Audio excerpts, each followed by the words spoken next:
Hello one and all, welcome to the stream. It's a lovely clear evening here at OR Tambo International Airport in Johannesburg.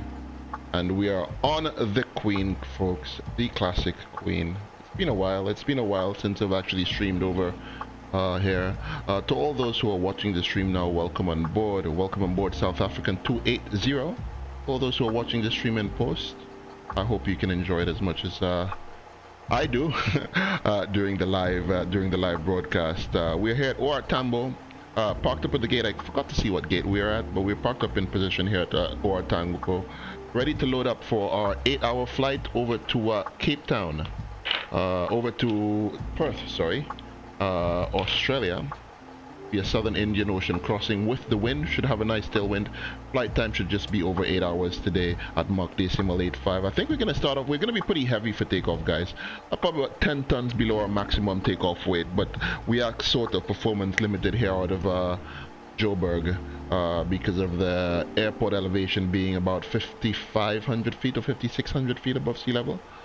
So yeah, we do have a long runway, and we're going to talk a little bit more about today's flight. Right now we are cold and dark. Although all the ground services are all hooked up together, it probably won't be that realistic. Isn't as quite as realistic, but I just wanted to have everything in place before I started the broadcast. So we're cold and dark on the 747, and we're going to go we're going to start with our cockpit safety check just to make sure that all our controls are connected properly. Just want to go into my joystick settings and make sure that we also have a nose wheel tiller that's aligned. It is not aligned, so I'm just gonna have to reset and recalibrate this joystick for a second. So, calibrate this, and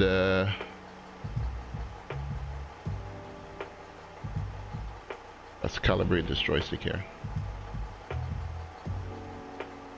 Yeah, you know, this is a problem when you have old equipment. You know, I've had this joystick. I don't know why it's not it's not showing up. I've had this joystick since about 2010, so it's over 12 years old. A lot of my equipment is old. My truck hire is like 12 years old. My other joystick is maybe 2 years old. I have quite a few things that are quite old. All of my controls, my flight controls are very old, guys. So you know, I have a second joystick which is kind of gone, which is what I use as my nose wheel tiller. The axes don't work properly, but every now and then I do have to align it and recalibrate it. Otherwise, you know, I do take pride in my taxiing. I know we should take pride in all phases of flight, guys, and I do take pride in my taxiing.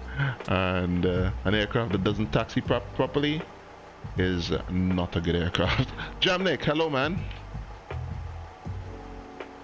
We're gonna be on the wing for a long time. How come I'm seeing you? Where are you chatting in Facebook? How come I'm not seeing any chat? Where are you on not Facebook? Are you on YouTube or on Twitch? I'm not seeing any of my. Oh, there you are. Okay, you're on YouTube. Okay, so okay, I didn't realize my YouTube chat also comes up on my stream as well. Yeah, we're a bit delayed, guys. The flight, we were supposed to be up in the air about 2 hours ago. The stream was supposed to start at 9 a.m. Eastern Standard Time, or 9 a.m. my local time. However, I woke up this morning and I realized that my headset did not have any charge. I'm gonna have to pause sometime during the middle of the stream, guys, to charge my headset for a few hours. So there would be some dead spots in the stream as we cruise into the night. It's going to be an evening departure. It is evening time. We're flying real time, so this is round about how it should look like sunlight-wise here in Johannesburg. We're going to be cruising into the night. Boomer book. Actually, if you wanna stream, I think, in my opinion, in my experience, you can grow faster on Facebook than you can on YouTube, and on Twitch. Unfortunately, the thing with Facebook is that, at least for me, I cannot monetize it in my country. So you know, that's the problem with Facebook. But I tried streaming on Facebook, I think sometime last year, and it went quite well within my first couple of streams. I really did have a little following, did have quite a lot of viewership. As far as viewership, I think I did quite well. There are a lot less people on Facebook, so it's not a platform, especially for flight sim. It's a lot smaller. It's a lot smaller. You have less flight sim streamers on Facebook than you do on Twitch and on YouTube. So you probably would make a name for yourself a little bit faster than you would on the other two platforms. I mean, you know. However, I don't know what the longevity is what the earning potential is like. You know, I never started to earn stars, but I did reach 100 followers within a couple of weeks, you know, so you know, maybe within 2 weeks or something like that, you know. So it was, you know, it was pretty impressive growth, you know. It took that was on. Are you getting more traction on Twitch? It all depends. It all depends, you know. I think it took me a little while to get started on Twitch. And you know, for me to get maybe to affiliate, it probably took me a good 6 months or maybe a year. I don't know. Maybe I didn't push it as hard, but it all depends. It really is a lot of luck. Captain Doggo, hello, how you doing? Sorry, I didn't see you. What game? We're in X-Plane 11. Sorry, Captain Doggo, we're flying X-Plane 11. Not Microsoft Flight Sim 2020. Twitch is easier. Twitch is easier than you know. You can just get on stream with Facebook. With YouTube, I think there's a bit more of a little bit more planning involved. You should announce your streams and yeah, you do need to do a bit more planning. You have to do your thumbnail. Same thing with Facebook as well. I always say Facebook versus YouTube. I mean, anyway, but you know, yeah, Twitch is easy. You know, Twitch I can just wake up and say and turn on the stream and stream. You know, there's no planning, but it doesn't have any kind of search function. So once your stream is done, you know, people can't really index it. It's not indexed as well as it is on YouTube. Sorry, I keep wanting to say Facebook. Why do I keep wanting to say Facebook? It's not indexed as well, so you know there isn't that much of people can't search and really and get back to it, you know, in the way you can on YouTube. You know, once the stream is done, I think you know, unless you get a lot of views, you know, unless you're like a top tier streamer, you know, you're not gonna get, you know, and depends on the game as well. Yeah, they do need to. I mean, you know, this is why I'm streaming today on YouTube. You know, as well. I'm restreaming. As an affiliate, you shouldn't restream. Apparently, it's part of your contractual agreement that you cannot share the content within 24 hours of you showing it on Twitch. But you know, I think this is the way to go forward because, you know, it's not looking great for Twitch. Apparently they're losing money, you know, and you know, from what I hear. So I don't know if they might be on their way out, guys. So you know, I think it's always good to have, for all you guys who stream out there, it's always good to have that little backup option. And you know, they say that you always should create content across platforms. So whether you stream on Twitch, you should create a little bit of content for maybe Facebook, YouTube, Instagram, TikTok. You know, I find it hard to do all of them. You know, I don't seem to have the focus. Probably I don't have the drive or the dedication to do it across consistently. I just see, you know, I'm the kind of guy that just feels, and I want to fly, and I turn on my computer, I turn on my sim, and I turn on the streaming equipment, and I stream to Twitch. And this is, you know, why Twitch is good. You know, there isn't too much planning that goes in it. Anyway, folks, let's get on it because we have a 16:15 block time, pushback time. So that's just in about 45 minutes. Yeah, I'm streaming. You've gone over to Twitch, right? Or you can say either way, you know, I'm streaming on both. I'm restreaming. But all those who are watching on both platforms, guys, welcome aboard. A warm welcome to Jamnik, who's a usual on Twitch. He's one of the usual suspects. Captain Doggo, thank you for tuning in. Sorry, I didn't see your question. I thought it was Jamnik that answered the you know, that's but you know, I have to get used to it. I have like 3 different windows open. I have like one for the Twitch chat and one for well, I'm looking at the Twitch chat in my Streamlabs thingy. So anyway, folks, enough useless technical jargon, facts. Let's get on. Cockpit safety check everything. You have a radio switches off, landing gear down, flap lever is up, and I think it's time. Let's have a look at the. Let's get the battery switch on, guys. Holding dog, this aircraft. Where's this? Where's the battery switch? Why am I getting this sort of mental block now? Battery switch. There we go.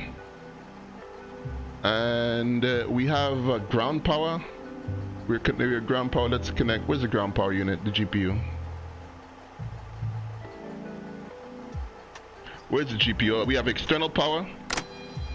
There you go. External power is connected, and we're gonna go APU start as well. Yeah, the APU door is comes on. The APU door light extinguishes, and we should see the APU wind up. There he goes. APU winds up very fast. Hello, Jamnik. Hello. The APU.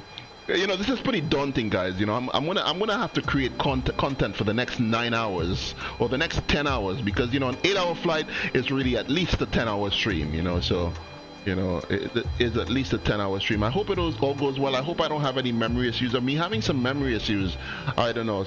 You know, I think it's it's time for that. You know, for that old hard drive cleanup, computer flush, delete everything and reinstall everything. I hope to get into Microsoft Flight Simulator soon. But I'm gonna save that until I have to, you know, install another sim and I get some more RAM, and I have a hard drive ordered. I should get that in a couple of weeks time. So fingers crossed. APU is online, guys. Is it? So we close the buses. Is the APU no, is it not online? 1, 2, 3, 4. There we go. APU bleed air is on. And what else? APU bleed, come down here on the electrical panel. Galley power, we can get on the galley power so they can make some coffee for us, guys. Galley power could come on. Let's go emergency buses. I'm not gonna what's SU-10 beta? What's that? Is that a Sukhoi or something like that? Or what? Oh, sim update 10. Sorry, I don't know Microsoft Flight Sim jargon, guys. Sim update 10, not SU-10. A lot of really good improvement. You know, when does DLSS come out, or whatever it is that they're gonna have for that?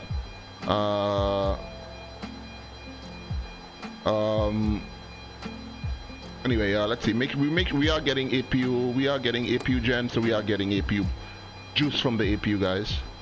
And let's just turn on the big cockpit. So you know, and you know, with this tracker, I can be a little bit. Make sure that we do have this on the trim air. Let's go trim air open, and we should actually go open the bleeds. Get some air conditioning on. Gasper fan on. Okay, let's put on some lights, guys, because it is going to be a nighttime flight mostly, and although we should see the sunrise somewhere over the Indian Ocean as we approach Australia. It'll be a morning arrival into Perth tomorrow morning in about 9 hours time. So let's get all the light. Let's get this cockpit nicely lit up. Put down to the pedestal as well, and let's turn on the radios. All right, so we start with our overhead panel. Where do I turn on the lights? Oh, where are the lights for the overhead? Are these the lights there? The dome lights? No. How'd you do the integral lights on the overhead panel? I have no idea, guys. It's such a long time since I've flown this plane. The circuit breaker lights? Maybe this? Okay. Anyway. The screens are buggy with DLSS, though. Oh, it's in this update. Okay, and the screens are buggy, but it's a really good performance. Oh, really? So what, they have like a beta or something like that? Oh, it's a beta, you said. Yeah, you just said it. Alright, ignore me. There you go. We have a stick stall warning test. Mach over speed. And that's the stick shaker as well. And we'll turn on some window heat. Come down this one. Engine ignitions are all good, all good. Let's do the How do you do the flight recorder test again? Where's the flight recorder? Oh, come on, mate. Maybe if I sit in no. Oh yes, Track IR shenanigan. How are you coming on with Track IR, Jamnik? How are you liking the Track IR?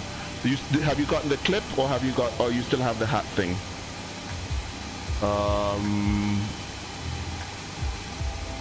I'm supposed to do the test here, guys. I'm trying to get, there we go. The flight recorder, where's the flight recorder test? How come I'm not seeing the flight recorder test button? There you go. Flight recorder test. You know what? Oh, there it is. There's a test button. There it is. There we go. Double bounce on the needle. Hold on, I'll check the chat. Let me just in a second. Let me just finish this flow here. No smoking, fasten seatbelt signs. Come on. Blah blah blah blah blah blah blah blah blah.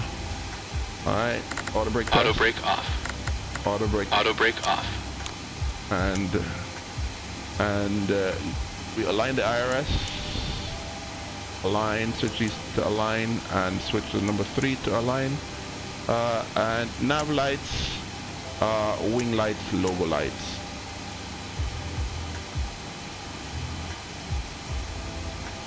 What's the altimeter? You switch back to the old anti-aliasing for the time being, but even that, the performance has improved. You gain 10 FPS over the standard with DLSS. Oh really? But how much of a performance improvement? How much of a performance improvement are you getting with DLSS? What's the current altimeter here at Joburg? Conditions are 1023. 1023. 1023. And okay, so we are 5550 above sea level, guys, on 1023. So just bear that in mind. We are gonna be relatively heavy for takeoff today. Let's get this to 1023 as well.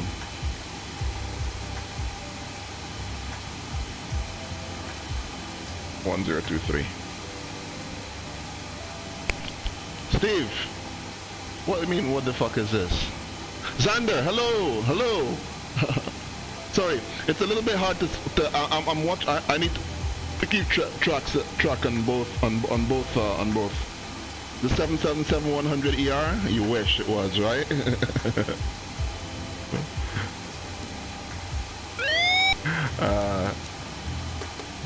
The warning mark there, and let's do the what you may call it. We need to test the flight directors. Oh, my flight director won't come on. All right. Wait a minute, something's wrong, guys. Why am I not getting a flight director? Is it because we are flagged? I should get a flight director, even though this thing is flagged. I need to check something here. Something's wrong here, guys. Something is wrong. Let me just check my my electrical panel. Electrical panel is fine. We have standby power normal. Okay, that's probably why, right? No? There we go. Radio switches on? Yeah, my radio switches definitely are on. Yeah, it's my standby power was not on. But I should have had a flight director needle. We just want to do a flight director swing test there, guys. You see it's working. Just do the heading select knob, and you see the flight director swing to the left. It never doesn't work, right? And with the autopilot on, we can switch off the autopilot, and we can turn the flight directors back off as well. And we doing test right there. GPWS test. You can do an altitude alert. Make sure that we hear the horn. We do hear it. It's fine. And ground. Pull up. Glide slope. Glide slope. Pull up. How long is this flight? We'll talk about that. It should be about just under 9 hours, 8 hours, but 8.5 hours, more or less. Should just be about 8.5 hours. It's gonna be what you may call it, a tailwind. Yeah, so we are going with the wind. We have the wind in our favor, so it should be a little bit. TCAS system test OK. We should have the wind in our favor as well. You wish you had the A310, but you have a 747-400. You can come in as Qantas. Qantas, I think did or does this flight. Qantas, I think may do Cape Town, but you can do a Qantas or let's say a charter or something like that. You know, rugby team charter. So yeah, anyone who wants to join me on VATSIM, guys, I am on VATSIM today, so then anyone's free to join me.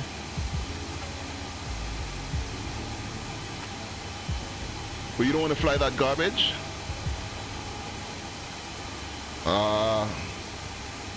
Hold on. What plane are we talking about? What's a garbage plane? The 747, the 747-800, 748. Yeah, it is garbage. I wouldn't fly that. What other plane can you come in? You can't. Yeah, you can only come in the A3.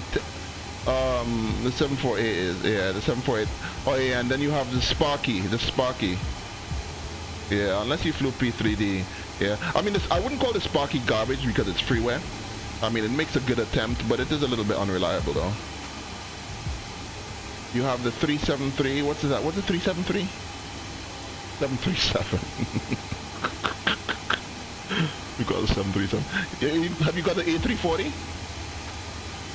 They did this in the A340. I mean, South African, at least before the pandemic, before they started to go under, they did this flight with the A340 for sure. Here we go. There we go. That's the light we want, right? There we go. Look at her. Look at this. Look at the queen, guys. Look at her. She's so beautiful, isn't she? So beautiful. So beautiful. It's 11:47, so we have about 30 minutes to take off. So so that we should, cockpit prep should be complete there. Let's have a look at the briefing and see what dispatch says, has in store for us. We are South African, we are Springbok 280, bound for Perth, Australia. 8 hours and 5 minutes in the air today, guys. 8 hours and 5 minutes off blocks at 16:15. So that's in about what's the time now? It's at 15:47. So yeah, we do need to hurry up, unload this aircraft. Let's get the load sheet here. So we have 340 passengers today, guys, and so our zero fuel weight. We need to be just about 368 tons for takeoff today. I'm gonna do the fast load. Because you know that's just the most reliable way to load this aircraft. So I'm just going to bring in the total fuel. It's asking for 153 tons of fuel. Quite a lot. It's quite a lot. I did a 737, yeah. Sorry, Steve. Oh, does it still say rotate ND18? You know, I'm streaming this with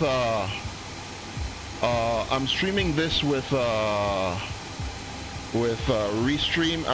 Restream did not did not update my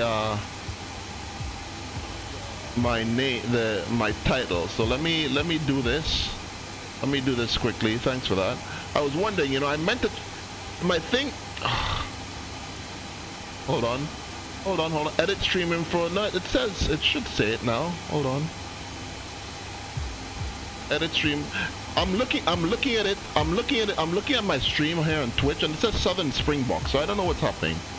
For me, it says Southern Springbok. I don't know.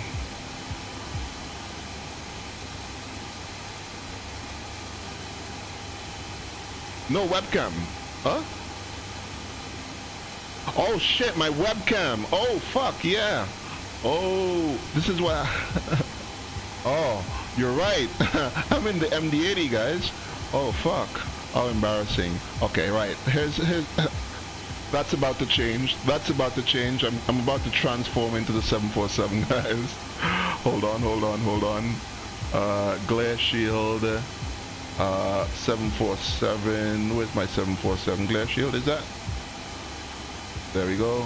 And we turn off the MD-80 glare shield. Okay, oh. Hold on. Fuck's sake. G's and ages. What am I doing? Okay, all my glare shields are off and I just turn on the 747 glare shield, right? Am I turning on the right one? No. No.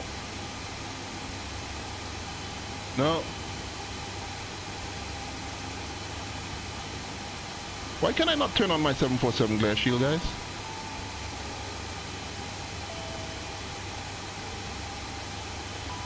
It's turning it on the complete opposite side. Oh, there it is. Haha. Cam border overlay and turn this to 747. These and ages. Boeing 747. Where's the 747? There we are. No? Did I give it to me? Oh, these click spots, man. Bear with me. There we are. Okay. Thanks for that. You're gonna do a 742 flight, EDDN to UG. Where's UGTB? Is that Ukraine? Are you flying to were you flying to those shady places again? 153 tons of fuel today. You know, I did a flight plan earlier and it gave me 138. So I don't know, 153. We're maximum takeoff weight. That's way too much fuel, guys. We have 4.7 tons of cargo, 38 tons of payload. Is that right? Is that even correct? I'm not convinced. Tbilisi. Oh, okay. The cargo mod. If you've updated your 747, the window plug mod no longer works. So if you want to fly a cargo 742, you can't update it to the current version. Make sure you don't update it, otherwise the mod won't work. The wing, that's like the what you may call it,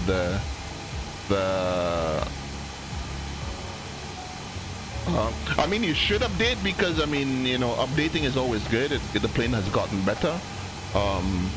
But I realized it the hard way. So, and I think the Rolls-Royce engine mod no longer works. I'm not tankering any extra fuel. So why is it not, why are we so heavy? I have 10 tons of freight and 38 tons of cargo. Well, fair enough. 153 tons of fuel. That's quite a lot of fuel. But anyway, for an 8-hour flight. 153.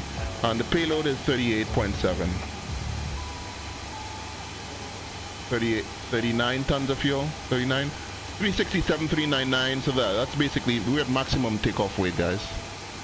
Maximum takeoff weight. We're gonna have to do a runway. We're gonna have to do a performance calculation here. My goodness, time is just going by very quickly, guys. It's we should be blocks off in about 20 minutes time. So let's see this. So 367 tons. So of 368 is our maximum takeoff weight. Snipes, how you doing, man? Yeah, it will tell me if whether I have enough runway in a minute. So it will tell me. Yeah, it will tell me. So we may have to offload some cargo, guys. We are taking 10 tons of what do they export from South Africa? I wish James or Ryan was here to tell me. We headed off. We are down under. We headed off to the other down under. We headed off to Perth today. What time is it in Adelaide, Snipes? Let's see. Let's do a performance calculation. Here we have 310 at 8 and 14 degrees Celsius. Read from sim. 310 at 8 knots. 14 degrees Celsius. airport elevation is 5,600 feet, and we have 4,400 feet of runway. Flaps 10, flaps 20. Oh yeah, we can make it, guys. We have enough runway. It's 11:56. Okay. So yeah, we should be in. Yeah, definitely flaps 20, Steve. 11:58 p.m. Okay. Yeah, okay. Yeah, it's gonna be tight. It's gonna be very tight. No derate tonight. No derate. Maximum thrust. 80 meters to spare. What is? Yeah. Is it? Oh yeah, look at that. Required runway 4410. Corrected 4492. Technically, we don't have enough. Technically, we don't have enough. Oh no. Should we offload something? Should we offload some passengers? We're gonna have to offload some cargo, some boxes, guys. Yeah, so it's gonna be a maximum thrust takeoff. I was thinking we were gonna derate, but we're not. Are you really teaching your girlfriend how to fly X-Plane 11? Oh no. Speed bugs. So this is called rotation speed, and this is V1, and this is how you go up. Is she sitting on your lap? Disregard that question. Disregard while you teach her to fly. Disregard that. Anyway, folks, let's get no INS, guys. We're not flying INS. Database index, route menu, core route list. We are doing F 18 plus simulation. FAOR. What are we? We are flying FAOR to YPPH. Let's make sure that, okay, there we go. Brig is our last waypoint. Direct Brig. Interesting. Is that even a complete route?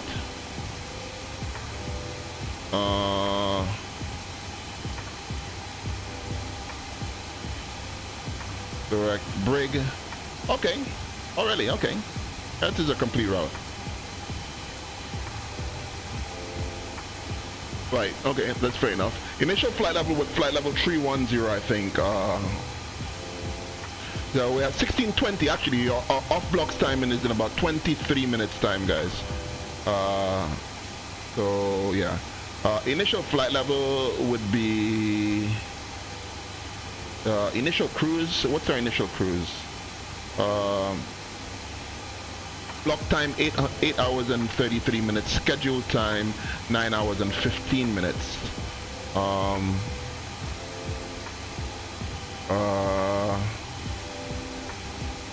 It says payload cargo limited by maximum takeoff weight. So yeah, they did offload some cargo. They did. Yeah, I think I had planned 10 tons of cargo. I don't know why it added so much extra fuel for today's flight. But it is going to be an ETOPS flight, so there is extra ETOPS fuel. If you can see, we have 8 hours and 5 minutes. We have 96 tons of fuel. We have a contingency fuel of 5%. That is 24 minutes, which is nothing. Alternate is PEA. I don't know where that is. Somewhere in Australia. 28 minutes from Perth, apparently. Final reserve, we have 30 minutes of, and we have an extra 3 hours of fuel for ETOPS. So that's 42 tons. So it's quite a lot of fuel. So we should land with all of this. We should land with 148. What is it, Snipes? Minus. We should land with. I don't know, a lot of fuel. About 50-60 tons of fuel, which is a lot. I mean, we don't need to have ETOPS planning, but you never know. I think insurance requires it of us, so that's we're gonna have a lot of extra fuel on board today. Our landing weight, we don't have such a heavy landing in any case. I mean, it's not a cargo flight. Maki, thank you for the raid, man. Hello. We're coming your way today, man. Welcome on board, all the Makiites. You finally got a job. Really? Congratulations, man. Having a job is amazing. Having a job. Don't be like me, guys. Don't be unemployed. Don't be an unemployed streamer. You've got a girlfriend, so you've got to have a job, right? Maki, how you doing, man?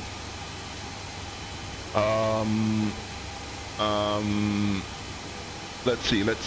Blah blah blah blah blah. I'm just having a look here. To see. I came to see what our cruising altitude was going to be. And okay, so it's flight level 310. So initial flight level is 310. We don't have any ATC for takeoff, do we? Oh yeah, we have Faka Center. Where's Faka Center? Oh, that's Cape Town. Ah, okay. Disregard. You know, I didn't even look to see if you were streaming. We need to come up here. Are you going to be doing Indonesia for a while? For the foreseeable future. I know you change. You change FIRs like you change underwear. I hope you change your underwear. Initial. We're gonna go straight up to flight level 310, guys. So flight level 310. Cruising altitude. We also need to set that on the pressurization panel. We have pressurization load. Okay, flight level 310, and our current QNH is 1023. So we also want that on 1023 as well.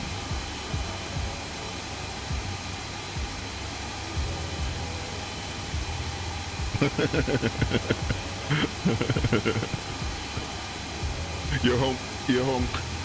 You're staying there forever. How about Panama City? How about PTY? I like Southeast Asia. Southeast Asia is always online. You know, at my, at the time I stream in the morning. I don't give them love. I don't give them enough love. But I will do soon though. I will do soon though. I want to get that Jakarta scenery for X-Plane. So as soon as I get that Jakarta scenery, we'll be doing a lot of Singapore Jakartas. If not, maybe when I also start flying Microsoft Flight Sim. We'll definitely be doing some AirAsia in the Fenix A320. Hopefully in the PMDG 738 we'll do some Lion Air and some Garuda, maybe some the Singapore scenery, what, in Microsoft or in X-Plane? It's not too bad in X-Plane. Not too bad. I'm pretty sure it'll be better in Microsoft, no doubt. Just to double check with our gross weight, so 367.3 is also showing well here. Let's just do a fuel pump test. Look at our fuel distribution. We have 40 tons in the middle, in the center tank. So we're gonna be taking off with the center tanks on. The center tank pumps on our fuel configuration. After takeoff, we will turn off the outer wind tanks and and we're going to be feeding mostly from the center tank.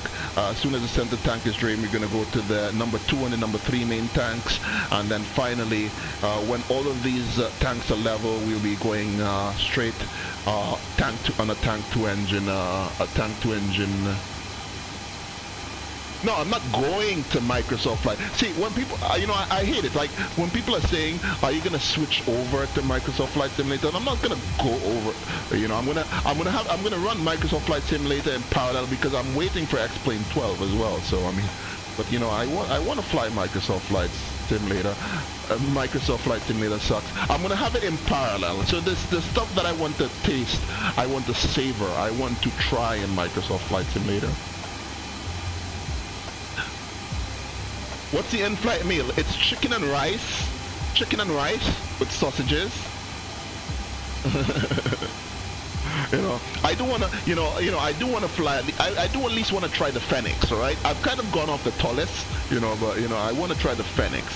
And you went to P3D full time? Well, not if you're gonna fly the 742. You got P3D full time. Everyone needs to get into Microsoft Flight. I mean, it's inevitable. It's inevitable. It's inevitable, but I am looking forward to X-Plane 12. Don't get me wrong. I am looking forward to X-Plane 12. But I want to be able to run at least both worlds. The Microsoft Flight Sim and you got a the prices are coming down, so you might be able to get a 3090. I mean, Snipes. Might even be worth it getting a 3090, but the prices have come down, and I think they're going to continue to come down. Hopefully by Black Friday, 3090, you could get a 3090, but just make sure that, it might be a bit overkill, but, but it definitely you could get one of those. Let's have a look. Okay, so it's 12:05, guys. We're 15 minutes to off blocks time. So off blocks should be. Let's see. Let's look at our schedule here, and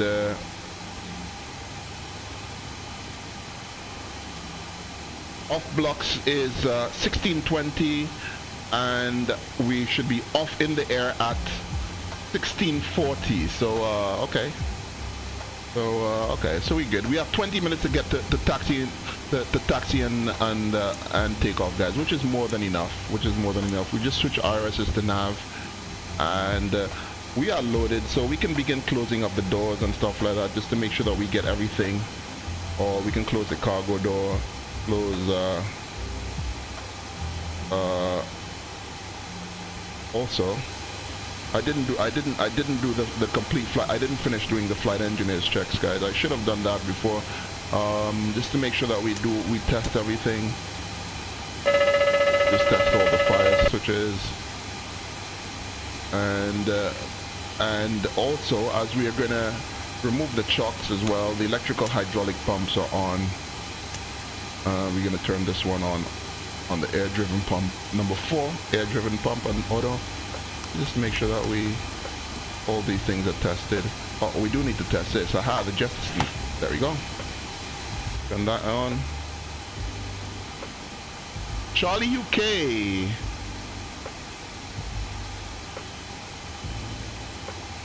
You're in video in VC LMAO.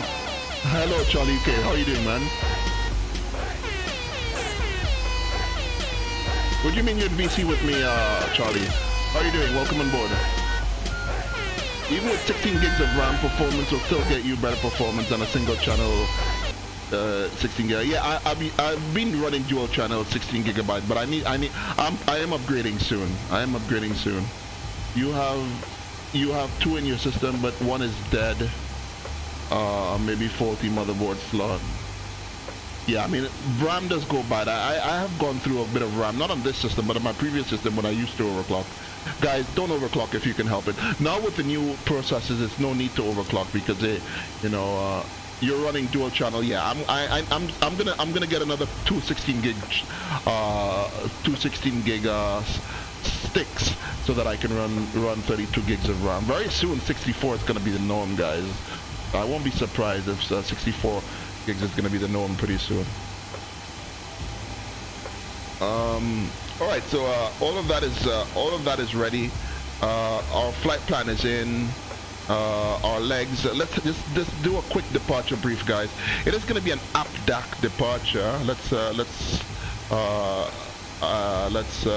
have a look at the departure. Let's do a quick departure brief here. FAOR. Did I actually download? I did not actually. I thought I did. I thought I got everything ready for this flight. I evidently did not. You don't think? I don't know. I mean, it's always good to be one step ahead with the RAM, and I've been one step behind. You know, not behind that. I've just been. I haven't been ahead of me. I mean, one step ahead, I guess, would have been 32 when I got 16. I don't know. If I got anything more than 32, I'm gonna have to completely change my RAM slots. Get 2 sticks, or was it 4 16 gig sticks, or because having 30, I can't. Right now I have 2 8 gig sticks. So I'm gonna have to get another 2 8 gig sticks to be able to run a dual channel. Otherwise, I won't be able to have dual channel or overclock my RAM. I think my RAM is overclocked. That it is now. Departure procedure is going to be the APDAC 3 Alpha. I was going to fly yesterday, but I just really couldn't be bothered. I was just relaxing, watching movies all day yesterday. FAOR up. FAOR up DAC 3 Alpha. There we go. And so we should have the chart in here. Come back up here, then just have a look.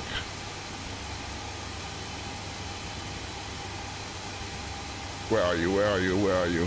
There we go. It's UpDAC 3 Alpha departure, guys. It's a pretty straightforward SID. It's not an RNAV SID, thankfully. Not thankfully, but it's fittingly. Basically, it's Johannesburg VOR. We take off runway heading to 5.5 DME from the Juliet Sierra Victor. This is Johannesburg VOR. Then it's a right turn to heading 101 to intercept the 152 radial from Waterkloof, W Kilo Victor, Whiskey Kilo Victor, to pass at 15 DME above level 90. You've been grinding FH5. What's FH5? Oh, okay, right. It's a racing game. You keep telling yourself you're gonna fly every day. I know, right? Okay, so we want to have this in NAV1, so we want a Waterkloof VR 1169 on NAV1. 1169 is set. Oh, look at that. It's all set for me. 152. Course is 152. 1169. And on NAV2 is 15.2. This is wonderful. Forza Horizon 5. I want to get into a racing game, guys, but you know, I've been told getting into a racing game with driving a car with a joystick is not good. Right? So it's pretty straightforward, guys. So it's runway heading till 5 DME. So we're gonna have the DME. We have GSV on DME2.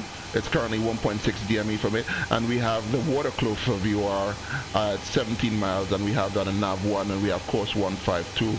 It's heading. Its runway is what's the runway? It's runway 30 for takeoff, I think. Good morning, good evening, good afternoon. 030. No, what? 030. I think it's 030 is our initial heading for takeoff. And which I'm trying to where is it? So it's 030. The runway. Where's our runway? That's not right. What are the runway here? What are the runway? Something is wrong, guys. Something is wrong. Has my thing not aligned properly? Good morning, good evening, good afternoon. No, what? Something is wrong. Yeah, this is not correct. Why is my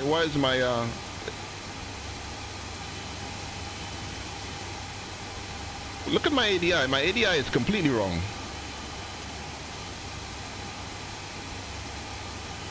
Why is my ADI spinning, guys? My HSI, I should say. My EHSI. Look at that. Oh no. Do we have a fault, guys? Do we have a fault? This one is correct, and this one is spinning.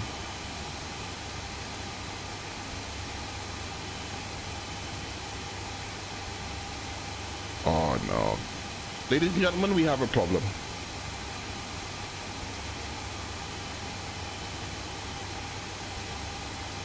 And we have a flag on the speed. Hold on.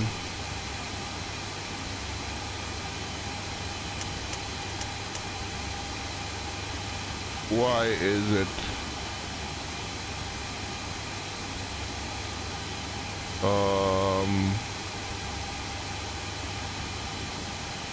We are an AP. Are we an APU bus? No.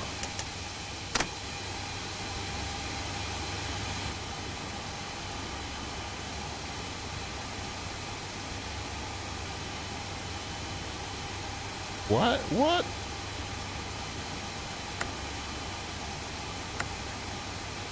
We're not gonna be able to. Oh no! Don't tell me my plane's bugging out. You see what's happening, right, guys?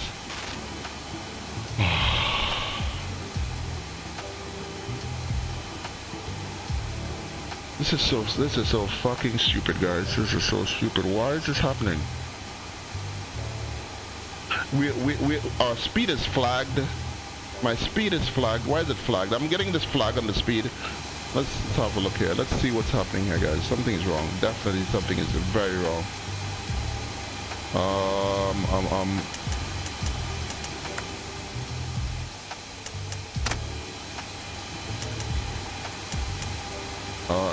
APU. We are on APU bus. Galley. No, that's the galley switches. Why am I not getting... Standby power. Could it have to do with the standby power? Standby power is normal. We can't turn off the standby power. Okay, standby power now. Everything is flagged now with standby power off. There we go. There we go. This is... Is it? No, it can never be this. It can never be this. No. That's a hydraulic, that's number 4 air-driven pump. And...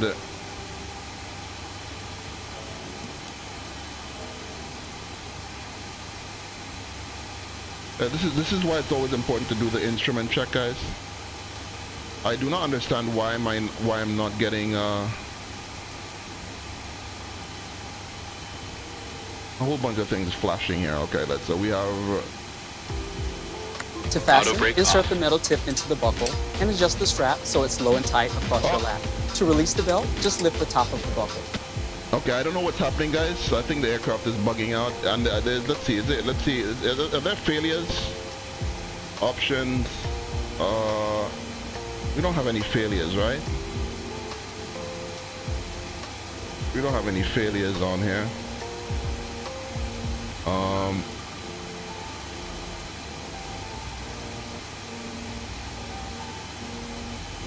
No. Yeah, I don't know why my ADI won't align.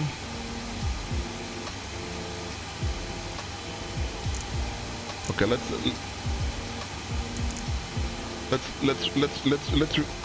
realign. Let's realign these IRSs again. All right.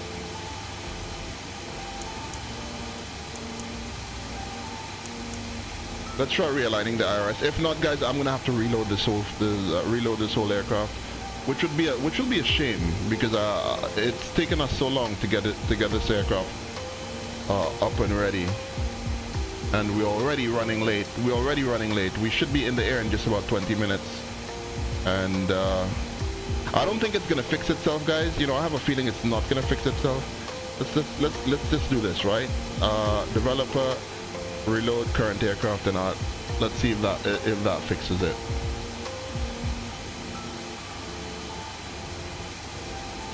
It's not a good start already, guys. It's not a good start. Let's just reload this plane.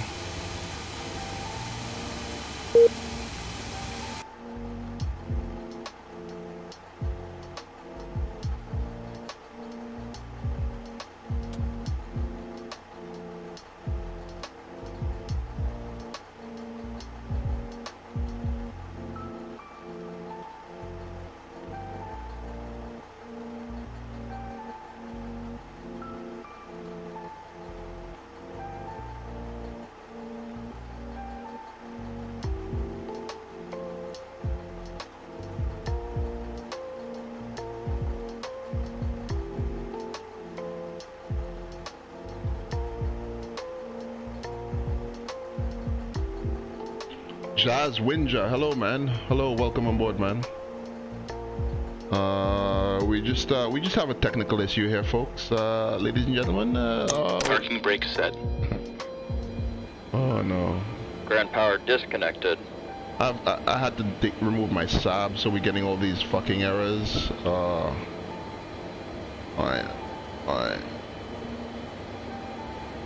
Alright. So are we cold and dark? What's happening here?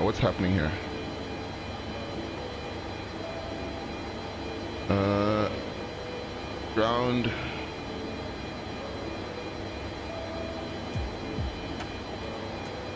Cockpit to ground. Put the chocks on.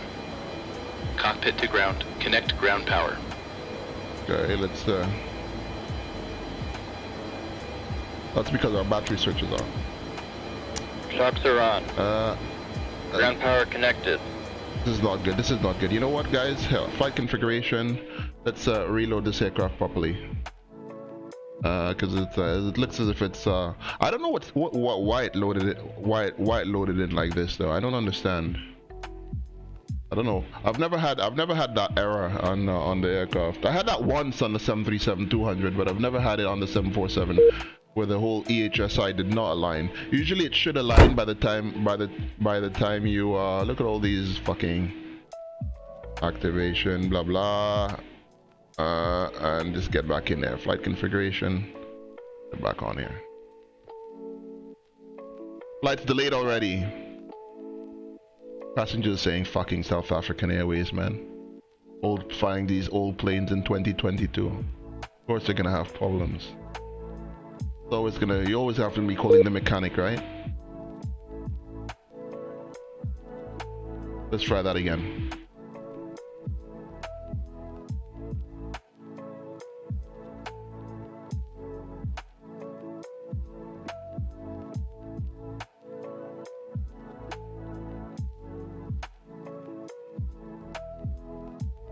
The real flight, I think, takes off for like 8 p.m. Or 8:45. I think. I think it did at least before COVID. We should be complete. Parking brake set. We should be at least completely cold and dark, but when we load up this plane, so we shouldn't have anything on. Yeah. I don't know why. Anyway, okay. Let's see how quickly we can load this air. We can get going. We have 20 minutes, which is our actual takeoff time. Let's get this. For all those who join now, you'll see the quickest cold and dark 747 setup. I'm not gonna be saying much. What am I gonna do? I'm just gonna no. Ground. Set shocks, connect GPU, and yeah. And we're gonna do this as quickly as possible, quick and dirty.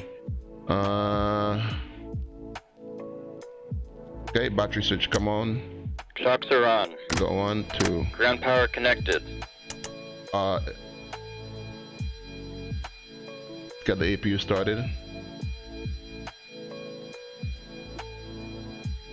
Come on. All right, there we go. Get the APU door closed. Let's turn on some lights in here.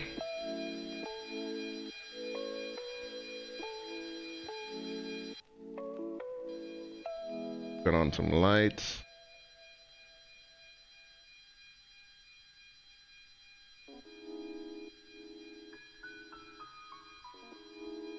Come on.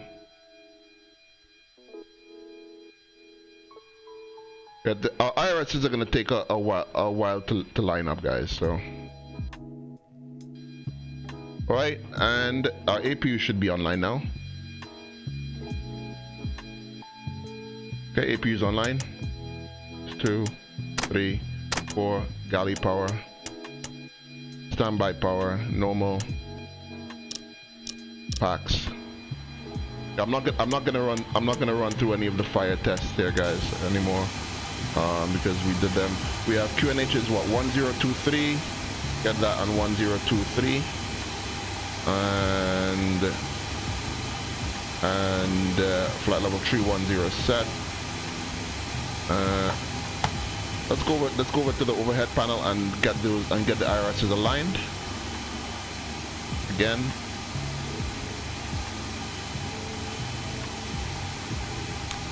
Oh, come on.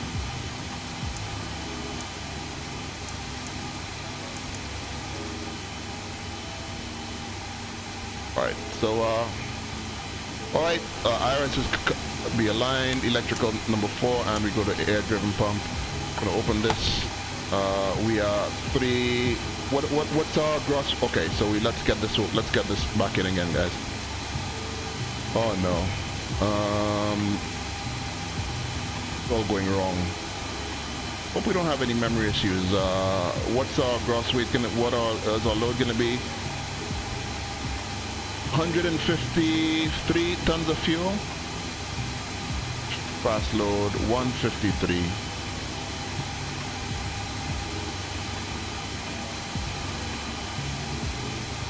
153, and our payload is 38.7 tons.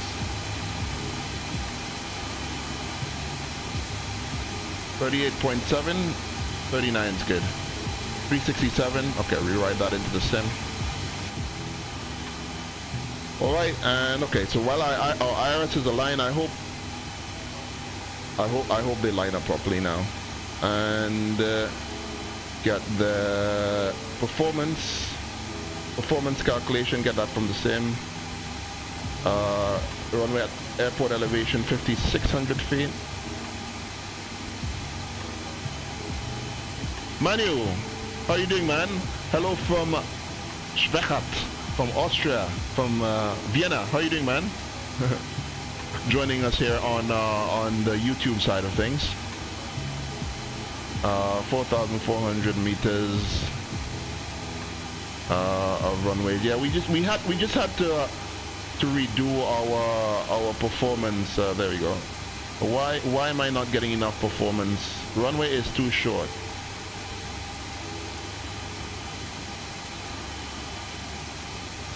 $14 degrees, 4,400 meters. Okay, we're cutting it close. There we go.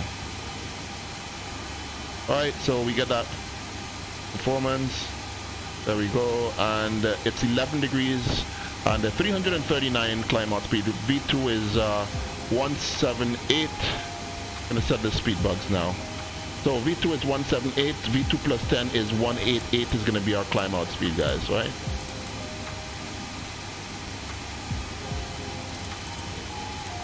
And our initial heading would be course is 152.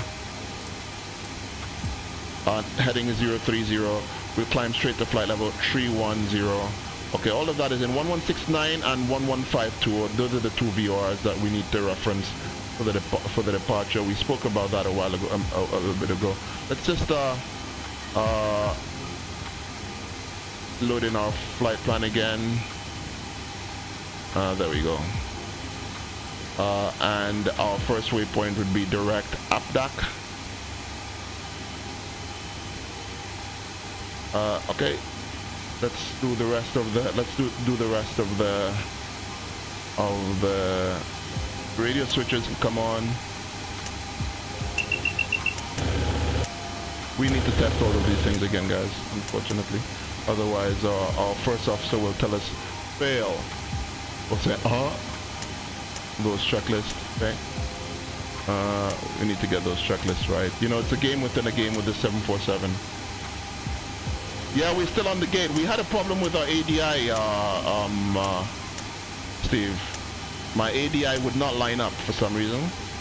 My EHSI, I should say.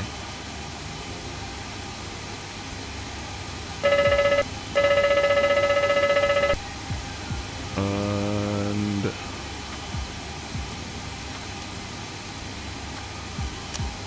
emergency lights are armed. Fasten seatbelts, no smoking signs on, and auto brake off. We go nav, wing logo. So yeah, we had to reload the aircraft. Yeah, we should be taking off at 1640, but no, we're still out the gate. Alright, so we're just gonna wait until our iris is aligned again. Let's do the instrument light test.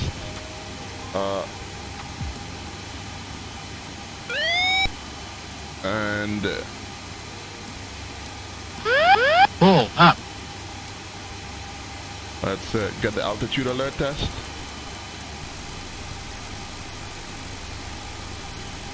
So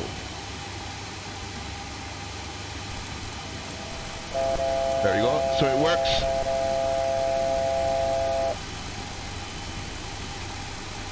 Let's reconnect the VATSIM again. Flight level 310. Steve, do you know how to make the yokes disappear? I haven't figured it out. I probably knew how to do it when I just got the plane, but I've been using it with the yoke for such a long time. I have not figured out how to make it disappear, how to make them disappear. It's a Y key, you sure about that? Oh, look at that. Thanks for that. And get the TCAS test and get the And where else? What else we need? TCAS system test OK. Okay, so it's gonna be no D-rate for takeoff today, guys. So and 122.8.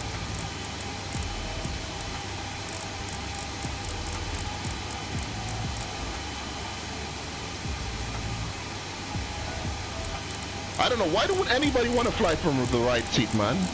I don't get it. Why would you want to fly from the right seat?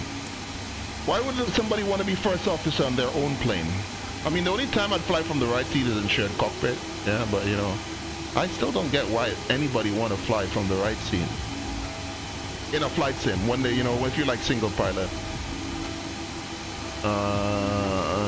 You know, it's like, no, I'm the captain of my plane, man.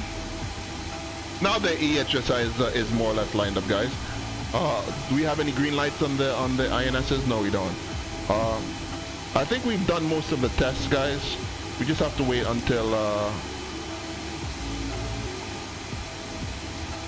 so we did our takeoff briefing. Everything applies already. So we have 367. Everything lines up properly. I'm not going to do our fuel heat. We can do a fuel heat test as well.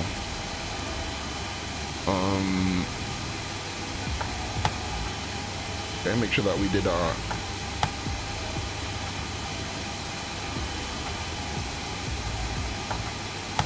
I can't remember if it does the fire test as well.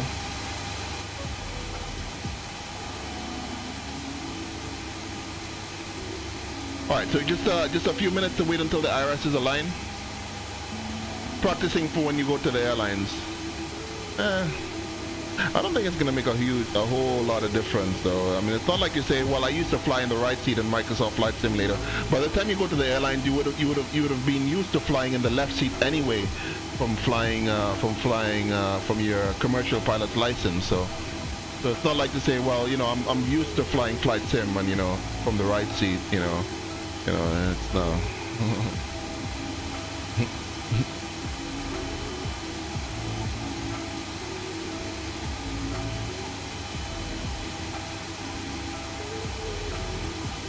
Muscle, yeah, but yeah, that's what I'm saying. Yeah, you get your muscle memory, but yeah, by the time you go to the airlines, you would have been flying in your little single engine plane. You'd have been flying in your little single engine plane, your little twin Bonanza and stuff like that, and you would be sitting on the left side, because you do sit on the left side, so you'll be pilot in command while you're doing all your flight training and building up your hours. You would definitely be sitting on the left side. So I mean, that's a muscle. I mean, the muscle memory from flying Flight Sim is not going to be that relevant by the time you go up into a real plane. That's what I'm trying to say. I mean, if you did your training in Flight Sim, yeah, but I mean, you don't train in Flight Sim. You train in a real plane, and you would be sitting on the left seat. So that's just the way I see it. I mean.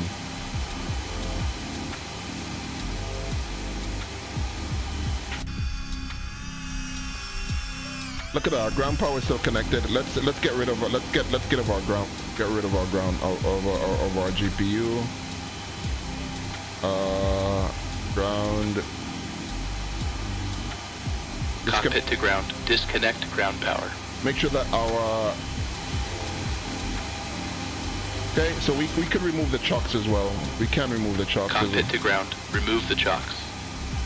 Ground power disconnected. You're talking about being F4 on the side, on F4 side of the airline. Yeah, I understand what you mean. But before you be an F4 on an airline, you'd be pilot in command of your smaller plane. So that's the experience that you're gonna draw on.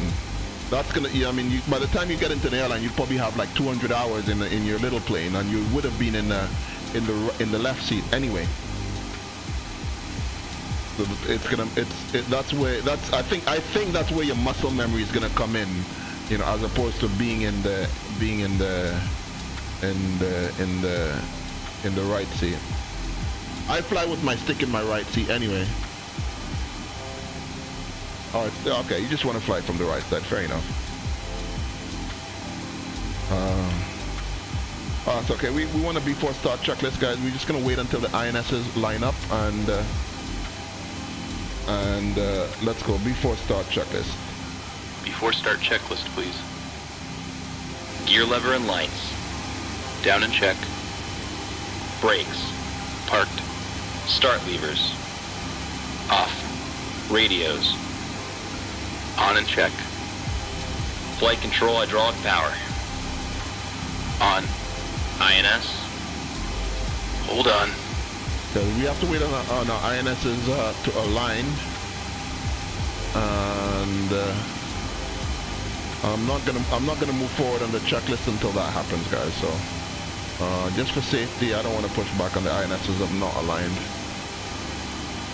And I'll go. Beacon to come on. Are we gonna push back from here? We're gonna push back. So we're something here. I think we're parked at this pier here, guys. So we're gonna push back so we can taxi out on Echo, I think. Are we gonna push back this way, or are we gonna push back that way? Unknown. How are you doing, man? Parking. How are we gonna push back here? So we're gonna push back onto Echo. We're gonna push back onto Echo. You getting in the Phoenix? Are you getting 40 FPS?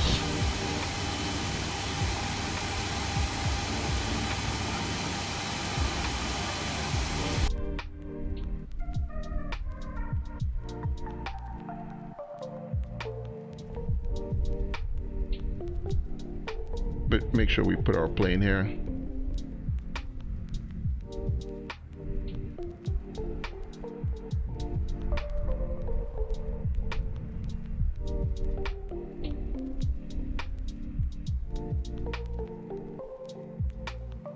Okay, so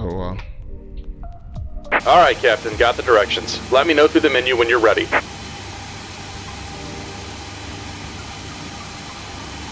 not bad, not bad. That's a good. That's double. That's 100% on the increase, right?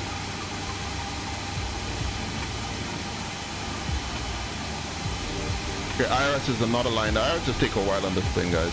Let's just make sure. All right, let's just do. So basically, it's going to be runway heading, 5,600 feet. What's 1,500 feet? 5,600 plus 1,500. So at above 7,000 feet, 7,100 feet, guys, we'll pitch down to accelerate. Climbing out at 188. So V2 plus 10 is 188. Flaps 10 at this bug here, just at about 198. Flaps 5 at 218, flaps 1 at 238, and minimum clean is above 250 knots. So guys, so we're gonna accelerate. Most likely gonna do a high straight to 300 knots. The high speed climb. Flaps up is 251 or 253 or something like that, according to the performance calculation. So yeah, we are pretty heavy.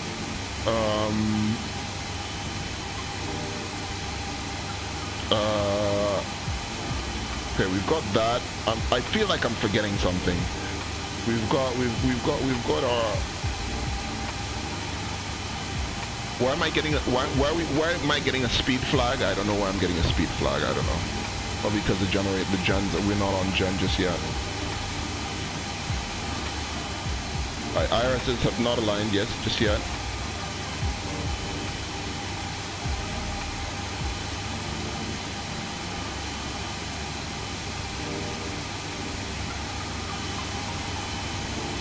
We've got men like oh yeah, that's what I wanted to do. So it's an 11-degree pitch up, guys, on the flight director.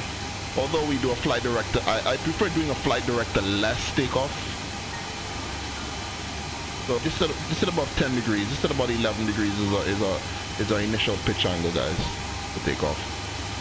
And climb out speed would be performance calculated. Most efficient climb out speed. Climb speed is going to be 339 knots. The 340 knots climb. So that sounds decent.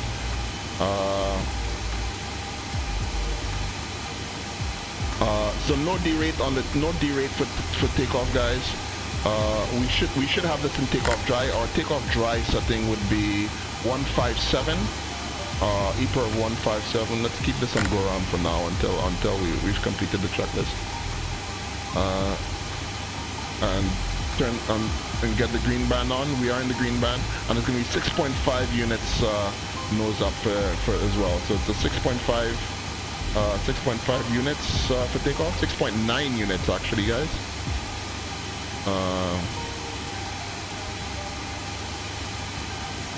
Okay, we're already 20 minutes late, guys. We're just still waiting on the IRSs to complete the alignment.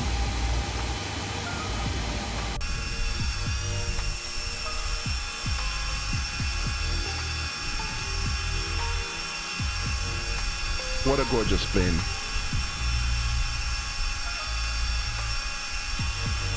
So we're gonna be taking off into the night. We should land at Perth at about 9 a.m. I think, something just after 9 in the morning, 8:30, 9 in the morning.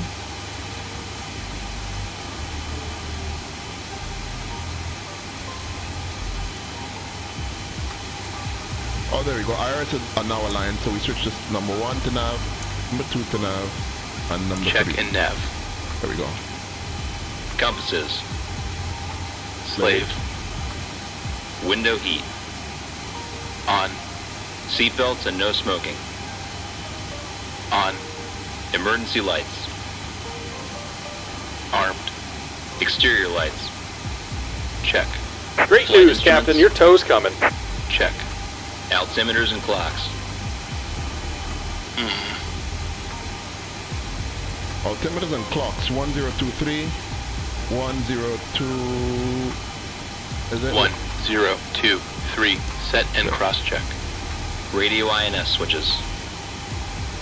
Radio. Radar and transponder. Hold on. Radar and transponder. Okay, so transponder to Tara and weather radar to standby. Where's the weather radar? Where's the weather radar? For fuck's sake. Weather radar. Come on. Weather radar, where are you? There we go. No? All right. Looks like the doors and hatches are closed, and we're ready to connect. Did they move the weather radar? So many buttons, guys. So many buttons. That's a TCAS.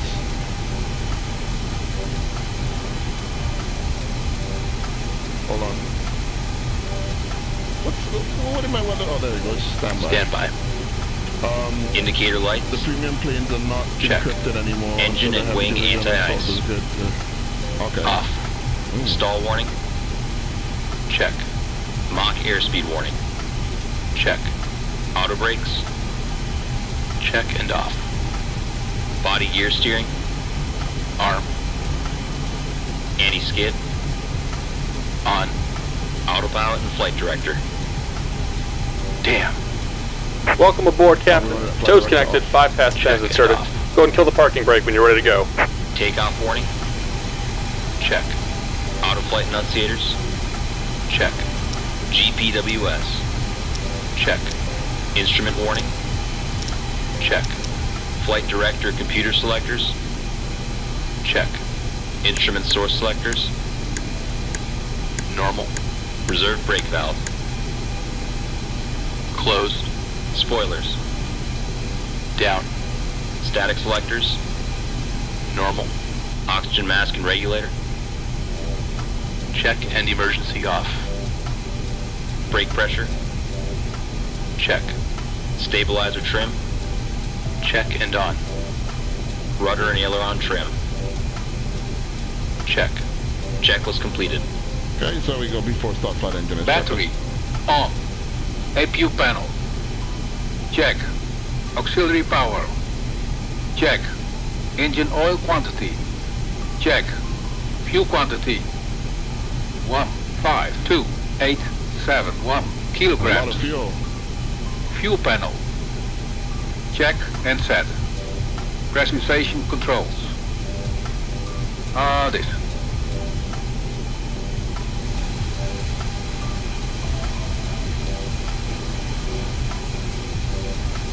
Pressurization is auto, man.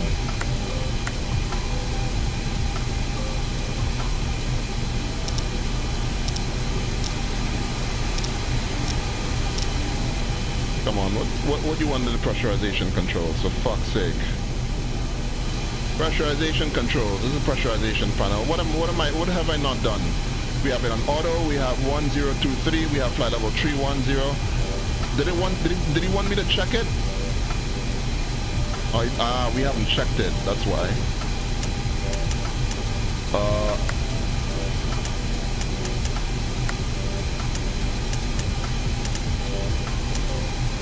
Manual.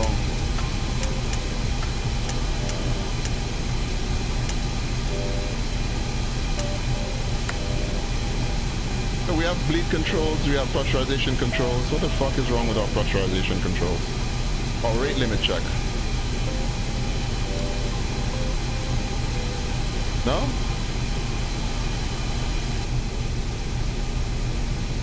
I don't know, check, whatever. Bleed controls. Check and set. Hydraulic quantity. Check. EPR computer. Go around. So we want this to take off dry now. Circuit breakers. Check. Indicator lights. Check. Yeah, my Electrical pressurization's panel. fine. Packs are off. Check and set. Air conditioning controls. Check and set. Fire control and wing overheat panels. Check and set. Equipment cooling. Here comes the pushback. Light them up. Parking brake released. Passenger oxygen. Check. Hydraulic panel. Let's see. There we go.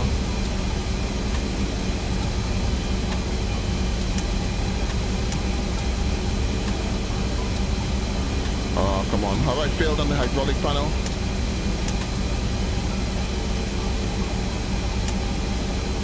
No, we don't want the air-driven pumps on just yet.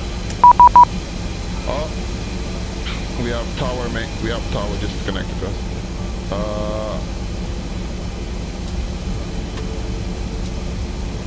Oh, definitely. You're not sure? You definitely have to get it. You know, don't get it if you don't think you're gonna fly it. You know, if you can't be bothered. It is quite a lot to do on this aircraft. Let's see. Do we have ATIS? Tune com 1. International Airport ATIS information Bravo 1630. Surface wind 310 degrees, 6 knots, varying between 280 and 340 degrees. Tran OK. Temperature +13. Dew point +2. QNH 1023. Departing runway 3 left. Arriving runway 3 right. Expect ILS approach. Notices to airmen. Taxiway Bravo out of CERT.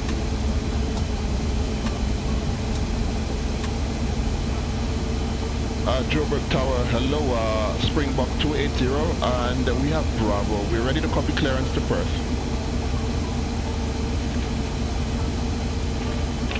Springbok 280, good evening. You are cleared to Perth as filed. Departing runway 3 left. Comply at the existing Alpha departure. Initial climb flight level 90 and squawk 1334. Springbok 280, cleared Perth, runway 3 left, up duck 3 Alpha, initial level 90, squawking 1334. 280, back correct, obviously already pushed, QNH 1023, report ready for taxi. Roger, call you ready for taxi, Springbok 280.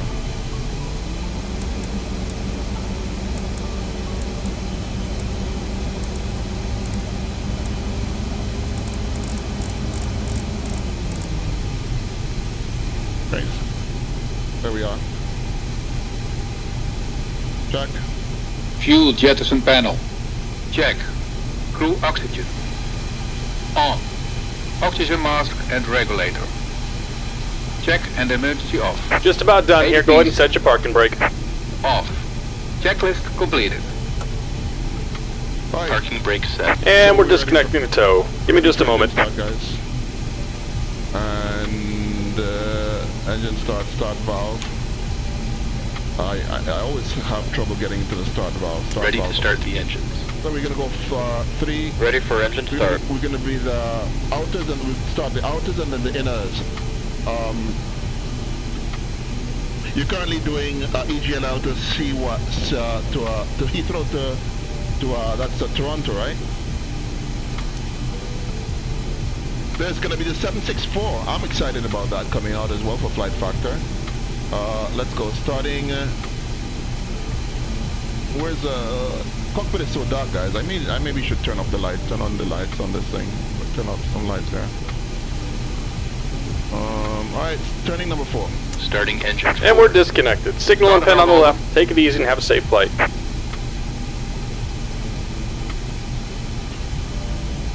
Yeah, I mean, I'm not holding my breath. I don't expect that to be out before X-Plane 12. So I don't know. So I'm not a fan of the 767 because of their cockpit modeling. But they seem 20% and 2. Fuel on. They seem to have a whole new cockpit for the 764. So I'll definitely be giving the 767 a try. There goes engine number 4. It's coming out this year. It's probably around. It's definitely around the corner. But how soon? I don't know. I'd say within the next 3 months. By hopefully by fall. I mean, people were expecting it to come out midsummer. I don't know. That's just a lot of people's guess. But you know, anything's everything. You know, anything's anything with these developers. Okay, that's number 4 is stable. And turning number 1. Starting engine 1. Starter valve open. Calamari. Really? Huh? Yeah, we off on a long one, yeah.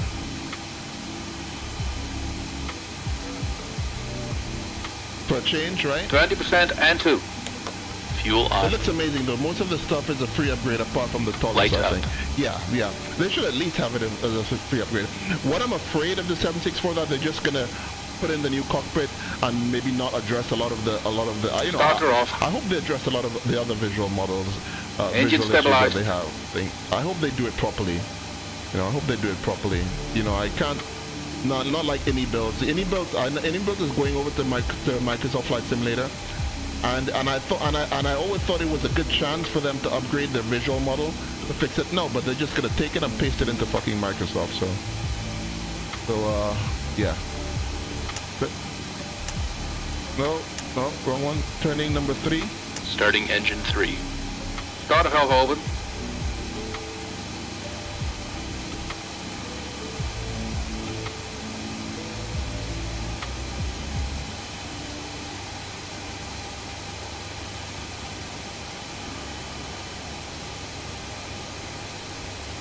Gonna wait until 20% and 2.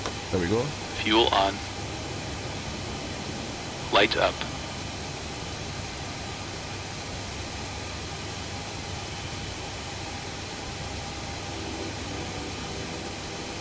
Starter off.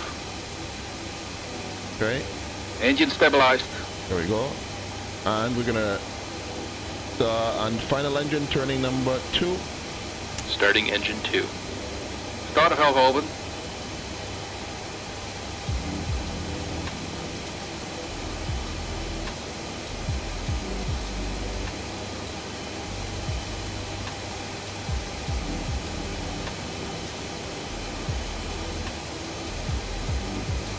%, and 2. There we go. Fuel on. Light up.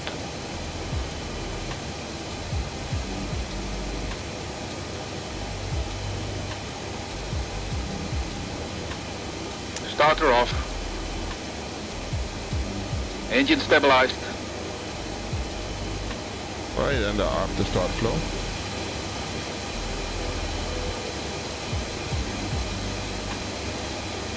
The ADPs could come back on.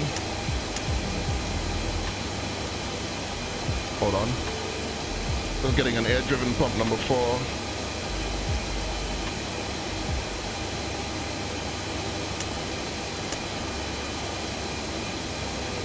Oh, there we go.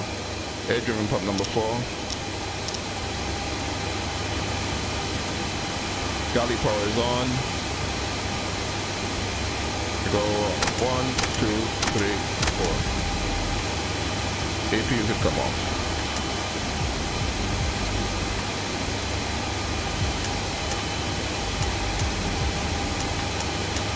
Okay, just reset the galley buses again. And 6.9 units. Flaps 20.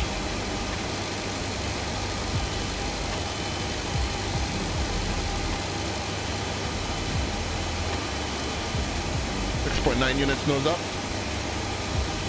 and we have flight control check. Pull left, pull right, pull down,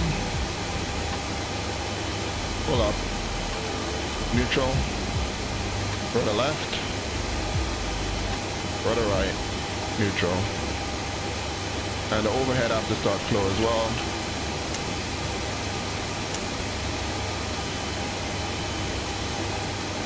What's that green thing there?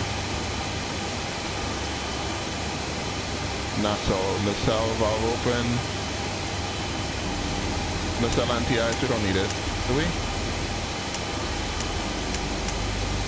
There you go. Alright, and after start checklist, guys. After start checklist. Flight recorder. On. Start switch. What's the performance like? Off. Very good, very good. Beacon light. Very good. On. Brake pressure. No, Check. you won't have to worry Start about that. labels. Definitely not. Idle detent. It's very good. It doesn't have Engine any, and the it doesn't ice. have any screens. Off. And considering it's Sasso, Electrical panel. considering it's a Sasso Wait. aircraft, considering it's a Sasso aircraft, Check. it's quite good, yeah. Pack valves. Open. Dual warning lights. Out. Hydraulic panel. Check. Flight recorder. On. After start checklist completed. Alright, so after start is complete, and we're gonna go flight starts on these. Ignition to flight start. And we're gonna go cargo heat on as well. Cargo heat to normal. So we don't have to.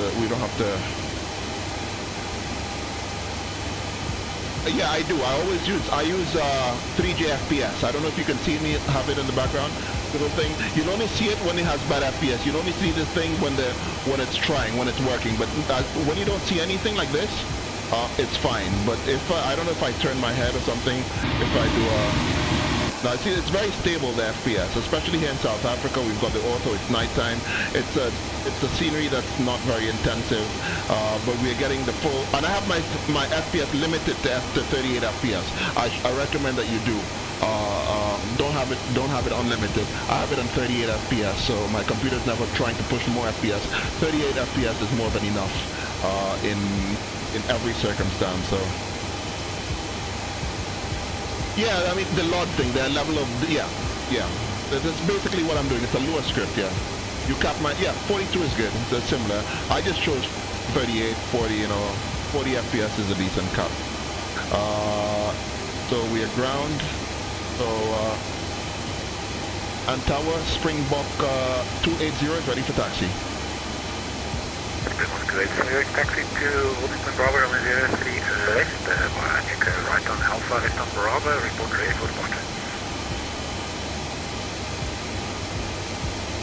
Echo right on Alpha, and you want us left on Bravo? 280, affirm, left on Bravo, hold short to 03 left and report ready for departure.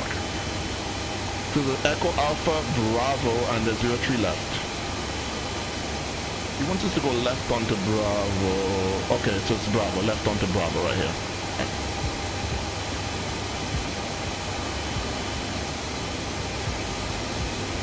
Alright,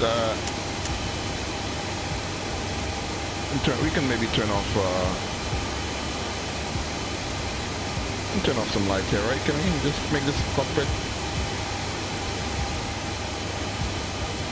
Alright folks, we're ready to rumble.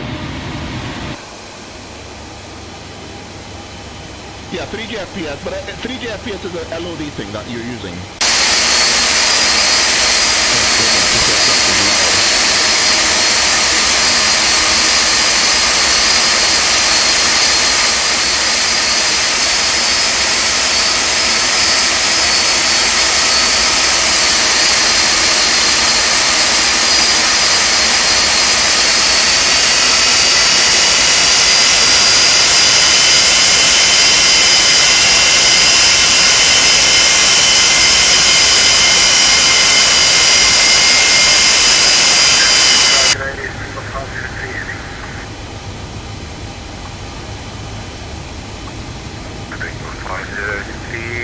It's a bit of a downhill here. But we're gonna need some thrust. We need some juice to go this once we make that right turn here.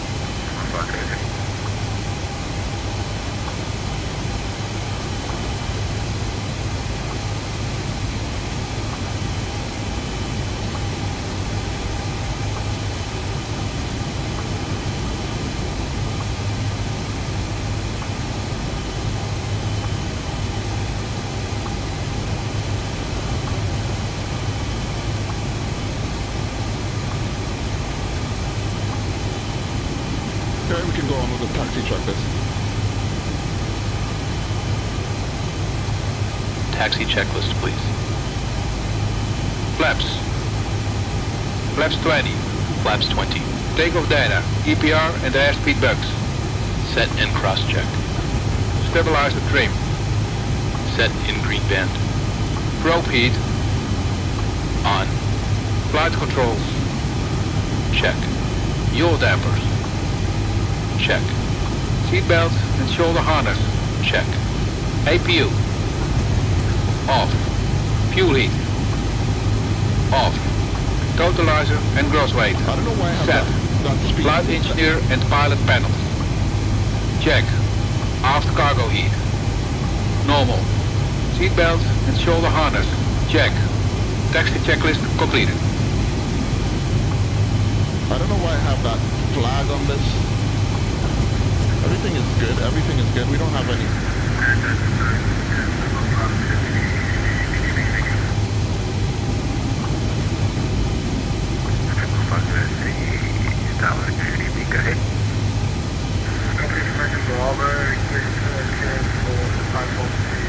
The APDAC 3 out for departure, guys.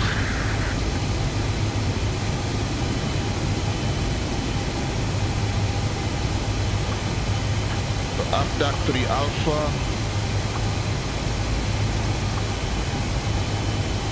Smoke in the cockpit. 5.5 DME, then it's heading 101. Information Bravo is currently you are clear to present as file. We also have center as well, guys. Let's comply APDAC 1 Bravo departure. Initial climb 5090, departure frequency 134. We also have center on 134.4.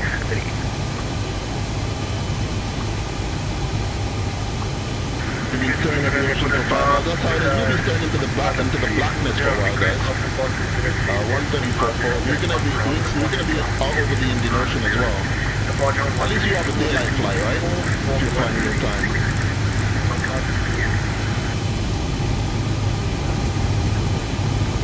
Probability heavy, you're back to correct, for 84% start. True. Yeah. Oh my goodness. Are you using real time as well? Yeah. I like to do my long hauls on real time. We should have a morning arrival into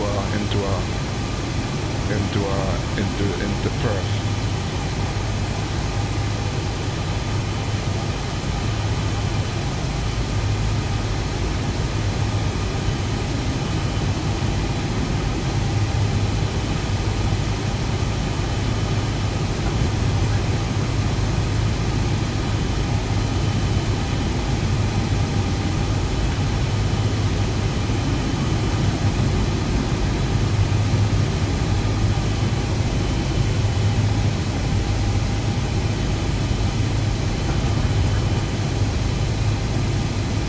So we have taxiway Bravo in sight.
Parking brake set. And Tower Springbok 280, holding short, Bravo, ready for departure. Springbok 280, and this is D10 at 5 knots, runway 0 to the left, clear for takeoff. Clear for takeoff, 03 left, Springbok 280. Alright, let's go. Before takeoff checklist. To the line. Before takeoff checklist. Icing considerations. Check. Cabin alert. Check. Parking brake released. Transponder. Check. Ignition. Flight start. Body gear steering. Okay, so we're gonna win it.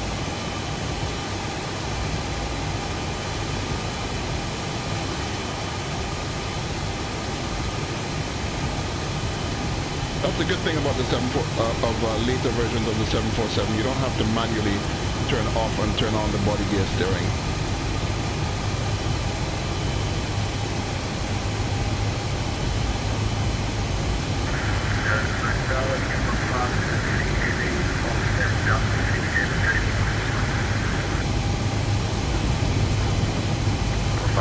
Heavy push started in pre-face south, Kennedy 103.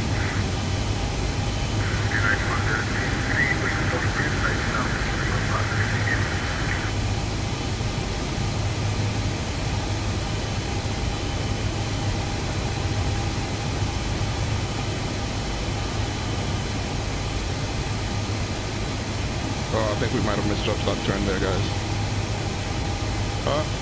This aircraft has body gear, so it turns quite tight. I don't need to lead into the turns that much. So I don't want to consume too much runway here.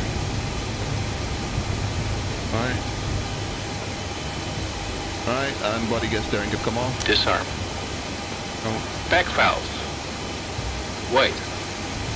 Thanks. Closed. Pressurization mode selector. Auto. Fuel boost pumps. On. Cross feed valves. I don't use Volanta. Check. Before takeoff checklist completed. Okay, EPR is going to be 157, climb out, thrust reduction at 7,100 feet above. Alright, 5 miles, 5.1 miles, and it's left heading 101. Alright, so I'm good.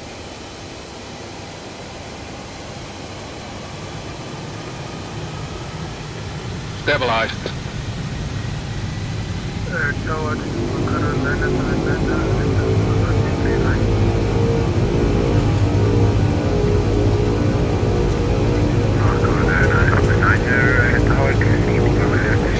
Cross set.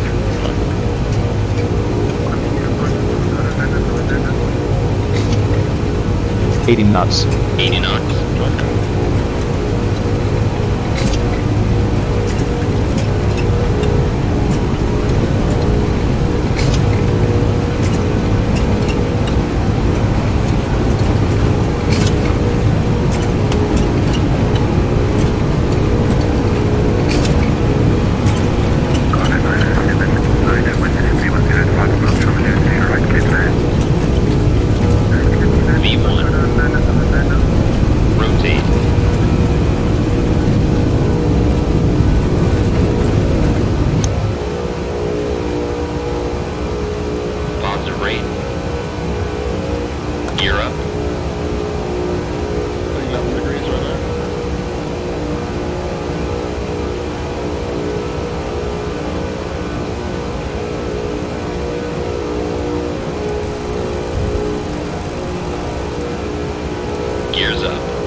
Johannesburg area northeast. Good evening, Walker 1330.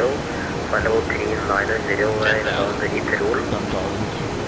Walker 1330, Johannesburg area. Good evening, Scope 4617. It's 4617, Walker 1330. Squawk 280, climb flight level 310. flight level 310, so that's from okay.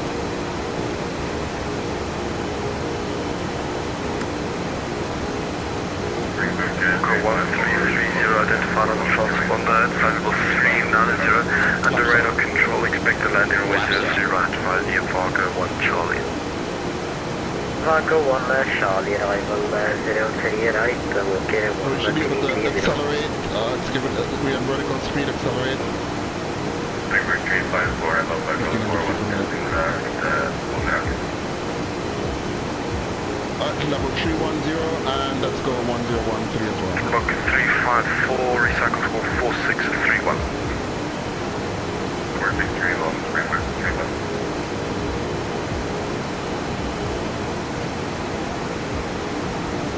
After takeoff checklist. After takeoff checklist. Squawk 354, identified on the transponder at flight level Landing pad level 410, line. under radar control. Hold on.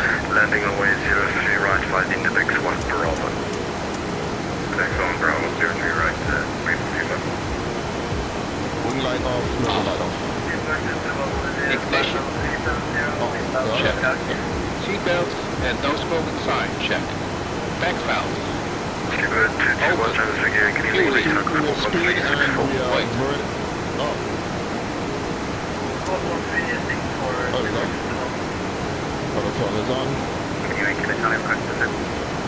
Forgot to Yeah, turn on Kilo the Trust autothrottle, descent guys. level 200. No, I mean, I usually take off without autothrottle, but I forgot, I usually turn it on at 250 knots. So we should accelerate nicely to 250 knots there. And we are on INS.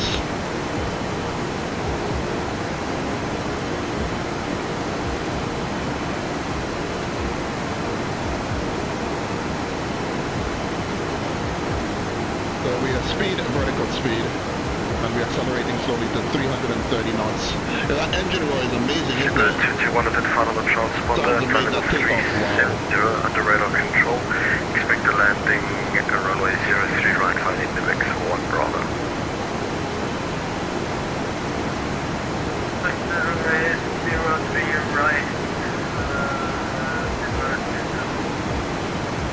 Fuel heat, we can throw fuel heat on as well. Contact area, we can put him in from Majestic 120 Virginia.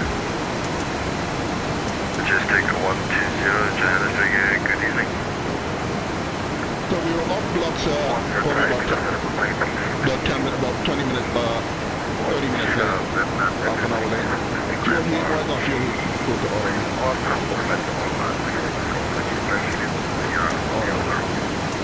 Auto. Majestic 120, stand by.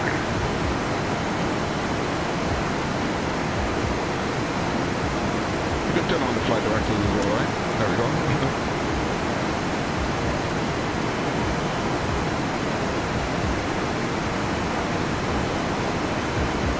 That was a very long takeoff roll, guys. I thought we weren't going to make it for a second there. Now level off. Flight level 310.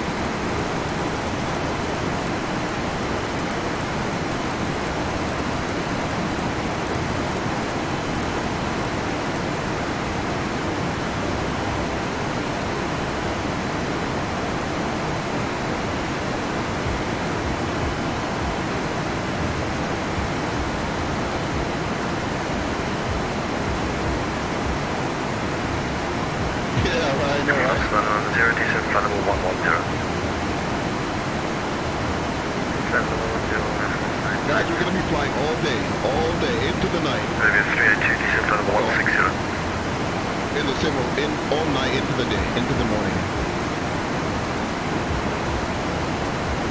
Say again.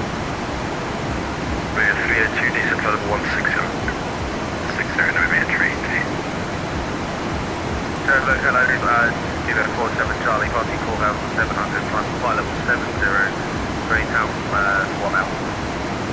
747 Charlie Squawk Rider. Squawk Rider 047. Walker 1330, request descent. Walker 1330, descent flight level 160. 160, Walker 1330. 747 Charlie identified on the transponder passing 6,400 feet and the radar control climb now flight level 150. I'm now flight level 150, Speedbird 47 Charlie. We need to keep our eye out on our fuel. Majestic 120, you are good to our Hamburg, flight level 400 on request. After departure, runway 05, fly runway heading climb flight level 70, squawk 1361.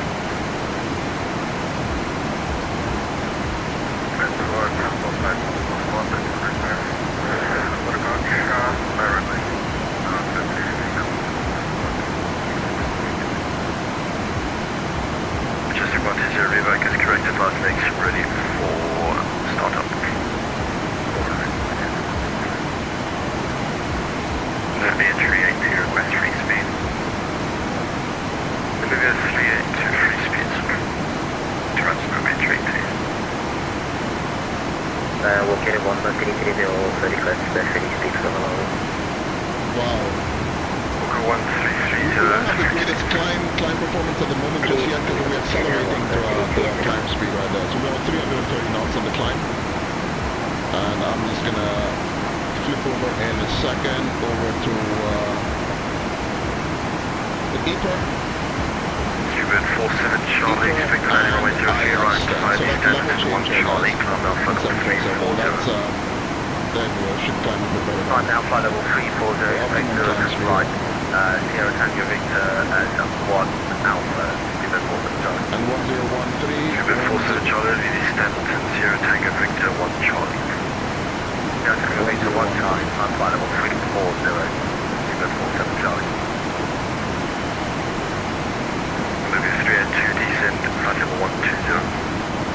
Descend flight level 120, Namibia 382.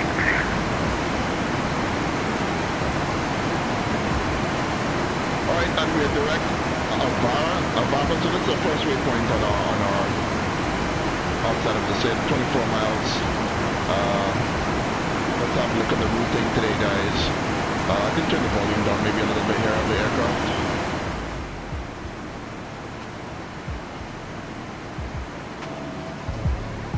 There we go. And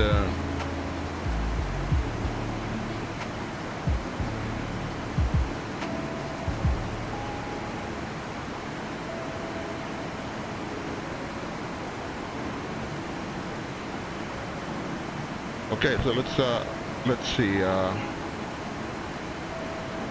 No, so I'm going completely the opposite way around. Right, so we can also actually, we know where we can look at the routing, guys. We can actually have a look at the route on if I have my active sky. I have my active sky window open. We can see what our route is going to be, our flight plan. We've loaded our weather into the flight plan as well. Final cruise altitude, we should be flight level 370 by the time we're light enough.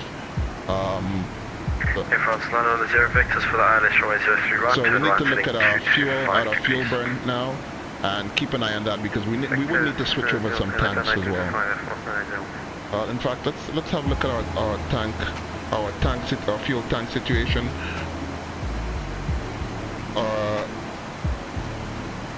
We should have these guys open, guys. These are supposed to be open. These are supposed to be open. So we're supposed to burn from the center tank to all our tanks right now. I don't know why I had them off for takeoff. But these are supposed to be open. So we're gonna burn from the center tank, and once that is gone, we're gonna burn from. We turn off the pumps and then we start burning from the number 2 and the number 3 tanks. I don't want to turn the pumps off. No, I don't. Should I turn the pumps off? We could turn, well, it's not really gonna burn. We can keep him on because it really burns from. Kilo Charlie, It's built to burn from these tanks first. Anyway, from the tanks that have the most. So it burns from this. Once this goes down to zero, it will burn from these two tanks because they have the most in it, the highest pressure. Then once that's gotten down to the level of let's see, 14.4 plus 1.7. The 16 tons. Once it's gone to 16.1 tons, we can turn off of these. We close the bleeds. Sorry, the transfers Good evening. Identified and the crossfeeds, and we just go from each tank to each engine, right? Do a tank to engine.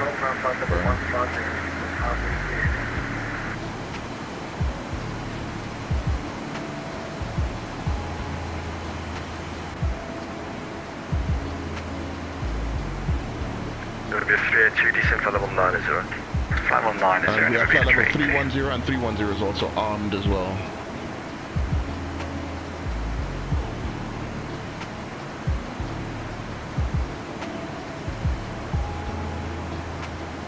From Sun 0 descent, correction to the left heading 120 degrees. Guys, so all those who also don't forget to follow us here as well on Twitch, and also subscribe to our YouTube channel. I'm also streaming to YouTube as well, guys, live as well. And clear to a firm heading 055 degrees. 055 now, thanks. Maybe a trade to request track miles. it's quite busy here in South Africa. It's a good time of the day to fly. We've got a lot of ATC. Quite a few aircraft in the air as well. There's a couple Springboks in the air. The South African 354 A346 is coming from Cape Town to OR Tambo. Speedbird 737 from Cape Town to Johannesburg as well. The Air France flight just took off from OR Tambo, bound for Charles de Gaulle, or coming in from Charles de Gaulle, on his way in, descending into Johannesburg from Charles de Gaulle. NMB, I think it's maybe Air Namibia. There's the Springbok 503 747-400 to Bloemfontein. Air France 10 left heading 060 degrees, clear for the ILS runway 03 right.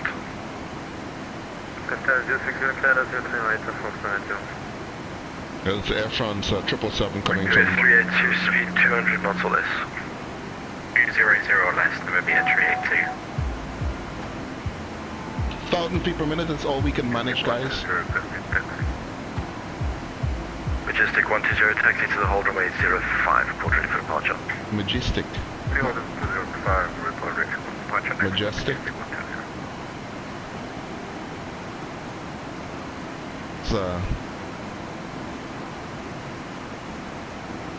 Cape Town. 503, climb down flight level 340.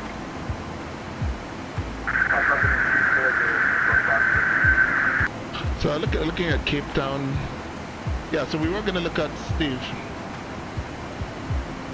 Oh, it was lovely. I love that takeoff. It was a heavy takeoff. We used all of the runway, almost all of the runway. We had a bit of margin, but it was. If you go back on the YouTube, channel, you'll be able to do the rewind. I hope my YouTube stream is good. Actually, my YouTube stream is okay. My YouTube stream is fine.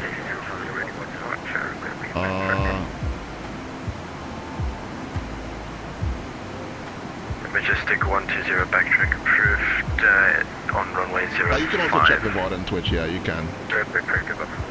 But it was satisfyingly, reassuringly long takeoff. And that was with max thrust, Steve.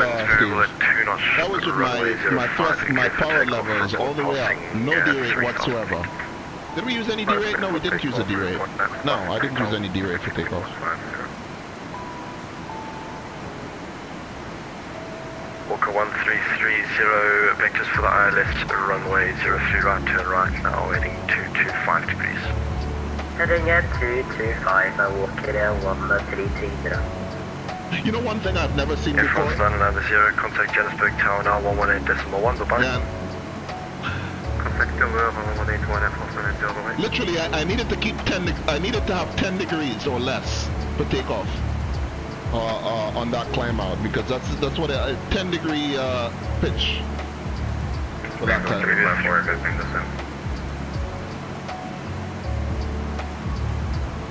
Springbok 354 descent, flight level 200. 200, so that's Springbok 354. We're 382, turn left heading 010 degrees for the ILS runway 03 right, cleared ILS 03 right number 2. 010, clear ILS stretch runway 03 right number 2, and we'll be at 382.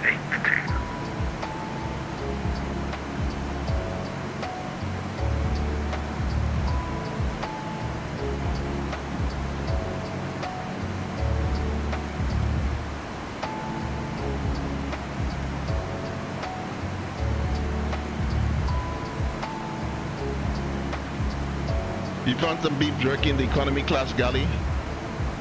You know what? I've got some chicken, but I'm not really hungry at the moment. I have rice and chicken. I had some I had chicken and rice for breakfast. Can you imagine that? Chicken, rice, and sausages.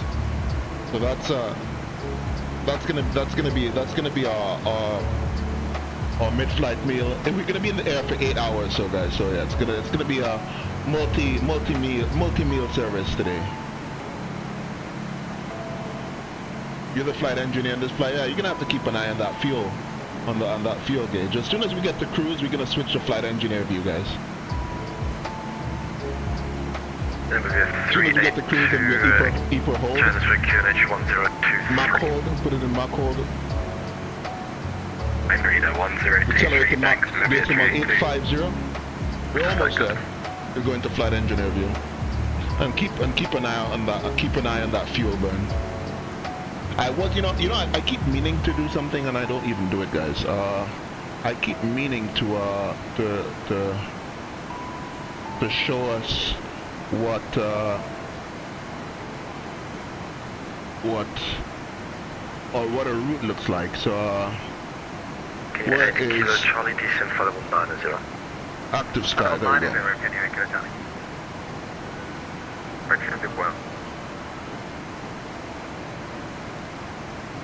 Okay, active sky. Area Majestic 120, passing 3,700, now runway heading. Let's see the map, guys. Majestic 120, identified on departure under radar control, climb now flight level 150, turn left. You know, I did not turn on our weather radar. Very important. Climb level 150, then. Where's my flight plan? Flight plan. Load. Direct to Greytown, then it's for Majestic 120. I don't know why it won't show my flight plan, guys. That's direct to Greytown, then climb level 150, Majestic 120. NFS 382, cancel the speed restrictions, contact tower 118.1 below. So they basically Time 181 and information, we got straight light out over sharp the in our Indian present Ocean. position, it'll be a We are direct to our next waypoint is what? What's our next waypoint here? Romeo Bravo Victor, that's a VOR, I think. What's Romeo Bravo Victor is what? Is somewhere over Durban, I think. France 990, Roger, climb now, flight level 100. Yeah, I love the flight engineer's panel as well, right? I wonder if they've made any updates to the smart co-pilot profile on this aircraft. If it's any more bearable. We've got a weather system. We've got a weather system just south of Madagascar here, guys. We're gonna have to keep an eye out on. France 990, climb flight level 100 and maintain runway heading. Okay, so decimal 85. I'm gonna go Mach hold. Walker 1330, turn left heading 120 degrees. Mach hold, eh? 120, Walker 1330. And we did not. I turned the weather radar on standby. Let's go weather radar.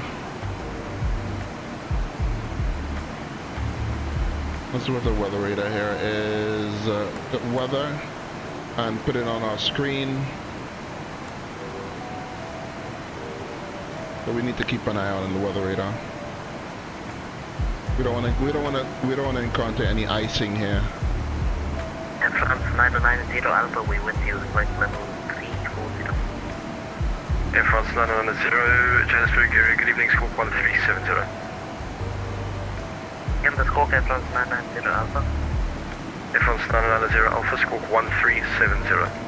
Squawking 1370, 990 Alpha. Just about to level off here.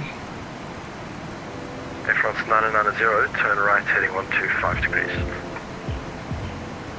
Right heading 125, Air France 990. We can turn off, let's turn this off for a second.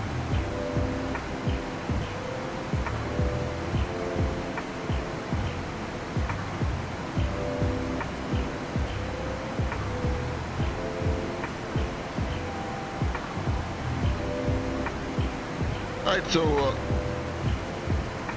Majestic 120, climb now, flight up 400. 400. We can go into cruisy per as well. Is there cruisy per setting on France this? Yeah, 990 Alpha identified on the transponder, descending through flight level 314 under radar control. Expect the landing runway 03 right via the Avago 1 Charlie, descend now flight level 200.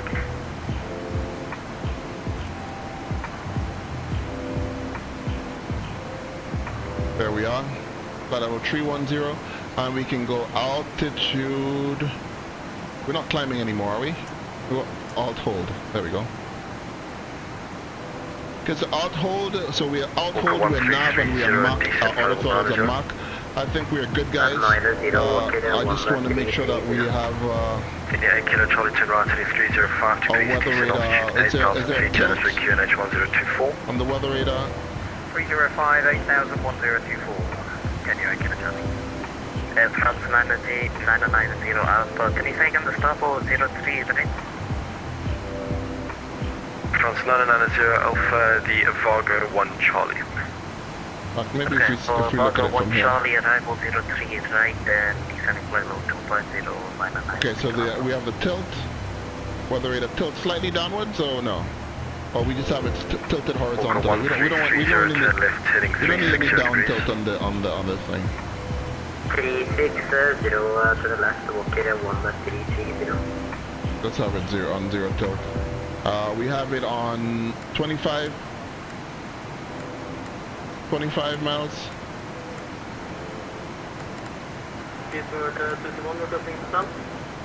Okay, we have it on 25 miles, so we just have it there, so we'll have the weather radar on, guys, to make sure that we have...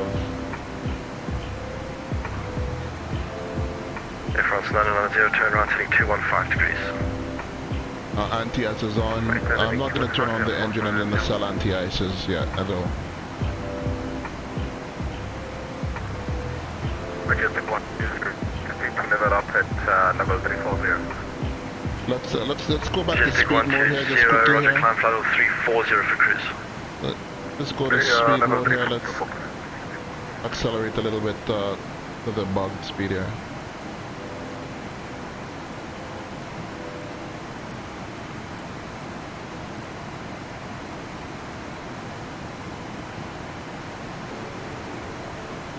So we are on speed here. Okay.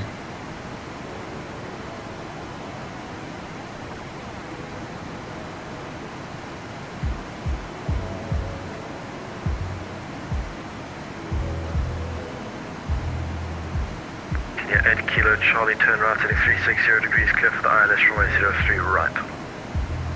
360 degrees, cleared ILS 03 right, can you 8 Kilo Charlie? Why wouldn't it accelerate? I have the auto throttle and speed, right? Yeah, we have auto throttle speed. And we're on cruisy per, yeah. 849, okay, it's ticking over just a little bit. Taking its time.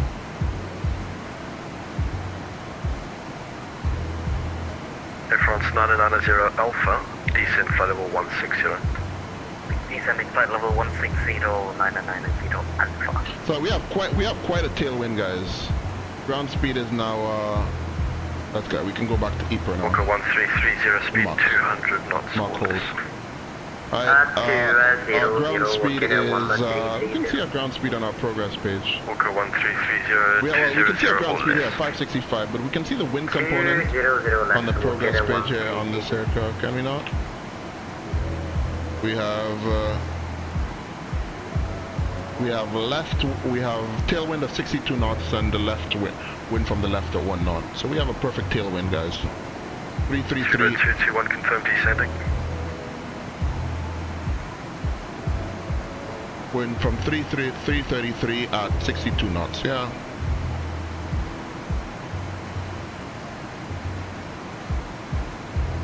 Alright, let's have a look at the flight at the FE panel. Okay, so we have 31 tons in the center tank. What's the fuel flow right now? In fact, we can check. 8 Kilo Charlie, contact Johannesburg Tower 118.1, bye-bye. Fuel flow is where is the fuel flow? There it is. 2,500 kilos per hour per engine. 2,400, 2,300 kilos. 1330, decent altitude 8,000 feet, Johannesburg QNH 1024. 300 kilos per hour.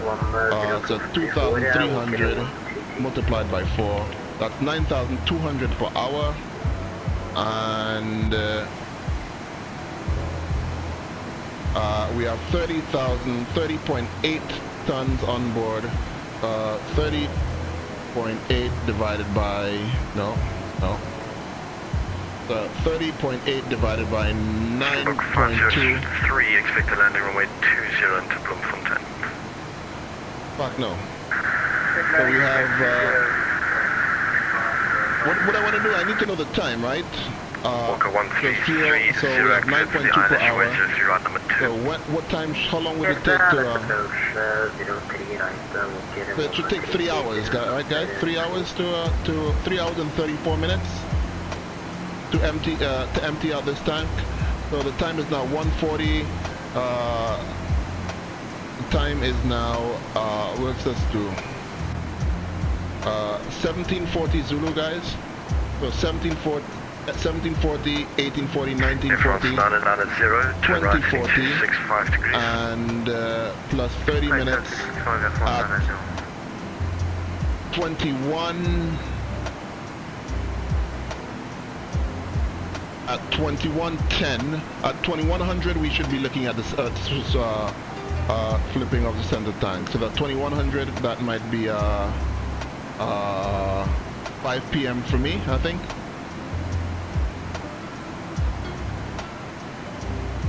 Yeah, at 2100 we should look.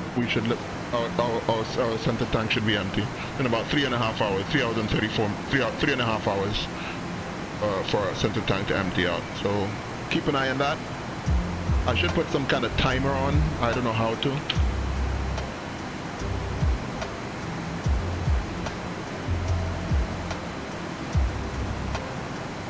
Yes, Steve. What do you think of what do you think of the? I need to look at also my charge in my headset as well. I only have 48% charge on my headset, so at some point I'm gonna need to. Walker 1330, contact Johannesburg Tower 118.1, bye-bye.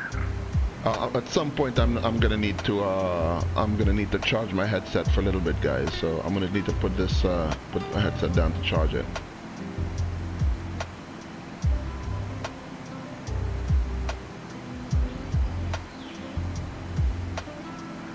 B747 Charlie, request descent. 247 Charlie, descend flight level 160. Flight level 160, ribbit.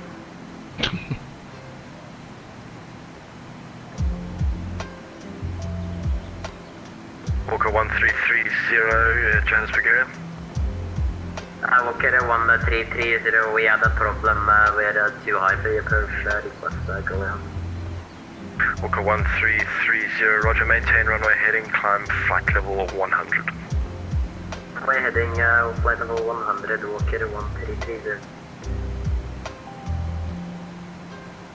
Air France 990, descend altitude 8,000 feet, Johannesburg, QNH 1024, turn right heading 305 degrees. 8,000 feet, 1024, right turn heading 305, Air France 980. Air France 980.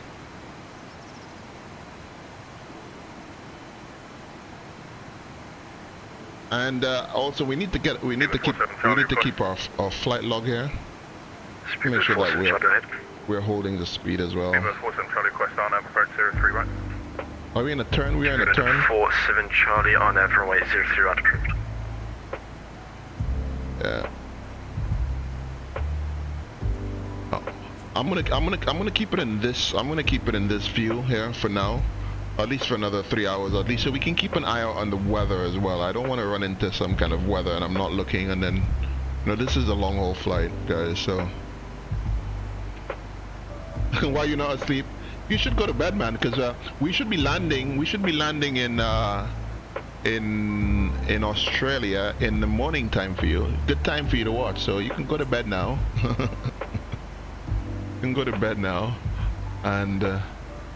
What time were we due in Perth? We were 20 minutes late. 30 minutes late. I'll tell you. Air France 990, turn right heading 360. We were 30 minutes late takeoff. If we were off at we should be on at 9:27, but about 10 in the morning at Perth time. That should be I don't know, you're in Sydney, right? Or somewhere? I think, are you in Sydney? You're on the opposite side of the country, so you might yeah, you should be awake, yeah. Descent flight level 160. Oh, you're in Perth? Oh yeah, you're in Perth. Oh yeah, 9:27. So 9:27 had we taken off on time. But we'll be about half an hour late, so I'll tell you, let's see what our time is. The time is now. We Ezret, 45 miles to Ezret. We should have been at Ezret at what time? Is there a time? Oh, we don't have a Zulu time. Oh, we don't have a Zulu time. Yeah, strange.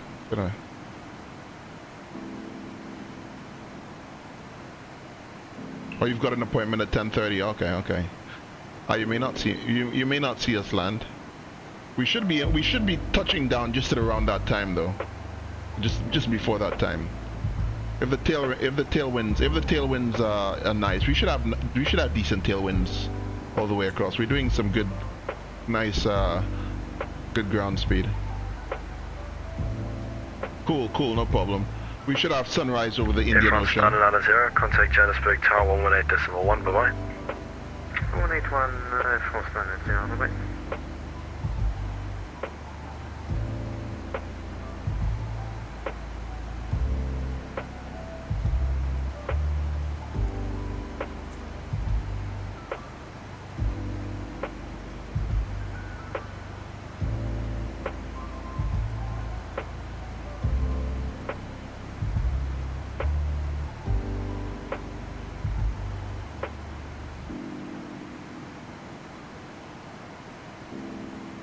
Walker 1330, turn right heading 220 degrees. Heading at 220, Walker 1330. Air France 990 Alpha, descent flight level 90. Descent flight level 90, Air France 990 Alpha. Seabird 221, descent flight level 110. Flight level 110, Springbok 221.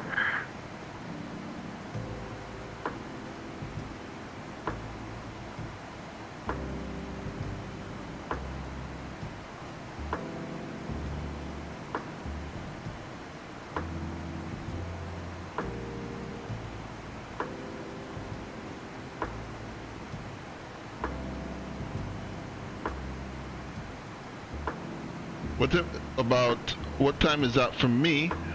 It would be for me it will be about I would say about 8 or 9 p.m. at night. That would be at Zulu time though. The Zulu time, the original Zulu time, had we taken off on time, would have been at 127. Yeah, about 2. It might be about 2 Zulu, yeah. It's about 2.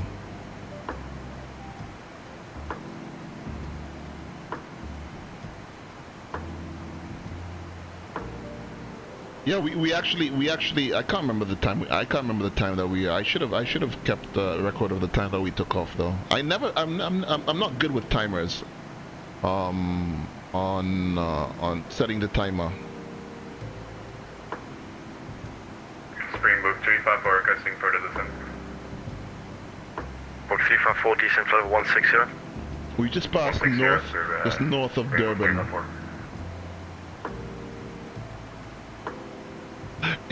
It does, but it doesn't have. Yeah, it has a chrono. It has a chrono, but I don't know how to use the chrono because it seems to like go up to. And then it goes back to 0. So I think the proper chrono is somewhere at the back, somewhere on the. I don't know. It doesn't have a. I don't know how to work the chrono on the 747. I just know how to use it for like a few seconds, like for like a minute. But I think once it goes past, it 247 Charlie descent level 120. Goes past like 4 or 5 hours, it resets to 0. I don't know how to use the chrono.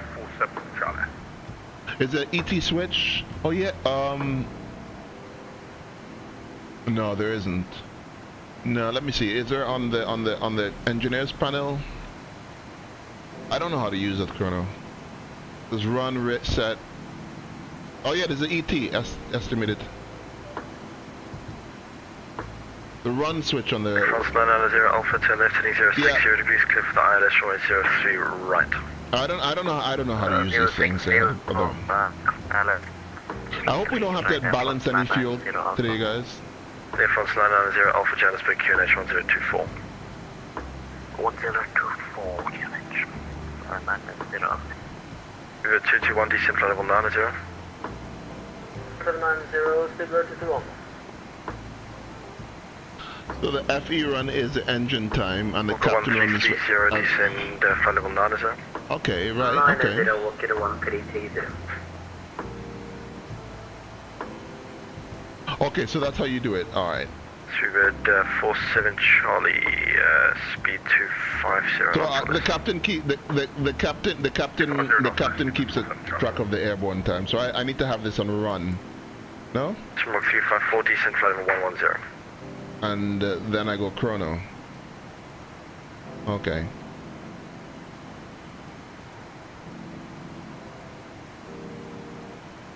It's a bit late for that though. I don't know how long I've been in the air for. In fact, you know, I could find that out. We took off at. If I rewind my YouTube stream. Springbok 354 descent flight level 110. I could rewind my YouTube stream. Walker 1330, turn right, heading 320 degrees. 320, Walker 1330.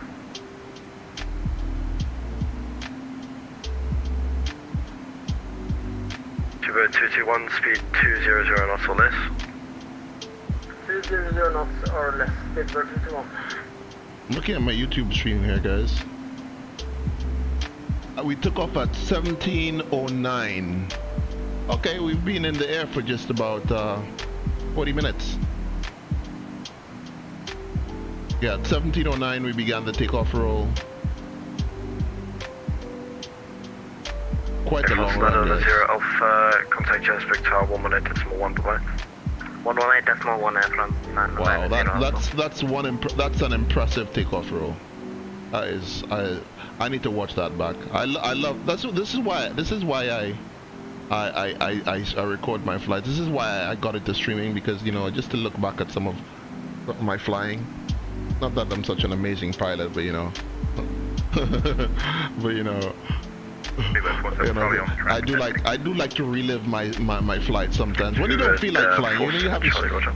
Yeah, on a long flight like this, it's like nice to have like my stream going on in the background. I mean, I know it sounds like I like the sound of my own voice, but I'll put it on in the background and fall asleep to my stream. I usually have some background noise to sleep by. I usually have some rain and thunder sounds, but to have my stream on, to have like a long haul stream on.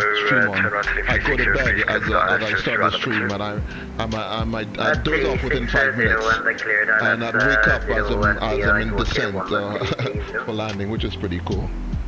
Springbok 35410 left heading 0253. Get rid of the chrono and then set it up. Okay. Yeah. Springbok 354.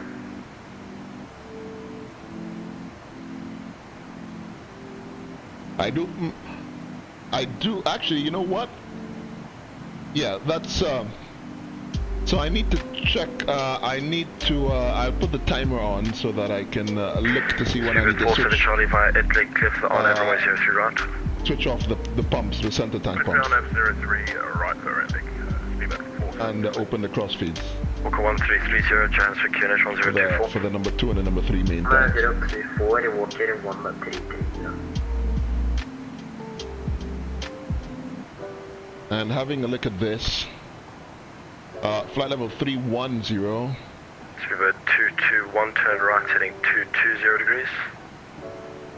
220, altitude. Speedbird 221, maintain flight level 100.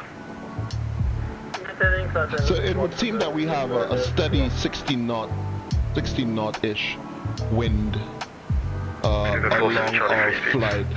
As we exit our ETOPS, as we get closer to Australia, the wind should come up to 140 knots as we get closer to Perth. So we may be able to make up for some of that lost time. Charlie Mark Johannesburg, good evening. Good evening. You asked me to contact you. Sorry about that. I was flying V4. Charlie Mark, just confirm you have a flight plan file. Charlie Mark has got a V4 flight plan for Nelspruit, since Charlie Mark.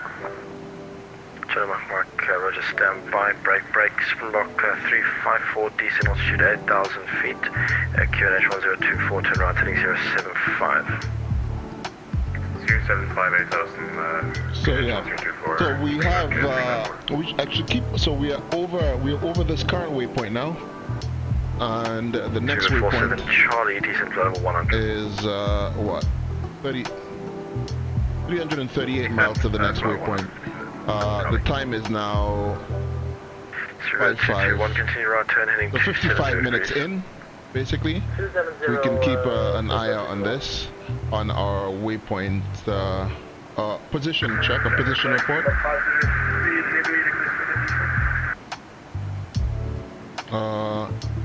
Springbok 503 heavy descend, flight level 110.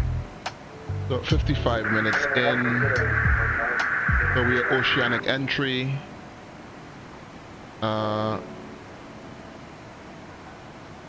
Springbok 354, clear to the ILS runway 03 right, number 2. ILS 03 right, number 2 is Springbok 354. So we're direct. Bulgaria, howdy, Makati 571 on the climb, flight level 60. Makati 571, stand by, brake, Springbok 280, radar service terminated, monitor Unicom 122.8, bye-bye. 122.8, Springbok 280, so long. Walker 1330, Johannesburg Tower 18.1, bye-bye. I'm looking at this, Raxis. We're now into the Mauritius FIR now. Oh, sorry, direct 32 south, 40 east. Question to 122.8, I'm on an unmanned airfield, Nelspruit, doing circuits, Charlie Mark. Charlie Mark 122.8. Charlie Mark 122.8, thank you. Okay, so flight level 310. 92, brake, Springbok 221, turn left heading 220 degrees. Mark decimal 85. We should have 130 tons of fuel. We have 135. Actually, no, we just 354 for established, right. 133, 135. So we're just about here. So we're fine on the fuel burn. We have 135 tons. We should have crossed over into the Johannesburg FIR. with 133 tons on fuel. So we are one. I did not do a Freebird time check 47 on Charlie, this. decent altitude 8,000 feet, Johannesburg QNH 1024. So let's do a 8,000 feet 1024. So we expect 3 221 turn left heading 220 degrees. progress. Dakota 571 Johannesburg area, good last evening, service, identified on the transponder passing next, altitude 6,000 feet, climb now flight level 150. Does it give an ETA for that? We get an ETA for that? We could get an ETA for this. We're doing 311 nautical miles, and we're doing 561. Just 120, landing runway 03 right via the Avila 1 Bravo. So 309 divided by 561. We just take 309 divided by 561 should be 0.5 of an hour, or 0.55 of an hour, just at about 1730. 1635 maybe should be at the next waypoint. And we expect to have at that waypoint just at about 130 tons. We enter the oceanic ETOPS entry point just at about 100, maybe 133 to 100. 503, proceed direct IMGO, decent altitude 8,000 feet, Bloemfontein QNH, standby, and cleared for the RNAV runway 20.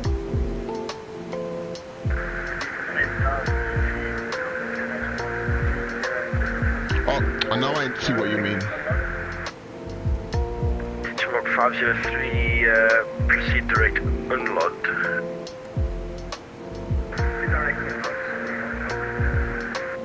Springbok 221, turn left heading 125 degrees.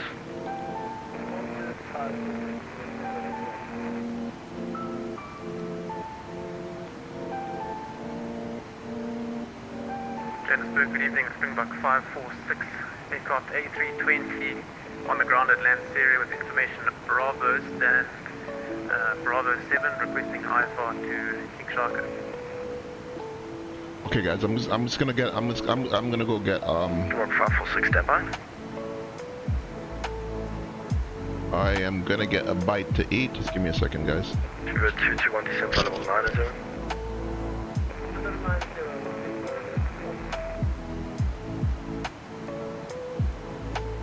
Dakota 571, climb flight level 340. Climb flight level 340, Dakota 571.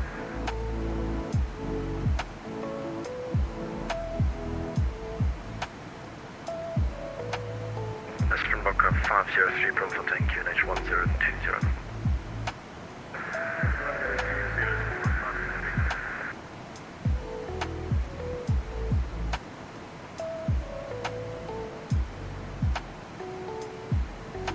Freebird 47 Charlie, contact Johannesburg Tower 118.1, bye-bye. Now 181. Thanks, man.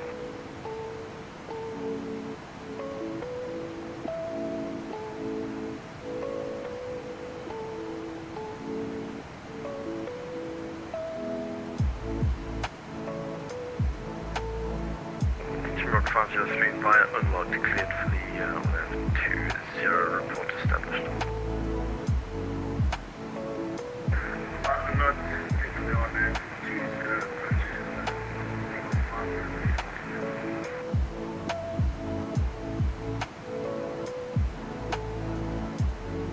Springbok 221 turn left heading 050 degrees, decent altitude 8,000 feet, Johannesburg QNH 1024, cleared for the ILS runway 03 right.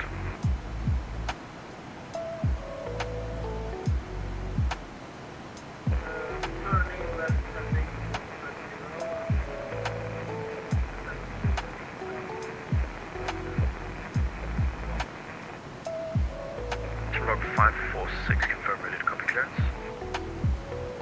Affirm Springbok 546.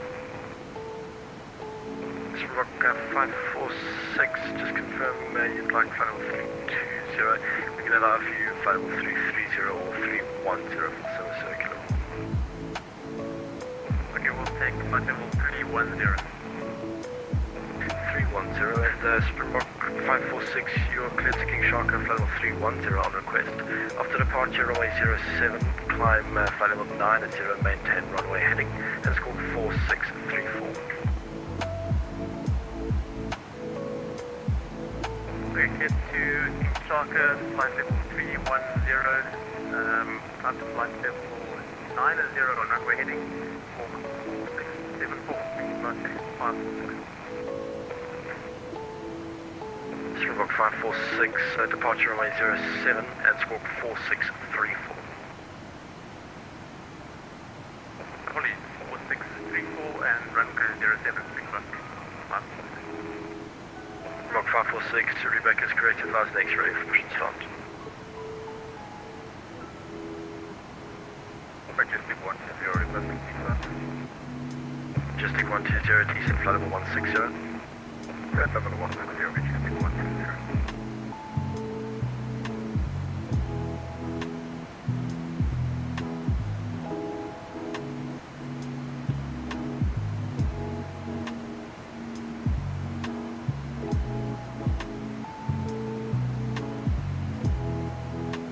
Joburg area, good evening to Springbok. 2968 heavy with you out of Johannesburg. We're having a couple problems following the state. It's not entered any of the waypoints. We only have the end, which is the Vassar waypoint. Springbok 2968, identified on departure under radar control, climb flight level 150, turn left, proceed direct to Vassar. Thank you very much. 150 direct to Vassar, Springbok 2968 heavy. Area from Majestic 120, waiting for our arrival clearance. Majestic 120, just keep the 03 right of Velo 1 Bravo, just waiting to get your approvals for 03 left. That will keep 103 right, Majestic 120.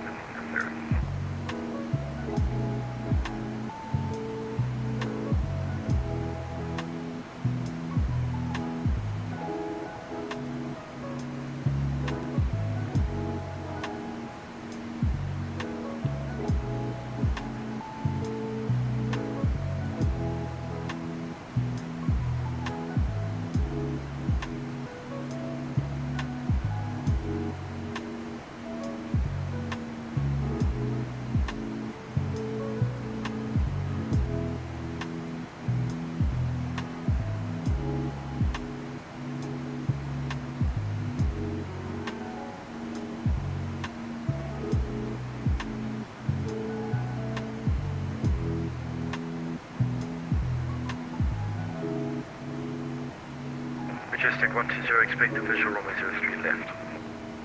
Get visual 03 left, Majestic 120.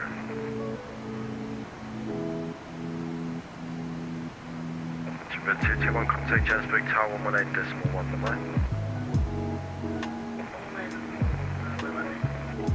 That's Super 221, cancel the speed restrictions.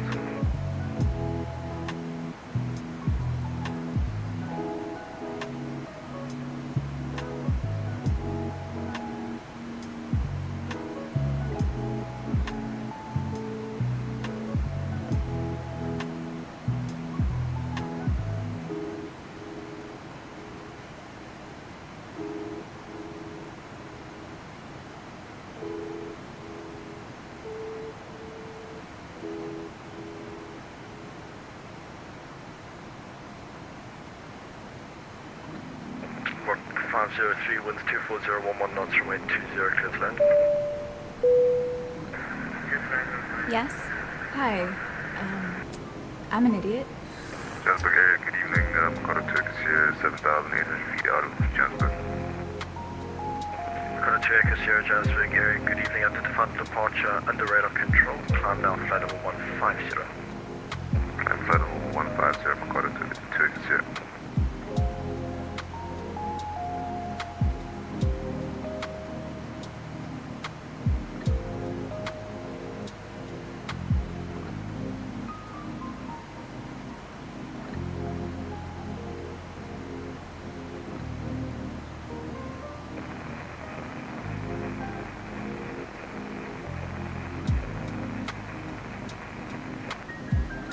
South Station calling unreadable.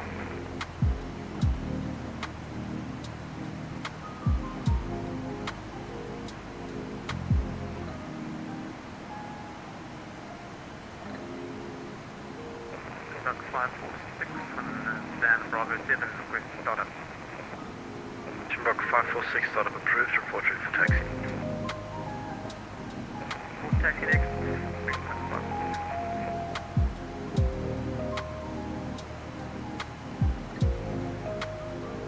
Got a 2 Echo Sierra, turn around, proceed direct, APDAC then as filed, climb flight level 390. Climb flight level 390, right direct, APDAC then as filed, quarter service here.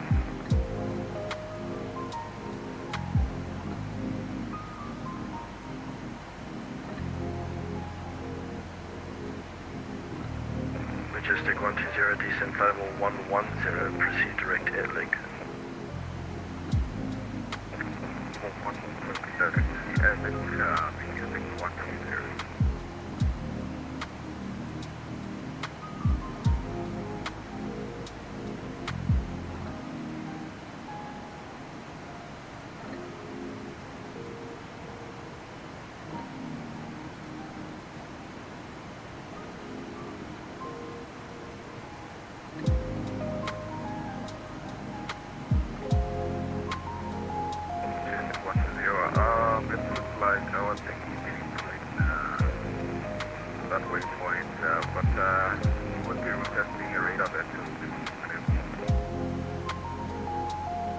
Majestic 120 vectors for the visual runway 03 left, turn left now heading 340 degrees. Visual for 03 left, left heading 340 degrees. Springbok 2968 heavy, climb down flight level 380. 380 Springbok 2968 heavy.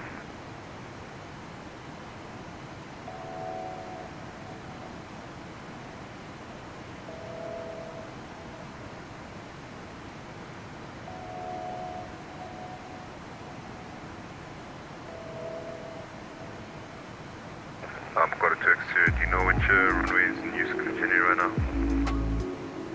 Got a 2 Echo Sierra, expect a landing runway 05, Virginia. Expect landing runway 05, quarter to X2.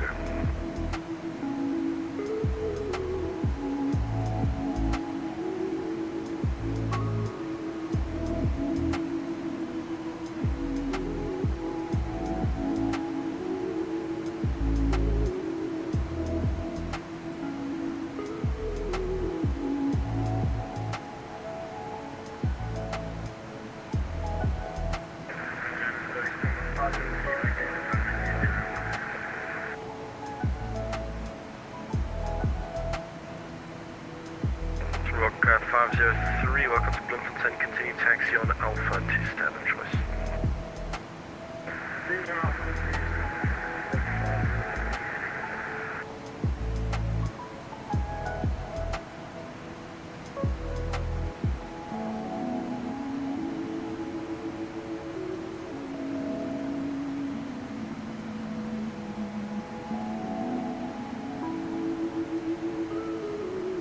That's 546 ready. Rock 546, taxi to the hold runway 07 via the main apron, Sierra right on Alpha. Taxi runway 07, Sierra, then right on Alpha. Springbok 546.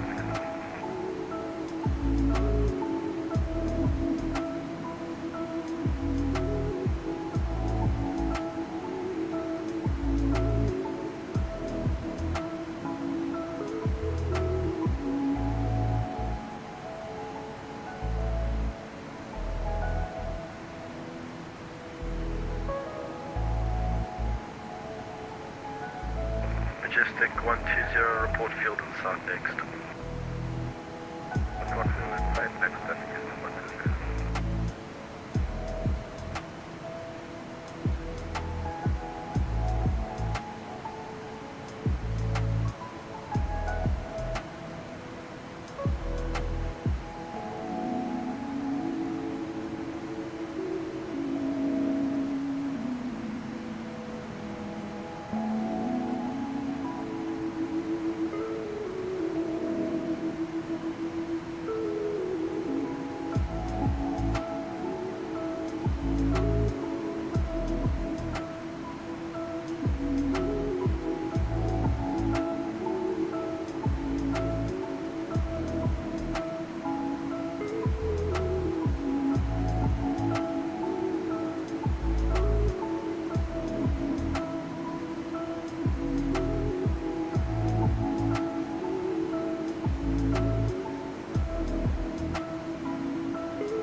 Roger 3, thank you very much for flying. Have a great evening. Cheers.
That area from Majestic 120,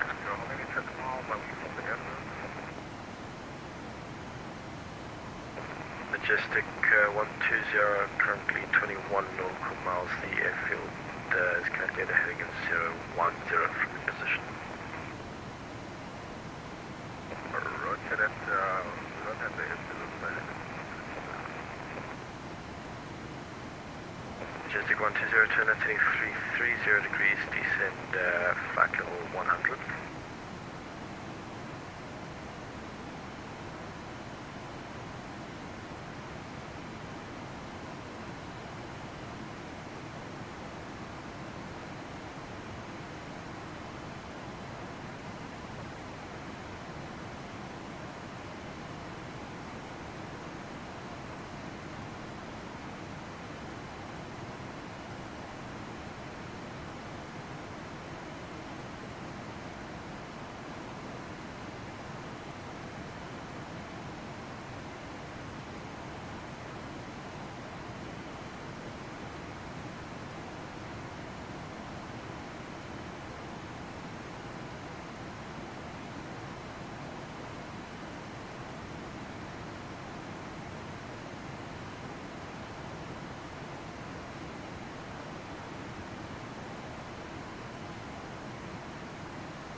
125.01, thanks G, all the best, take care, cheers. I've got a 571.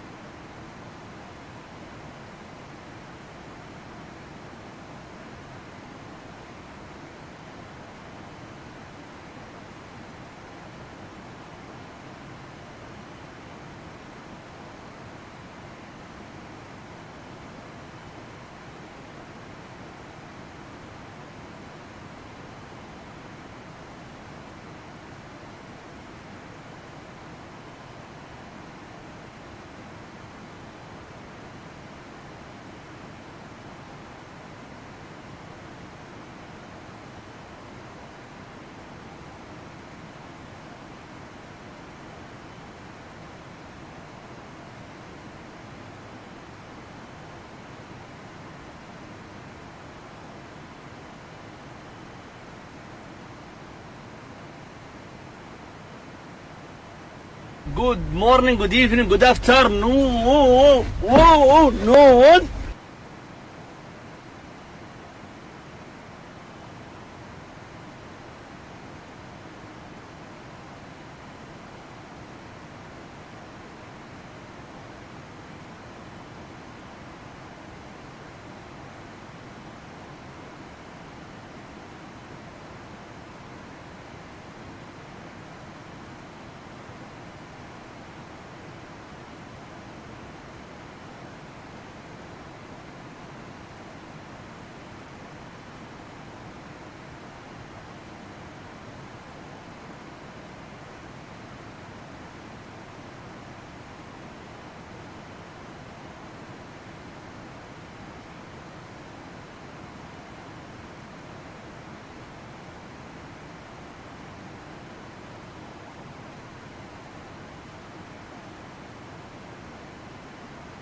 guys.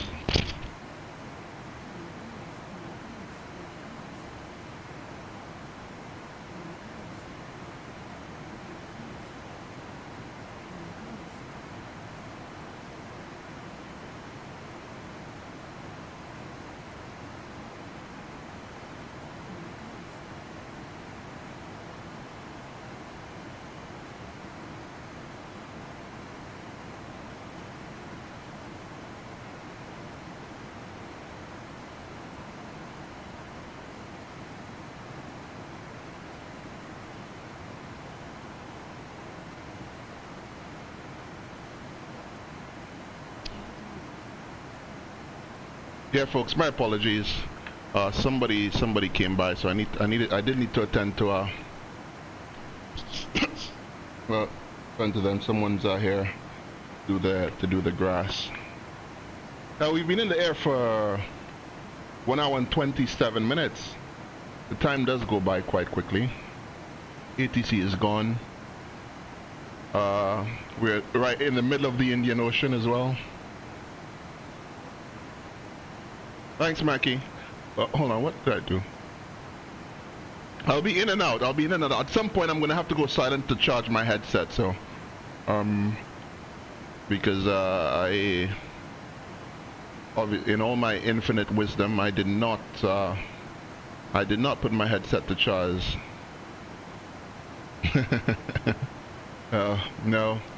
Well, now we don't want to end up like Springbok 295, right?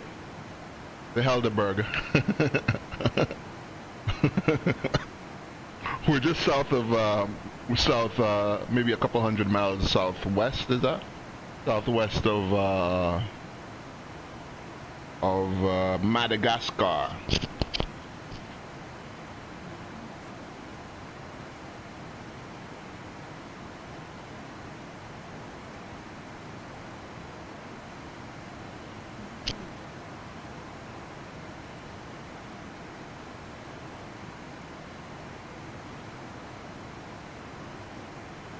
And we're about to hit our first oceanic waypoint, 32 miles. We do a quick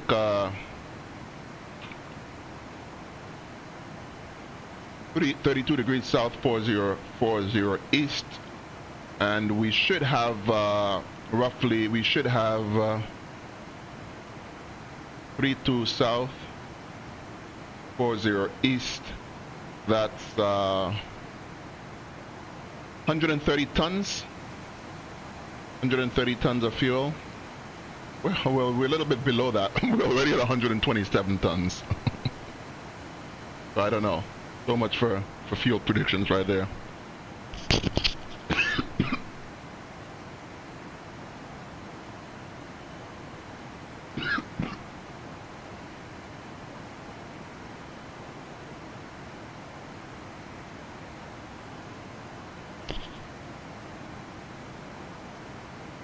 A whole 3 tons less than what I expected to have.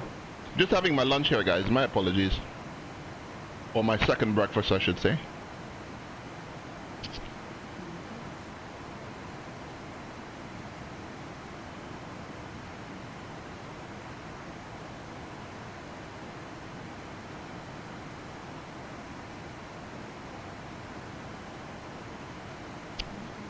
I've got a bowl of cold rice, chicken, and sausages.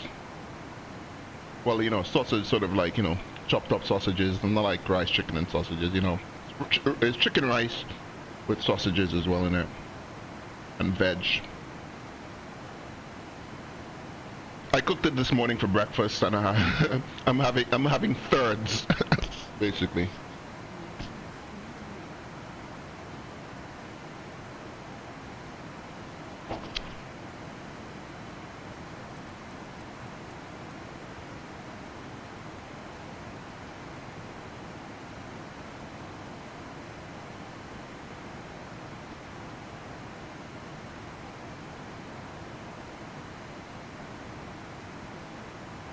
There's another flight bound for Indonesia, guys. Where's what? Is that Denpasar? Yeah. He's from Joburg to Denpasar. It's Mike Alpha Whiskey 127. He's like right in the middle of the Indian Ocean. Right directly south of the subcontinent. He's exactly like halfway on his, just past the halfway point on his journey. We're not even a quarter of the way in. We're like 1/10 of the way in. 1/8, 1/7 of the way in. When do we expect the step climb as well? We expect the step climb at the flight level. We can climb at the flight level 330 at 35 south, 50 west. I don't know if we could. We probably just hold it at level 310 and then go and climb in 4,000 foot intervals, or should we climb in 2,000 feet intervals? But we don't have any ADC. We can climb as we please, right? That's flight level 310. Yeah, for quite a bit.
Just a quick check on our fuel burn situation here as well.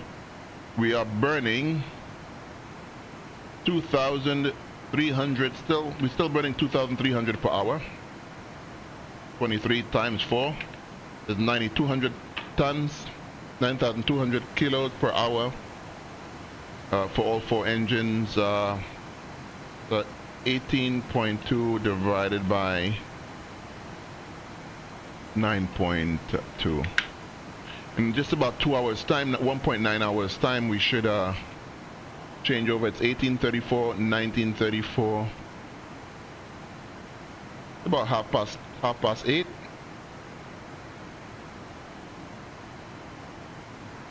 Just about 8:30. We should 8:30 Zulu. We should switch a bit earlier than I expected.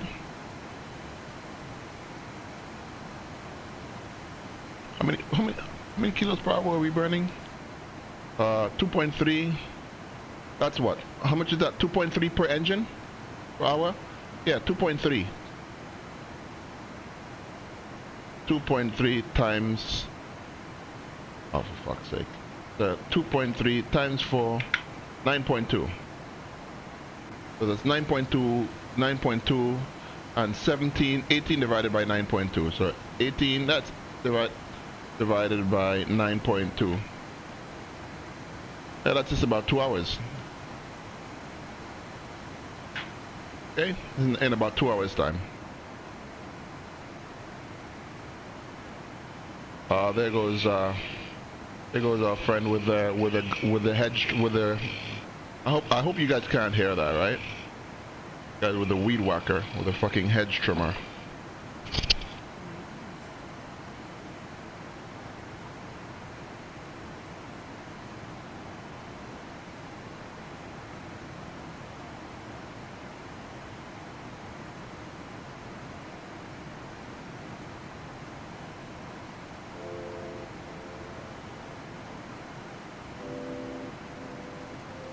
I hope so. Noise suppression gets get rid of my chewing as well.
So folks, next waypoint is 35035 south, 50 east, and in 480 nautical miles, and at 558, so 380 divided by 558, 0.68 of an hour. Oh, sorry, no? Yeah, 0.68 of an hour. So 0.68 times 60 in about 40 minutes time.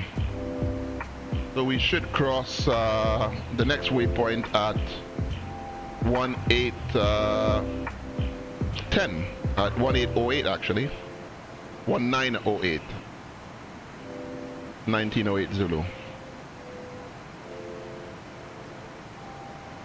Is there a way to get progress, ETAs? How do you do ETAs on this? Yeah, that's how you do ETAs on this, right? As long as you're flying real time, you're good.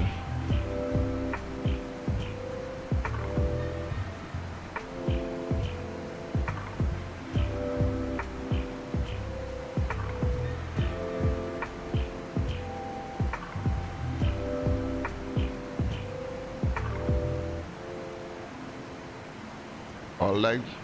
Is there? No, there is 1, 2, 3.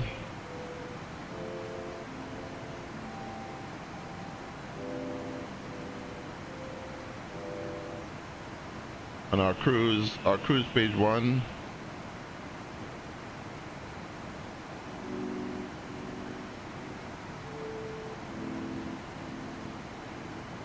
Oh.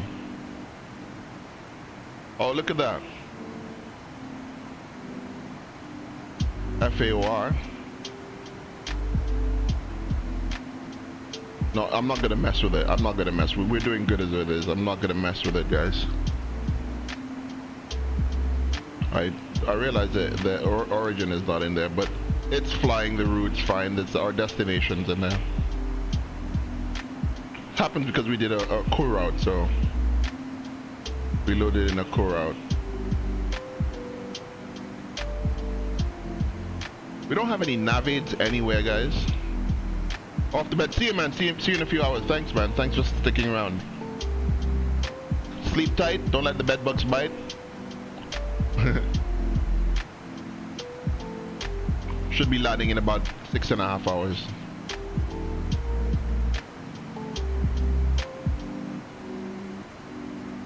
Look at the weather radar here. Are we inside of any weather system?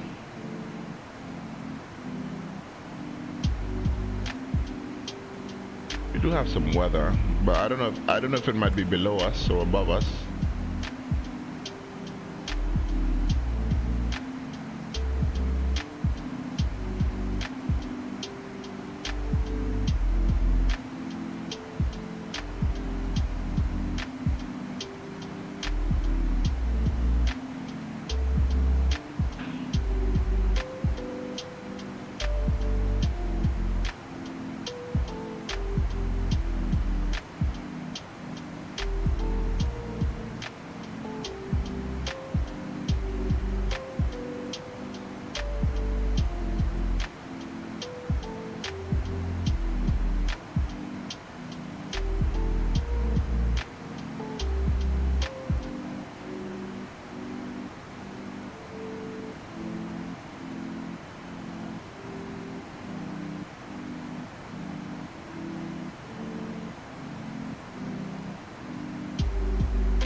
They made the wall so thick on this thing.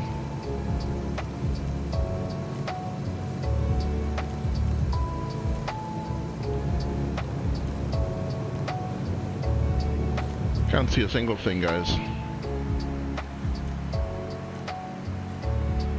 You could turn on the wing light though and have a look at the wing. See what the wing light on. The wing inspection light. There it is. We can't see the wing inspection light now.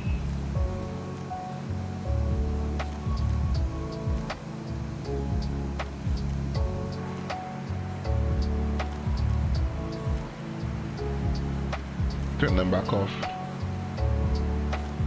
Wing inspection light is off again.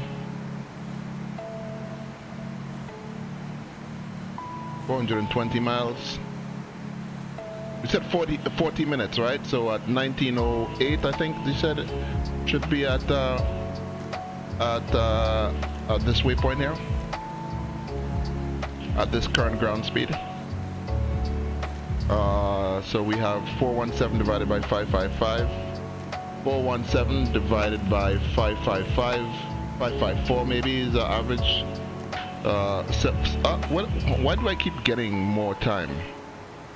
We have 450 nautical miles divided by 555. That's 7.74 of an hour. Times 60. In about 45 minutes, okay. So 1845 at 1930 we should be at overhead this waypoint. James, how you doing, man?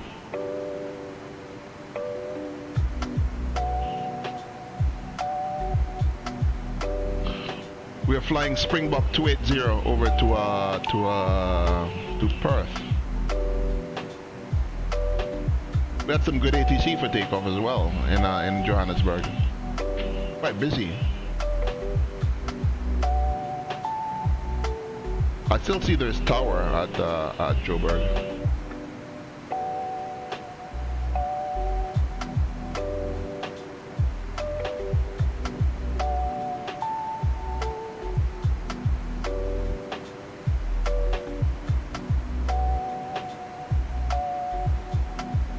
Oh really? Did you do that flight in real life?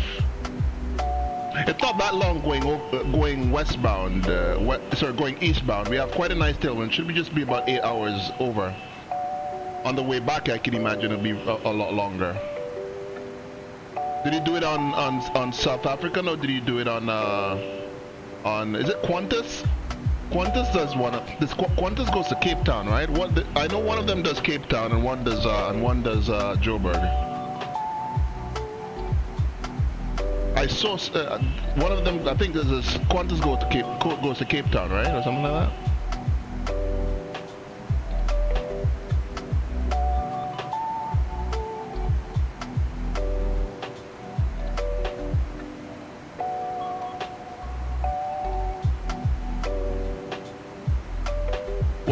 What they have? SAA 280.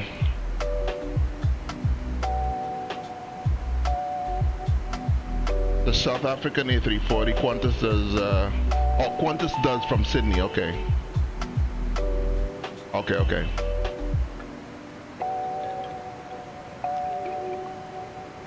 Yeah, South African 280. They haven't since the pandemic, right? They haven't, I don't see them they haven't restarted that flight. I think the last time they did that flight was in 2020. And it was an A330. A330-200.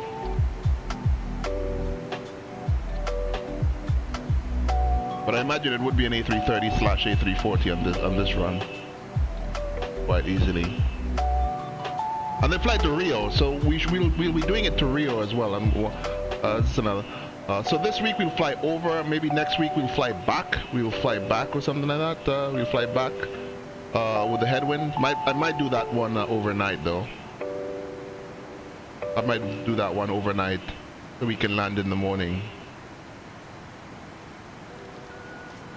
Or land, yeah, we'll be overnight for me. It'll be overnight for me.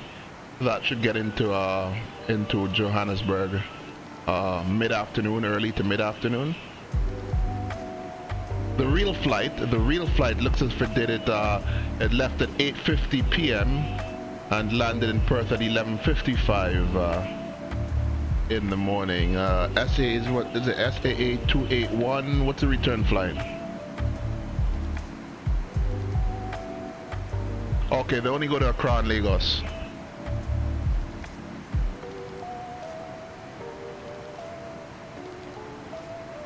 Yeah, I know they only have like a couple planes now. I imagine all the European airlines and the Middle East airlines are just wreaking havoc. They must be so happy that there's no South African airline doing no British Airways flight.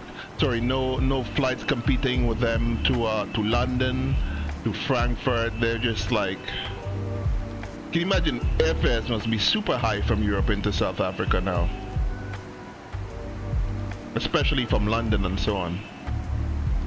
I mean, I guess the London flights will compete with the intra-Europe, the flights that we have to make connections into Europe, like Lufthansa and KLM maybe. But definitely, they must definitely be reaping the rewards. Are United and Delta both coming to Johannesburg and Cape Town? Oh yeah, because they won't have the. They used to do Miami and JFK, didn't they? Those were some of the longest flights in the world at one point, I remember. The 747 that used to go to JFK, wasn't it? I'll be coming once I get the 767-400. I'll definitely be doing the South African runs. Delta, I think it's a Delta.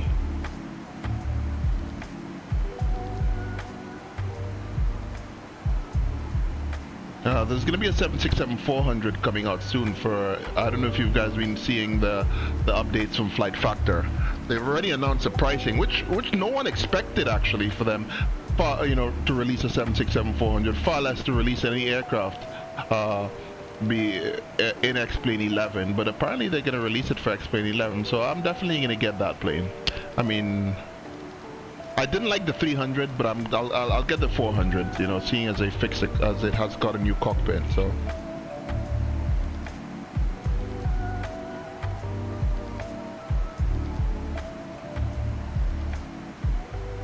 Manu, X-Plane is better than Microsoft by the physics. X-Plane uses a wind channel, especially for the helicopters. I don't do helicopters. I want to get into helicopters, Manu. I think the thing about helicopters in X-Plane is, I do agree that the X-Plane definitely does feel better than Microsoft, especially the ground physics and the air physics. I mean, even the it might be a little bit subjective, but even let's say planes as basic like the Zibo. As basic as, because Zibo is not that basic and it's not basic anymore, but but if you compare that to the PMDG and aircraft like that, yeah, night and day. But as far as the thing is, what I find about helicopter flying, you do need a bit more VFR sceneries, and I think although X-Plane is better in terms of flight physics, yeah, as you say, but flying helicopters, I mean, wouldn't you want more like VFR scenery for that? Because helicopter flying is more VFR flying for the most part, isn't it? I would say, unless you're going to unless you're flying to you're doing offshore flying, like going to the oil rigs and so on, which I imagine would still be VFR to some extent. I do want to get into helicopters. It's one of those things. I know I keep saying I need to get into helicopters, I need to get into turboprops, but helicopters is definitely one side of I do envy anyone's flight sim skill, anyone's skills. Their helicopter, anyone who flies helicopters, guys, and could fly helicopters good, even in real aviation, in the real world, aviation is known to have mad skills. So if you fly helicopters and you fly good, hats off to you, man.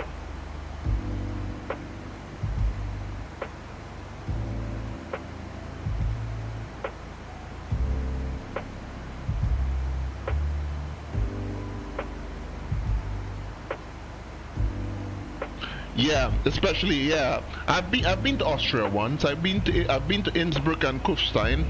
I went in that was like I was 12 years old though. I went on a train from Rome to Innsbruck. We spent some time in Tyrol. It's so beautiful there though. It's so beautiful. But as you know, as you say, helicopter favors more VFR. So you definitely would want the scenery. So you know, if you can have the physics in the X-plane physics, a helicopter that has really good physics in Microsoft Flight Simulator. I can't comment on how good the physics are at helicopter flying because I don't fly helicopters. But it definitely is something that I want to get into.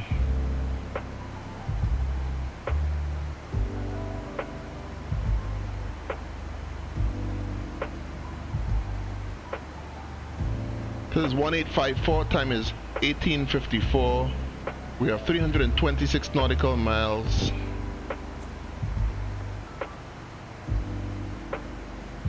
Yeah, something's wrong with my timekeeping. 560 nautical miles per hour. And we have 324 nautical miles to go. Oh.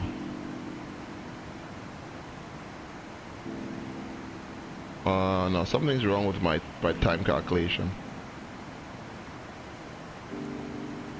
321 divided by 560, 57 times 60. Yeah, 34 minutes.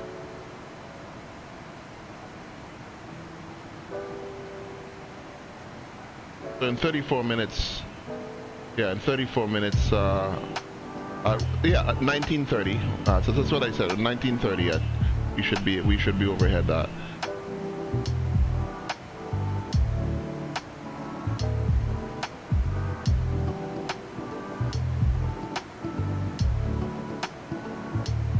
When do we step climb?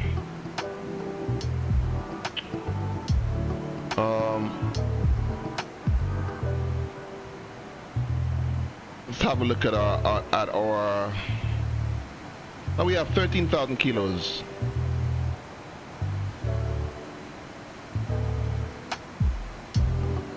So 13.2 divided by 9.2.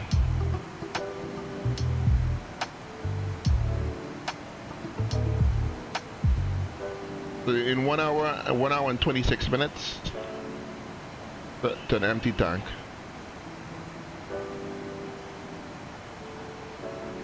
In Microsoft, you fly one wing translated into the left and right way. Oh, really? Okay. That's it. I did not know that. I did not know that. I'm not surprised about Microsoft. They just extrapolate the data, right? They just extrapolate the data. I would love to see what the X-Plane 12 physics. What improvements do they have in X-Plane 12 on the flight model? One area where I think all sims can improve is definitely the ground friction model. The ground friction model is still not that great on any flight sim. It's definitely better in X-Plane than it is in Microsoft, but it's one of those things that still, I guess it's so much more variables in ground friction. You know, tire condition, the temperature of the concrete, you know, and the resistance. You know, how do they actually measure that resistance? It must be. It definitely is a lot harder. It's a lot harder to quantify than let's say the air resistance. You know. Versus the ground resistance. You know, because the air resistance is always going to be more or less the same on a smooth fuselage versus on rubber, which is sticky and, you know, can get stickier. You know, depends on the condition of the tire as well. The tires as well. You know, how well inflated or not they are. Is there an Osprey is there an Osprey for X-Plane?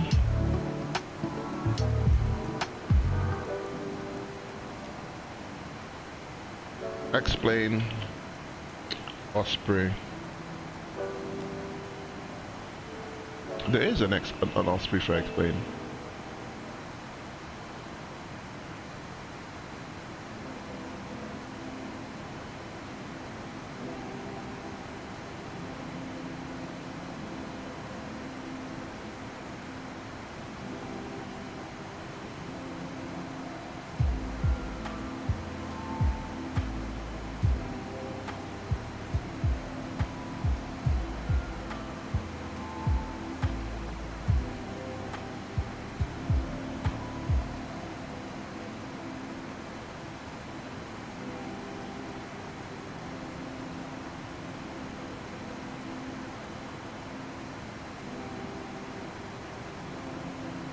Hold on, let me just see if I can, there's, okay, yeah, hold on, I'm trying to find it. I'm trying to share my screen, but it's failing miserably.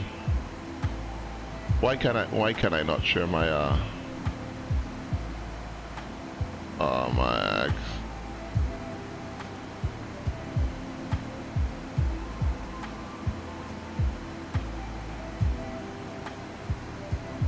Okay, that's showing.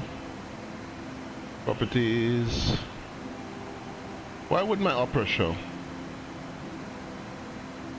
Huh, interesting.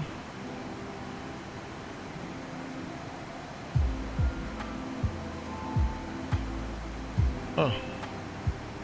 Okay.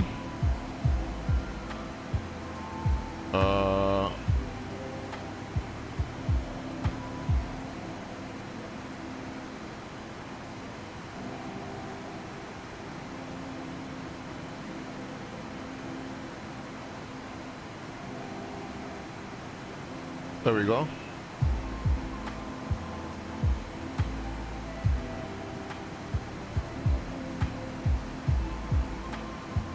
Is it any good, Manu?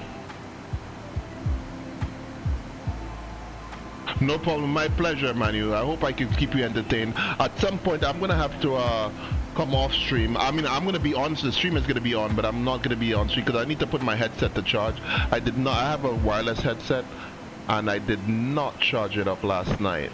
So I have like 30% power. That should be good for at least another 3 to 4 hours. As long as I have my volumes down. So thanks for keeping me company on this flight, and tuning in, and thanks for the sub as well, in advance, on YouTube. I hope to stream a bit more on YouTube. You know, I stream a lot on I'm not particularly new to streaming on Twitch, but on YouTube, I've never, you know, I sort of got out of habit of streaming. What did you think of that viral video of that crash on the Osprey? Was that recent?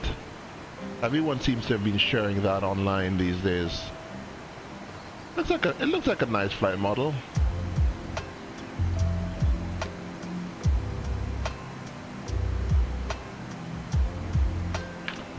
It is gonna be a long flight tonight, though. I can't wait till we get to our next waypoint so that I can do a route integrity check.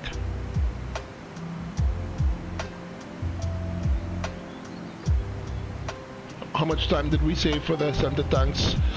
The center tanks to burn 1 hour and 20 minutes. That should be about 8 o'clock, 8 p.m., 8 at 8:30, 8, at about 8:15.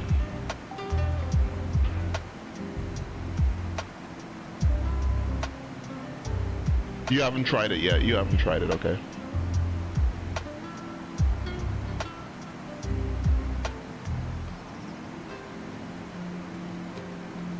Yeah, we're due to land in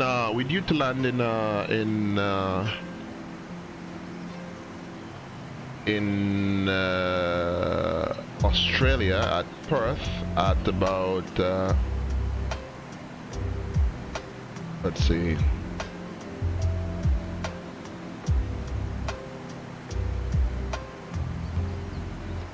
At 1:27 Zulu, I would say at about just at about 1400 at about 2 o'clock Zulu. It's about 10 a.m. Australian time.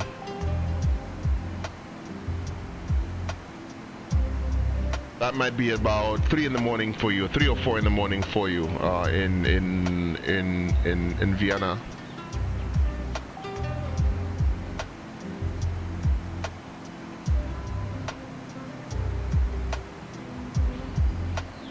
Guys, I wanna see that takeoff. Let's see if we can watch it. Can I watch it? Can we watch it take off on YouTube here? Let's watch it. Let's watch the takeoff here on YouTube here. Hold on. Good morning, good evening. Let's see. Let's watch the takeoff. Let's put this on high def. Engine stabilized. In every circumstance. So. Yeah, I mean the That's me talking. That's me talking. Hopefully, I get a new mic soon this summer, guys. My mic is I get a desktop mic hopefully, because my mic sucks ass. Check. Oh no! Oh no! It's us lining up there. How long was our takeoff run? How long was our takeoff run? Where is fly with Lua? Reloads. Alright, I'm gonna use my chrono for the fly with Lua here. See how long our takeoff run was. Disarm. Back valve. Wait. Closed. Pressurization mode selector. Auto. Fuel boost pumps. On. Cross feed valve. Check. Before takeoff checklist completed. Okay, April is going to be 157, climb out. Shut up! Alright, 5 miles, 5.1 miles, and it's left heading 101. Alright, so good. Alright, chrono. Stabilized.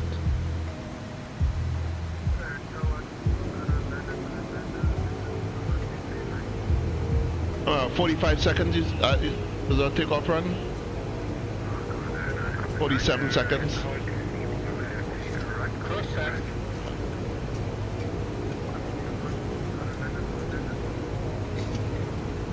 $80 knots.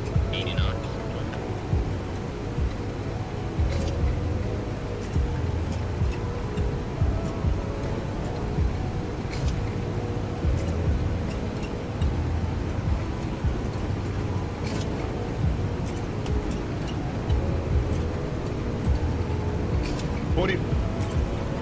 Seconds, and we're not even at V1.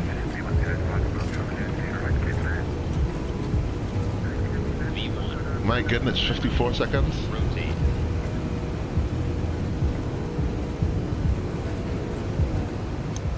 1 minute, guys. 1 minute and 2 seconds is our takeoff. Jeez and ages.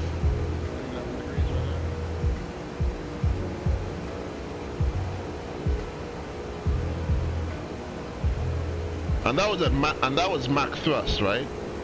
That was maximum thrust. Yeah. And that was max thrust, right?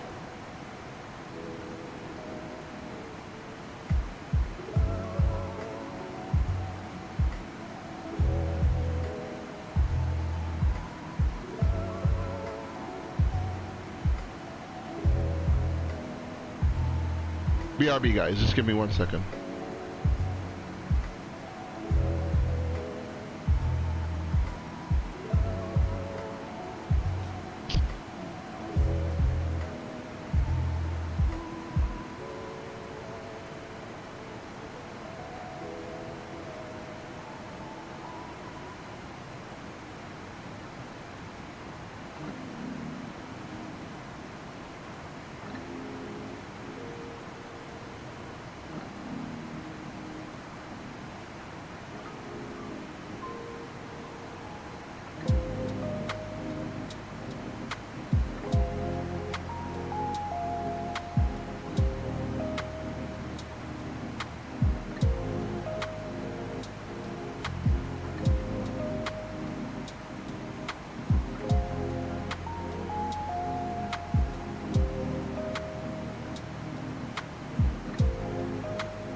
Yeah.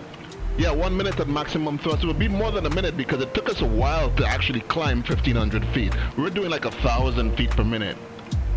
Literally.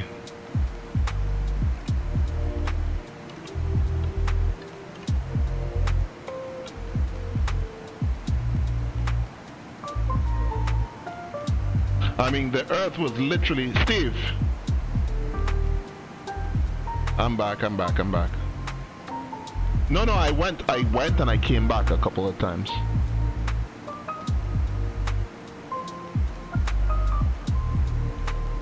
Need to check on my on the weather. Let's see what the weather's like.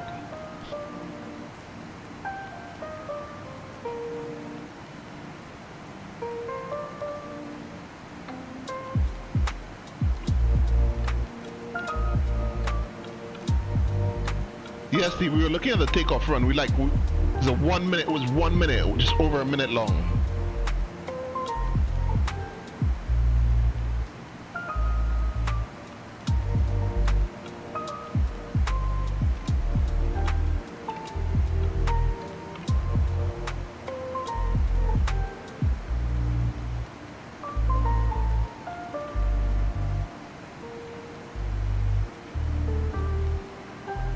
Well, no, there's we've got someone, we've got a gardener cutting the yard, so I need to keep just keep an eye on, you know, stuff, because I've got the front door open of the house and I'm at the back of the house, so I know at some point the gardener's gonna leave and he's gonna put the whacker back indoors, because I can't keep it outdoors because it will get stolen. So, and I need to keep an eye on, make sure that everything's fine. So, and I'll be in and out in any case, because it is a long flight, right? It is 8 hours, so I need to pace myself on this stream. I don't want to be absent on the stream, you know, like, you know, for hours at a time. I know it's a long flight, you know, and it's really hard to make content, you know, make content or to talk for 8 hours long. At some point, I'm gonna have to put down my my headset because to charge it. I'm keeping the aircraft volume down to a minimum so that. But I definitely will be in to do position reports every hour or every time we cross a waypoint. We have 148 miles to the next waypoint. We should be over it in the next.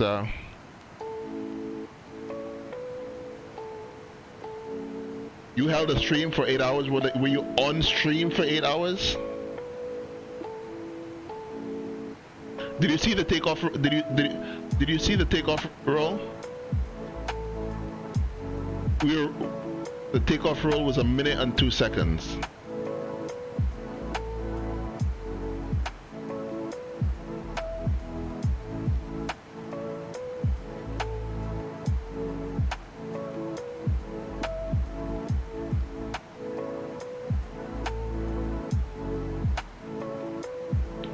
What's your longest takeoff roll ever been? What's been your longest ever takeoff run?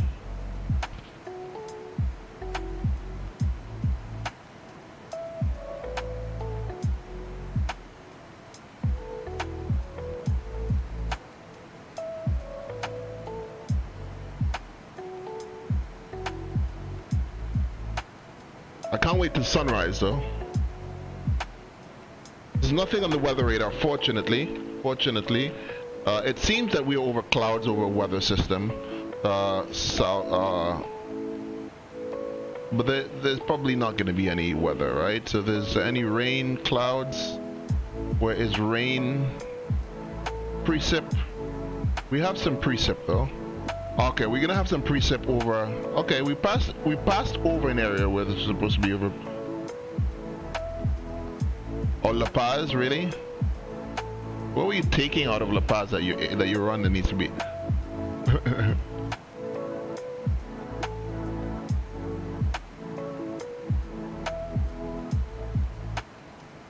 That you have such a long run out of La Paz. You usually bring stuff into La Paz, right?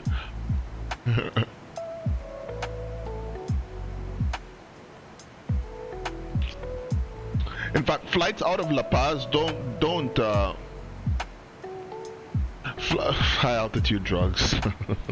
I mean, flights out of La Paz don't usually go that heavy. I know when American, I don't know if American still flies to La Paz. I even know when they did used to fly the 757, they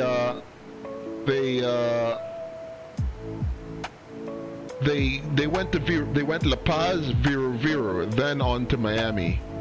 They never took off. Who flies Miami to La Paz? What's La Paz's not, I was gonna say IVAO code, not ICAO. What's La Paz IATA code? Miami MIA, the LPA.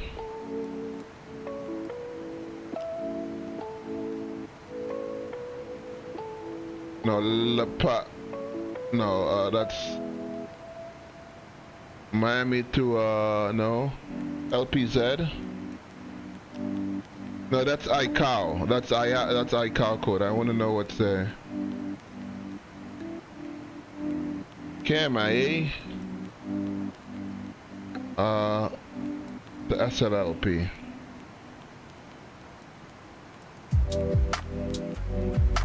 LPB, right? Yeah, flight finder KMIA to El Alto. Who flies that? OA. Yeah, they all go via Vero. American has an A320. Boliviana goes via goes 767 via Vero. Miami to Vero, Miami to Vero. Then American through Lima. Already, so there's only Miami. There's only, yeah. So yeah, they couldn't go. They couldn't take the load out of. They wouldn't take the. They can't take. They don't have the performance to fly straight out of La Paz. Almost every flight goes through Vero. Especially if they're going as far as Miami or something like that.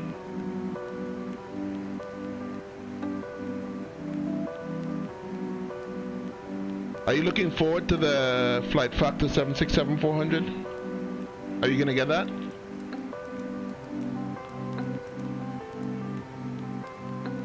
$764.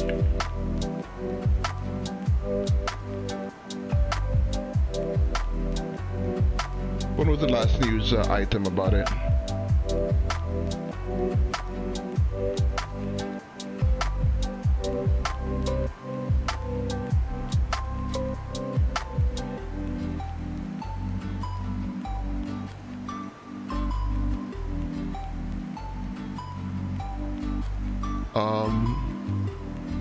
Thanks. Oh, is there a video?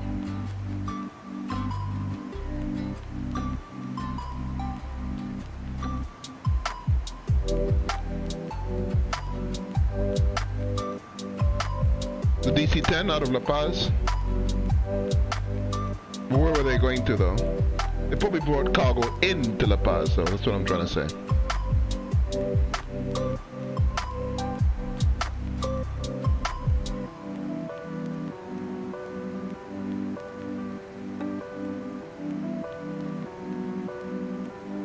Where was it going to? Or probably quite empty.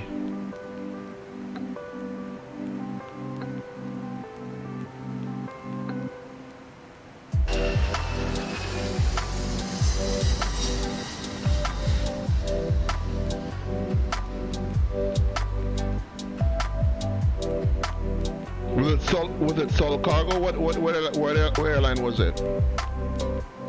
Yeah, they'll probably bring cargo in, and you know, if they take off, they won't take off that heavy out of La Paz.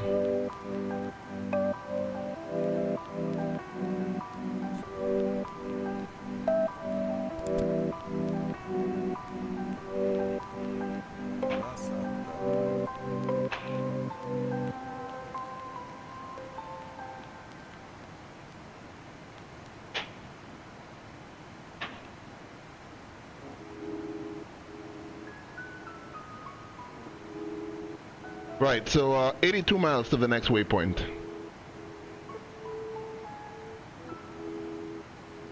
So 82 at 554 times 60. In just about 8 minutes time, guys. In about 8 minutes time, we should be crossing over the next waypoint, and we'll do another fuel cross check.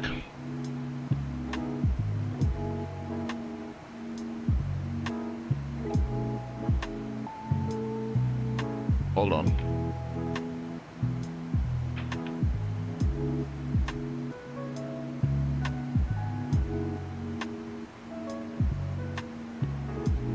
I do need to keep an eye out on the DM either, so we do another fuel cross check here.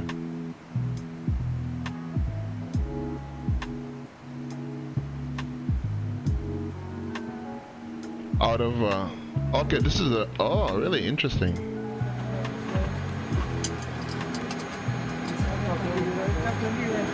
Ya, ahora va listilla, ¿no? Vamos a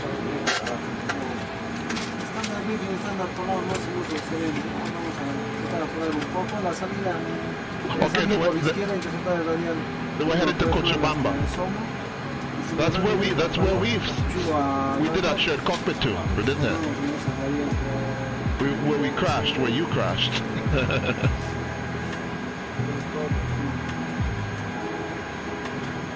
SLCB. The Cochabamba, yeah. Okay, let's look at carefully. Check. Check. Let's maybe turn my aircraft volume down a bit. 29.2. Radius. Set for departure. Set for departure.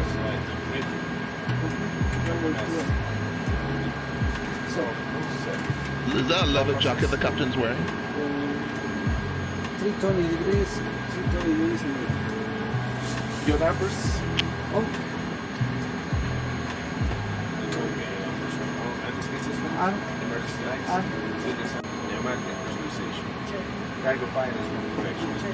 Engine identifier detection. 13,000. Ya, cerramos puertas, vamos. Just have to close the doors. Vamos a encender el 1 de esa posición y enciende. Área libre. We're gonna start engine number 1. Área del motor 1 libre, ¿qué tal? Would I get a copyright strike on YouTube for watching this video? Set pressure. That's the thing. Sliding windows. Foreign lights manufactured. Dale bombillas. Shoulder harness. Let me turn the volume down a bit. Look at that, 13.3. 13,300 on the altimeter.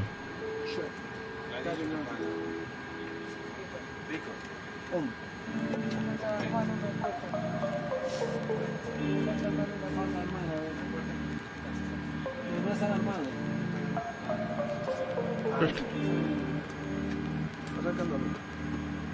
51 miles to the next waypoint.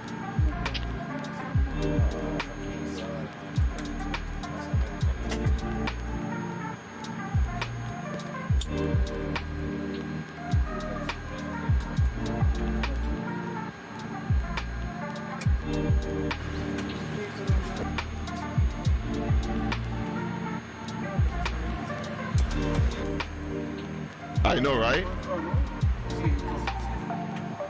Definitely wish there was an end.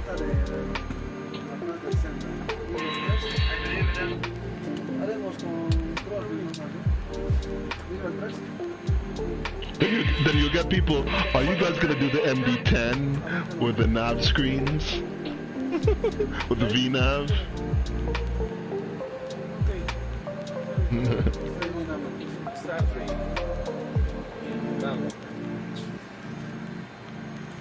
I was talking about this the other day. The first memory I have of flying on a plane is on a DC-10.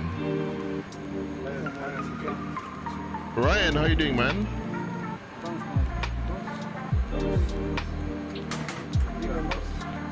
The first memory, I was 2 years old. And the lady, I was sitting next to the lady and she's telling me, this is a DC-10. I was telling her, no, it's Pan Am. It's Pan Am, we're on Pan Am. And she said, but it's a DC-10. I said, it's a Pan Am. And she's like, but it's a DC-10. I remember that. I don't remember the rest of the flight though. I just... But it was 1982, so I mean DC-10s were still crashing then, so I mean I think she was quite concerned that she was on a DC-10. Right, awesome, awesome, awesome. Yeah, we're doing Joburg to Perth.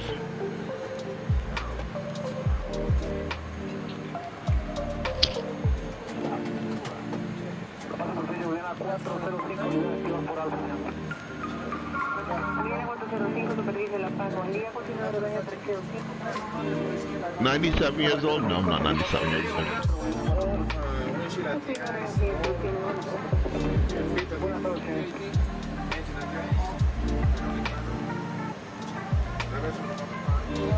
I knew it was a DC-10. I remember seeing it at the airport.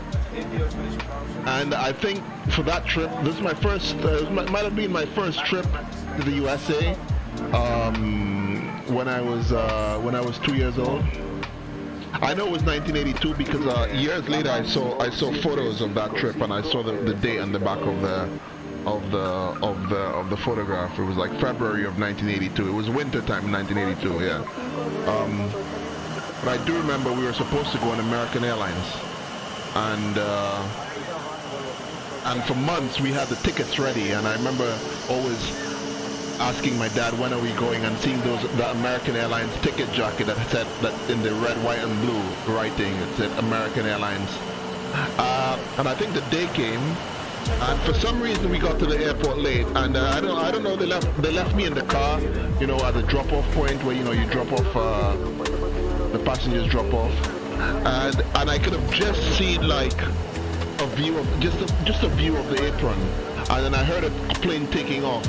And I just got a glimpse of the nose of an American Airlines DC-10 rising into the sky, and I remember I began to scream. I began to scream because I knew we had missed the flight. The plane just took off without us. I began to scream. I know it was a DC-10. I could never forget it. Big shiny DC-10 climbing out. I just saw it just climbing above the fence, the airport fence, and I began screaming, absolutely screaming, and my parents trying to console me. No, we'll be going on Pan Am tomorrow, day after tomorrow, and I just wouldn't have it. I just wasn't having it. I just was not having it. I just was not having. I think they put me to sleep after that. They made me go to sleep after that because I don't remember anything. I imagine if I was that upset. I was that upset. So I do remember being on the Pan Am DC-10. I don't know if it was the next day or a couple days later or whatever. With my dad. I don't remember the rest of the flight though. I remember the safety card. I remember what the safety card looked like. I remember a brown safety card.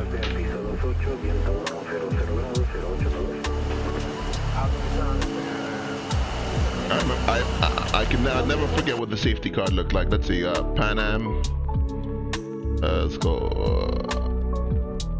Pan Am DC-10 safety card. Yeah, this was it. I'd never forget the safety card.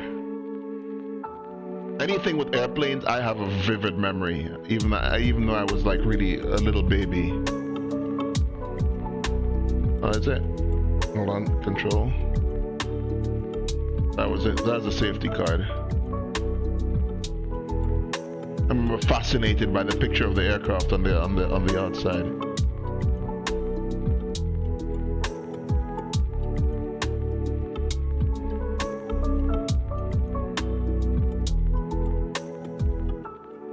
I don't remember the rest of the flight though. I might have been, I mean, you know, as a toddler you'd probably the parents would make sure that you slept on such a flight, right? Make sure that you were fast asleep.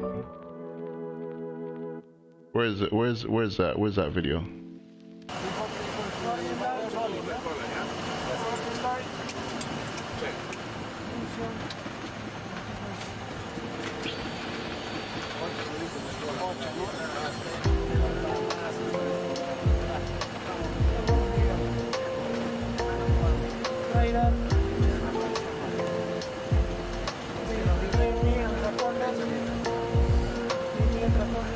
Oh look, they're gonna line up. We had a shitty lineup today, guys. We had a really shitty lineup today. Look at that lineup. Look at that lineup. Why are they insane? Listen to those G's, man.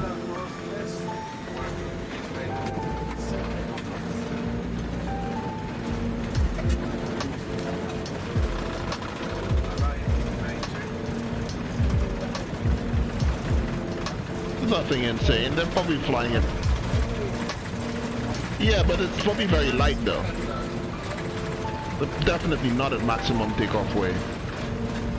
I mean, you can fly any plane into La Paz. It just depends on the weights that you're flying in and out of. You're operating in and out of there. You know, there are definitely limitations to the operation into there. Landing it there, you know, is one thing. You know.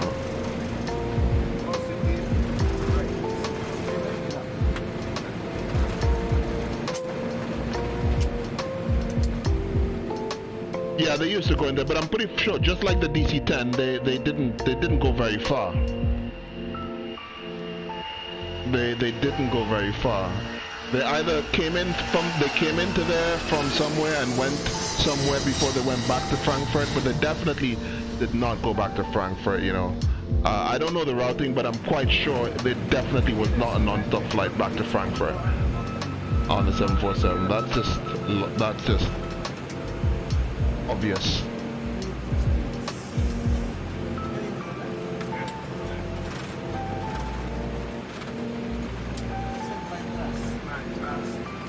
Climb thrust.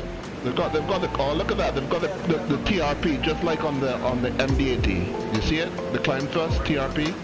You want climb thrust and you just press that button there. The thrust rating panel for the TRC, the thrust rating computer. There you go. Climb thrust. There you go. You just press it there. And you press N1. So it's got some kind of electronic auto throttle. N1. And he's in vertical speed mode, most likely in vertical speed mode, and the accelerating.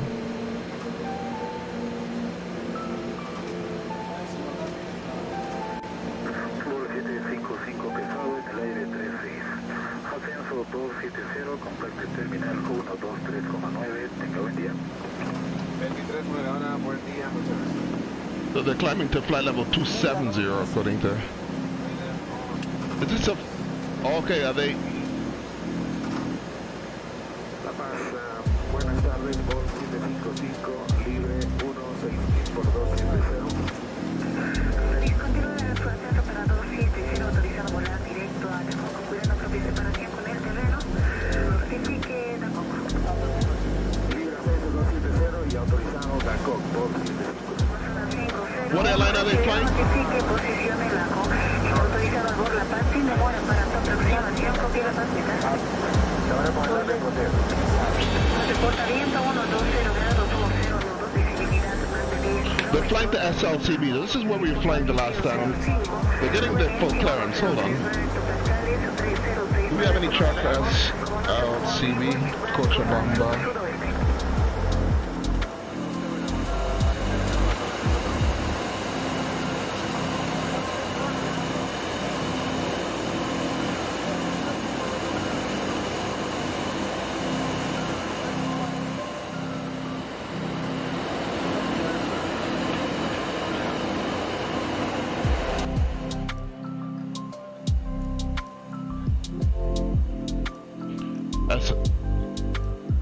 It's Tab Cargo.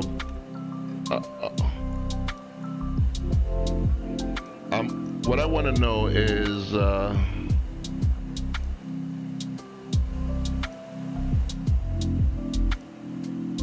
Tab Cargo. I was listening to their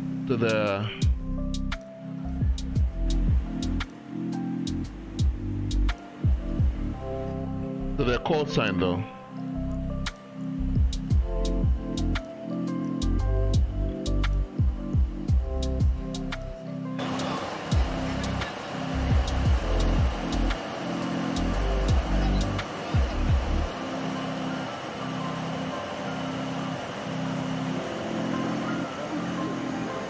They must have come in from Miami. They must have come in from Miami. Where else would they come from with cargo, right?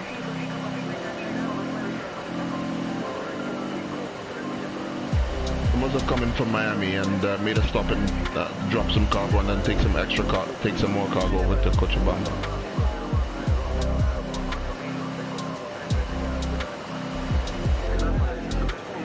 Well, look at that. Take what are they flying? What chart is that? What chart is this? They only have VORs into there. Jeez and ages.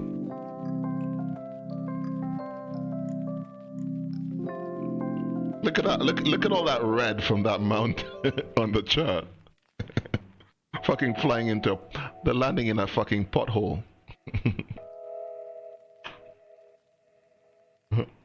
Oh shoot, oh no.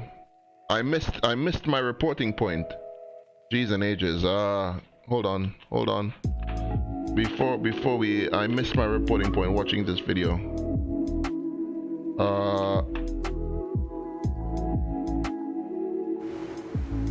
My reporting point was I was supposed to check.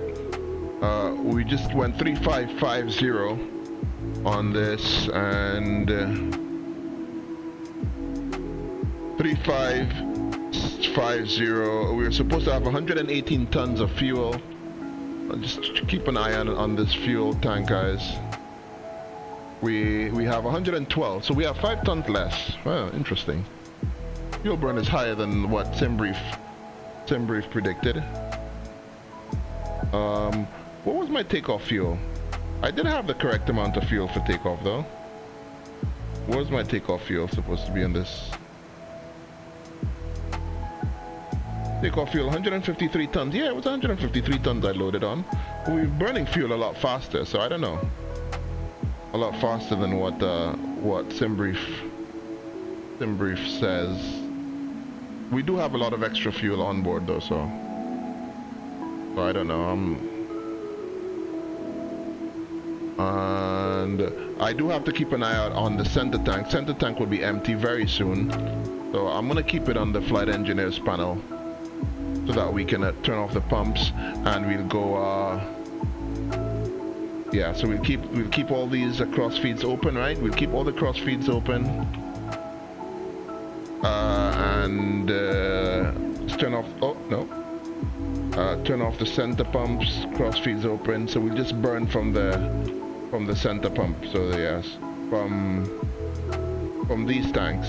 Okay, so once the cross feeds are open, yeah, we'll automatically burn. Do we turn off these outer pumps? I'm wondering. I think they turn them off, don't they? Once we burning from the center tank? Once we finish burning from the center tank, we turn off the center tank. And do we turn off these outer tanks?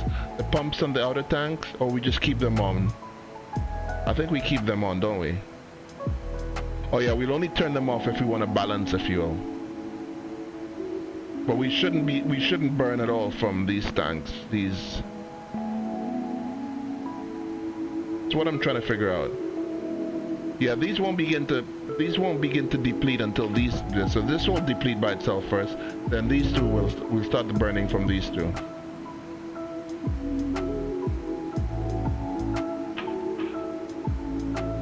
I was trying to get a chart that they were looking at.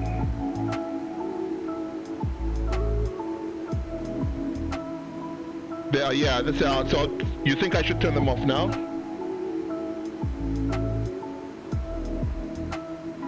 So we have the cross feeds open, so I'm going to turn them off now.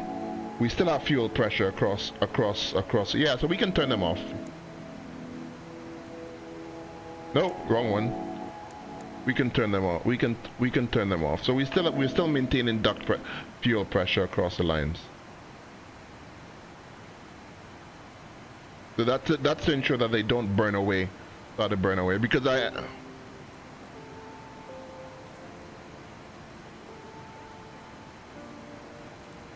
yeah, I mean it will be the same fuel system. I mean if it ain't broke, don't fix it, right? They won't change it. They won't change it just like that. It will be the same, just digital. digitalized, automated. A computer will take care of it, right? Makes sense.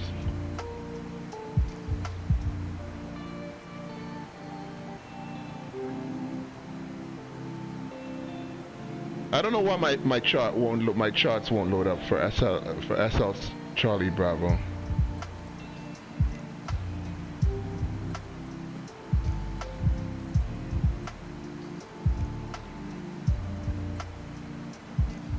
Oh yeah, the 4-4 has the tails. Oh, doesn't the freighter not have the tail tank?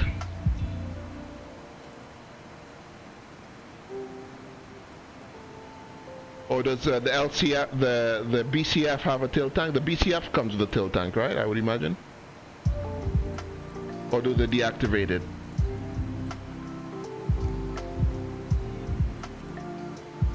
But does the BCF have it? Do they use it on the BCFs? Okay, so they deactivate it on the BCF. How much does a tail tank carry? I guess it have so much cargo that it's no reason. They just trim the cargo. They just use the cargo. They just the tail tank is really a trim tank, isn't it? Or is it a trim tank, or does it add any usable fuel, additional usable fuel?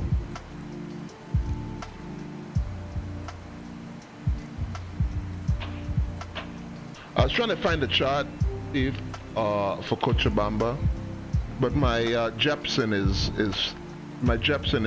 fucking up. My Jepson is not loading, is being stupid.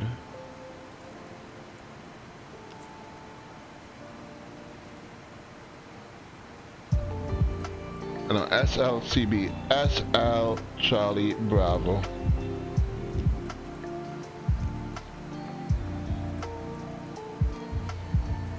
It's got pumps. Yeah, but what I want to know, are the tail tanks, do they put fuel in the tail tanks just for trimming? So they put less in the center tanks or in the in the center tanks, and then they put what's left in the tail, or does it actually add extra fuel load that's put into the tail? That's what I want to know.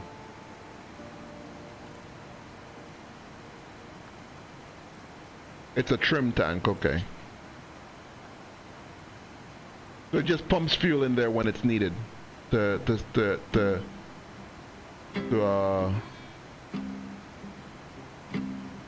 adjust the CG then.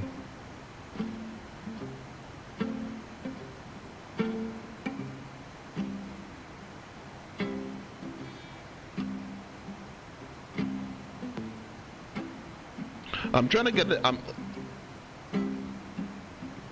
I'm trying to download the arrival charts for, anyway, whatever guys, whatever.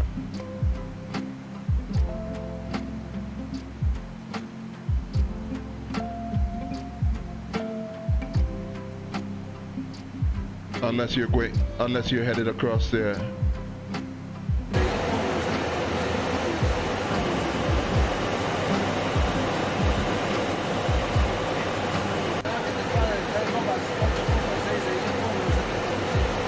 Fuel load, right?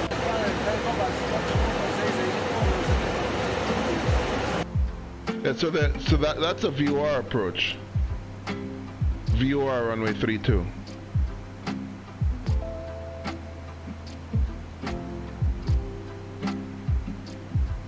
I'm trying to load the chart, but it won't load for some reason.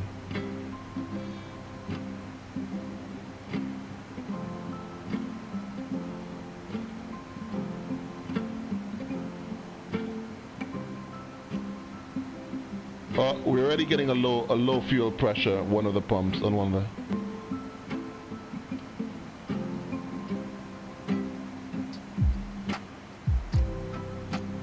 There's a VOR Victor and a VOR uniform. Don't know what's the difference.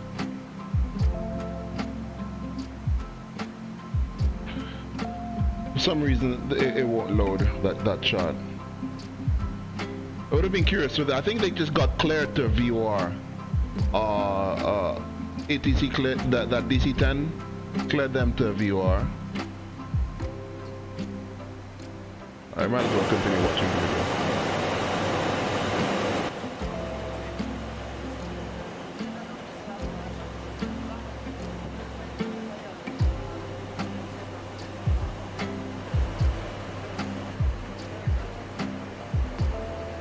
Look at that, it's even got an FMS. I wish Felix had modeled an FMS like that one though.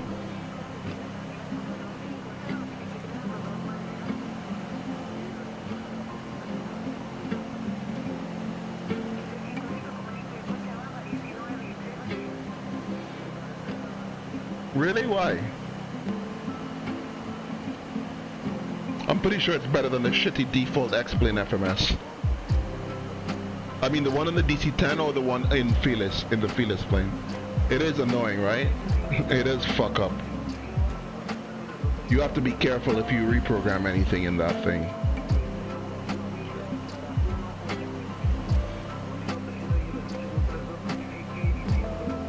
Or I mean those ones, the one that's in the DC-10. That's like the default one. That's the one in X-Plane. Or the LTN. That's the LTN. I think Felix is modeling one for the 747.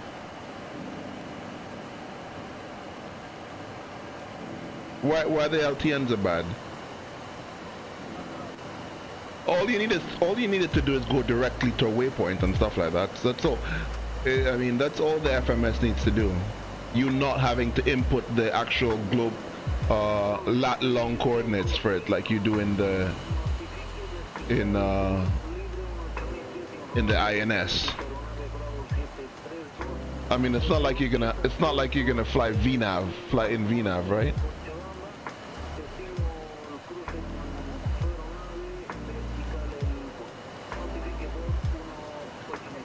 Okay.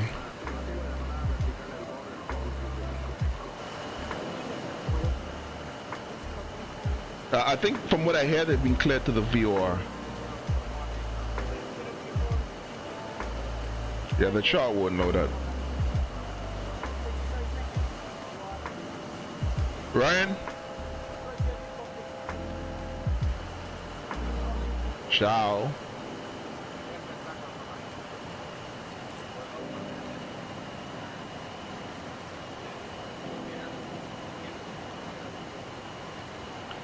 Oh, I've never flown the ERJs, so I don't know.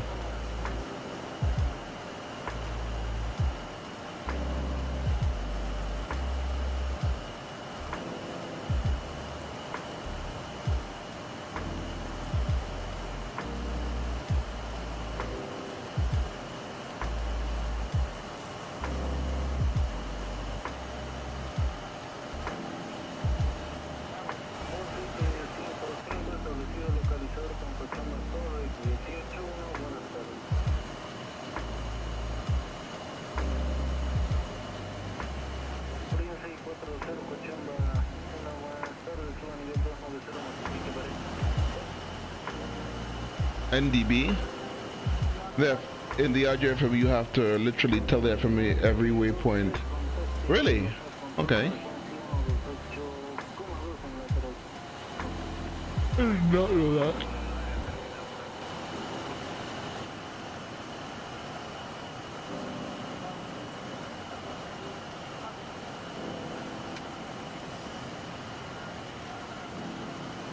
We need to do this flight from Miami, guys. Is it, well, Miami to Quito is about 5 hours, isn't it? But we have to do Bogota to Quito. So, Miami to La Paz. Bogota to La Paz to Cochabamba.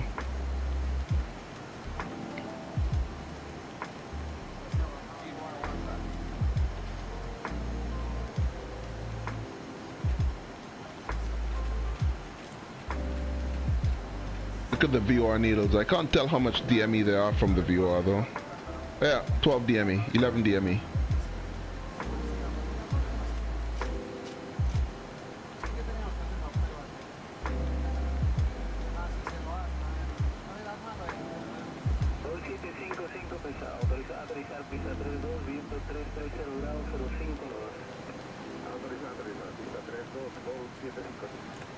Goal. Solo goal.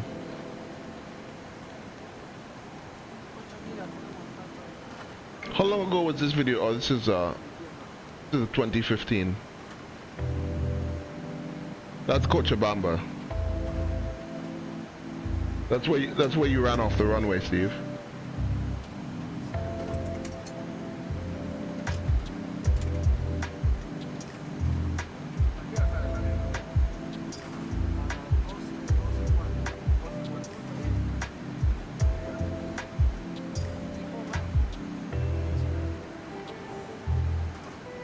So 1.2 tons of fuel.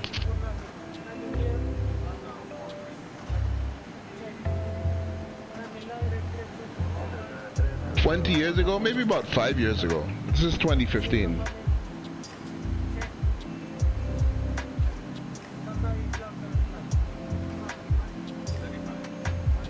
I don't know when, if I can get the registration number, be able to see when it was retired.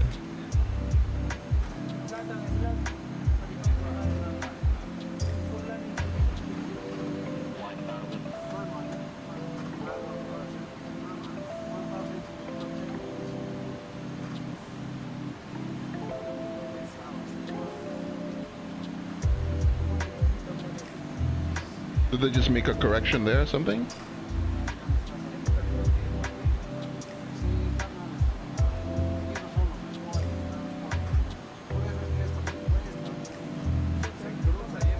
$19 years ago. Okay, really? Okay, this was uploaded in 2005. 2015. Miami to Roswell. Okay.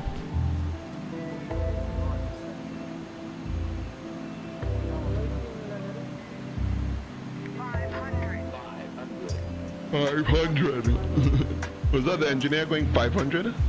I got 500 like 3 times, twice.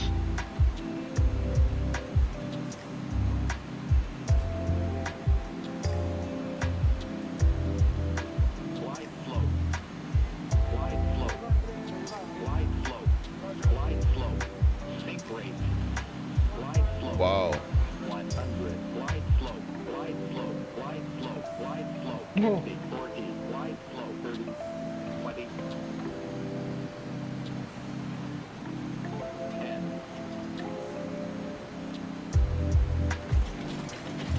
Oh.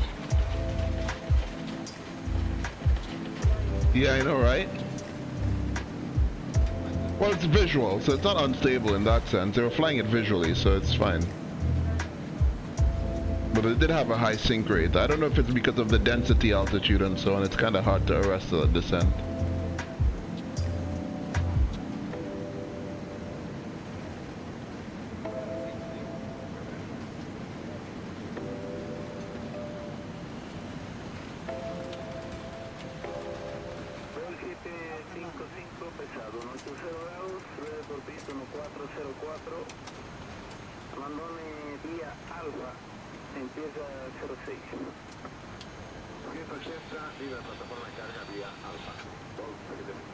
The Gol or Sol?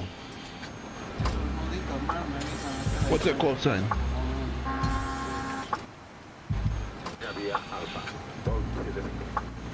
Abandone via Alfa, impiega 06.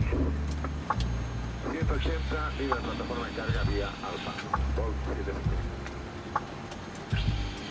I know there's an airline called Sol Cargo. What was the name of the airline that was operating it?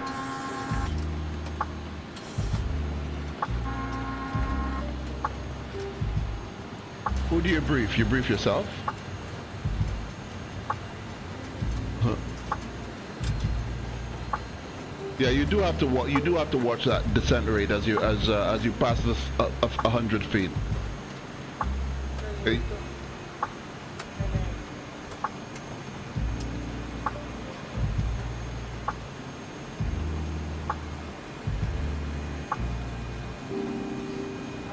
On the MD-11, it's especially dangerous though. On the MD-11, it's like, yeah, it's the very fine line between regular descent rate and that was top cargo. What was their call sign though? I'm wondering what airline were they flying for? Were they flying for Tab Cargo? What's Tab Cargo's call sign? That was a VOR DME approach, guys. So, well, it looks as if it had a glide slope, but it doesn't seem to have a. Okay, they're from Bolivia. Oh, right. Okay. Interesting.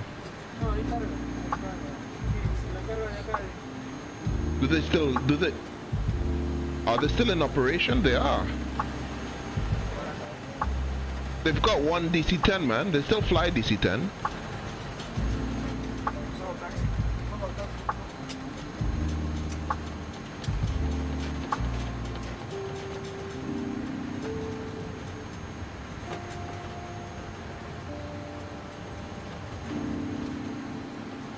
And what's the flight number? 771?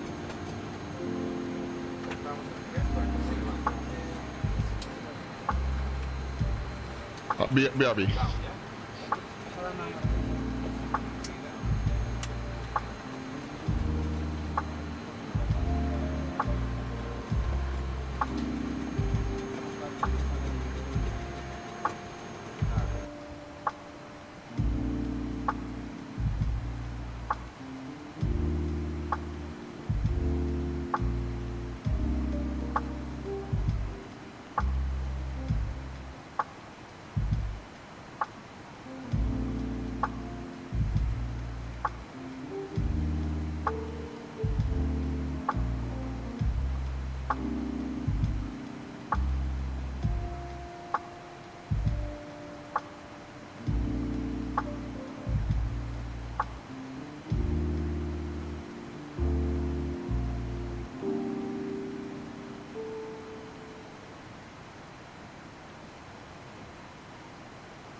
I'm back.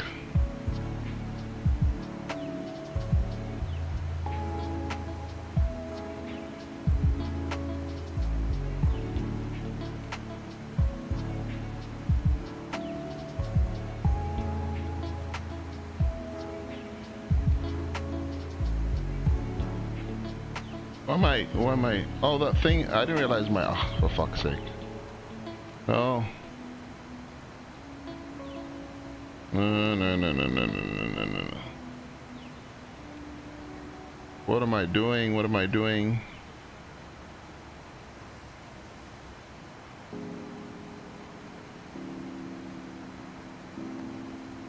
There you go. Camouflages so well. Alright, so we have 1200 kilos. Oh, it's no longer burning. Oh, I think we can turn off the pumps, so I think it will just scavenge, wouldn't it? I'm here now.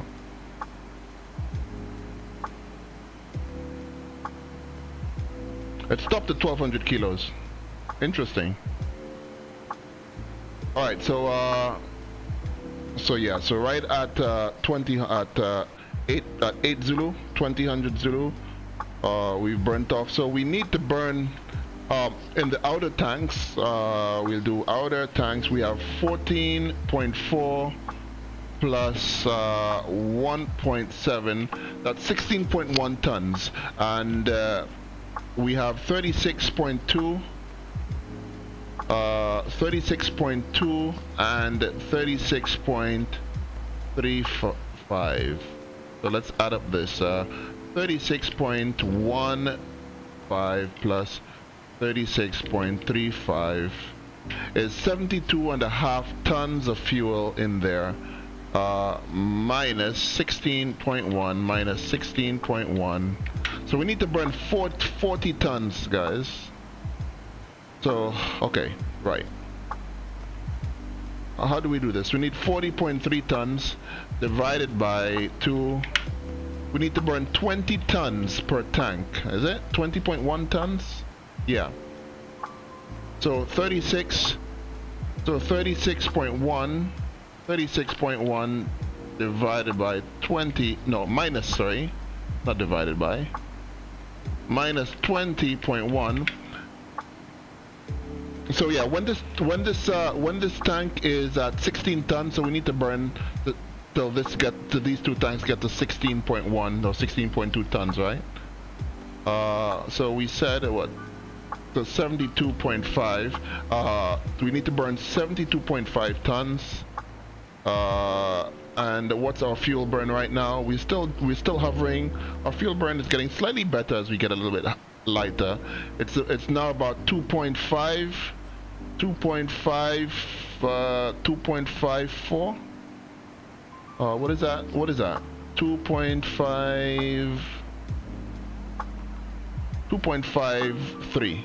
No? What would you guys say that is? 2.5.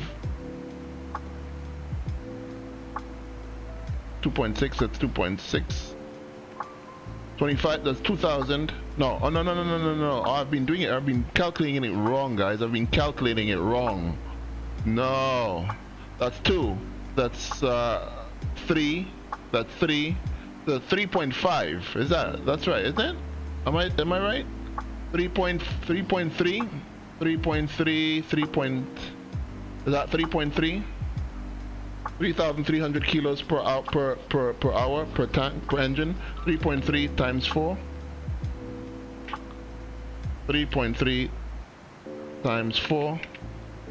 It's 13.2 tons per hour. Divided 72. 72 divided by 13. No. 72 divided by 13.2. So that's 5 hours and 45 minutes. Is that right, to burn 5 to 72 tons? Let's just check. Let's try calculate that again. So I have 35.8 plus 36, 71.8. divided by 3.3 times 4. 3.3 times 4. 13.2. 35.8. 35.8 plus 35.9. 71.7 divided by 13.3. So 5.4 hours. 5.4 hours.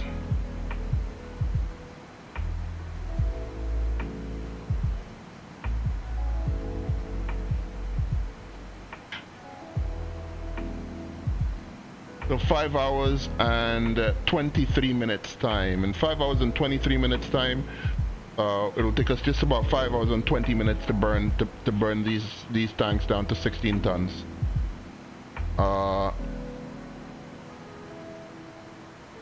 So in 5 hours time, 5 hours and 20 minutes time, it will be 8, 9, 10, 11, 12, 12:31 at 12:30 Zulu. At 12:30 Zulu, we should be at our bingo time. We should be at level.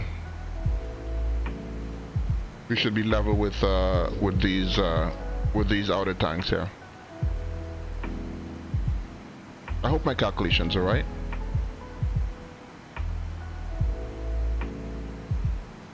No, I've got it wrong. I've got it wrong. I've got it wrong. I've got it wrong. What am I doing? No. 35 minus 16.1 is 18.9 multiplied by 2. We have 37 tons of fuel to burn instead. So yeah, basically one, no? One of these tanks. 37.8 divided by 13.2. So 2 hours, 2.86 multiplied by 60. So 2 hours and 51 minutes time. In 2 hours and 51 minutes time, we should be able to we should go tank to engine.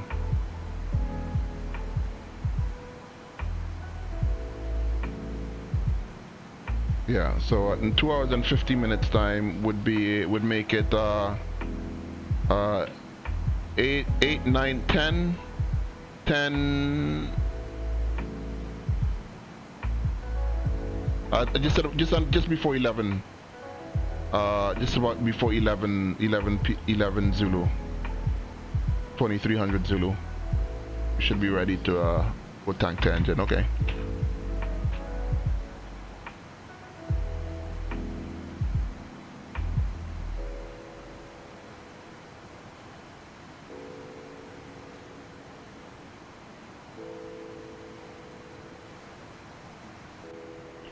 Okay, so what's our current gross weight now? We're at 318 tons. We're at 318. 318. We burned 40 tons already. At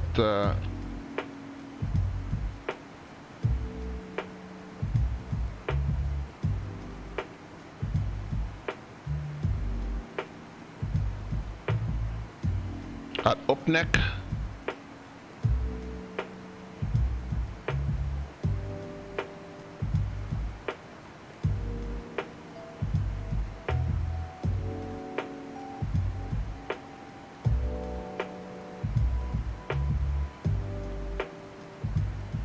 At flight level 330.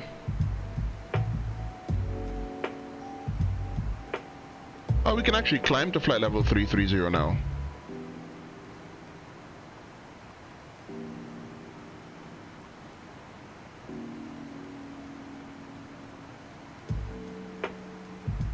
Yeah, so we could climb to flight level 330.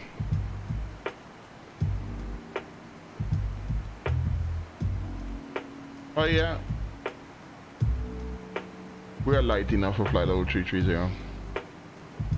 Alright, at 318 tons, we can go flight level 330.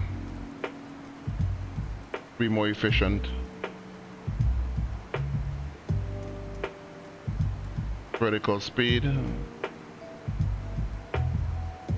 We can do 500 feet per minute. Can we maintain this speed?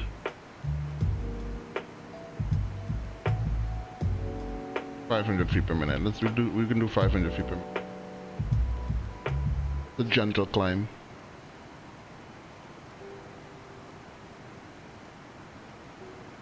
So flight level 330 is armed.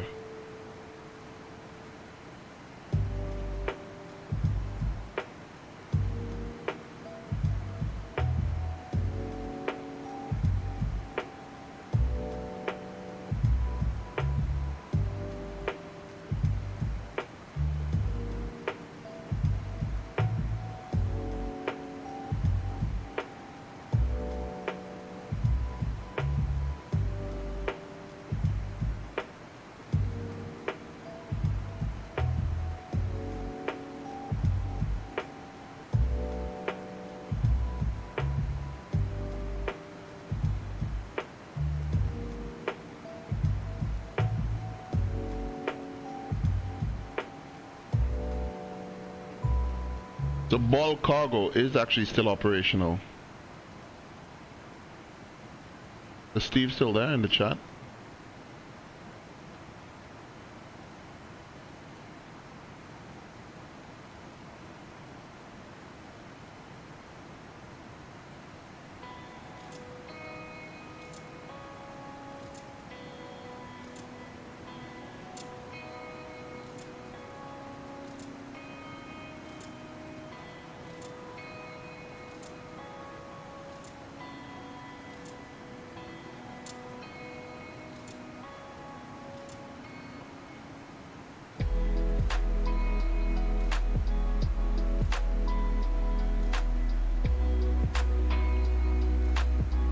Do I even have a YouTube? Do I have a YouTube pop-up? I don't have a YouTube pop-up.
What's gonna be our landing weight?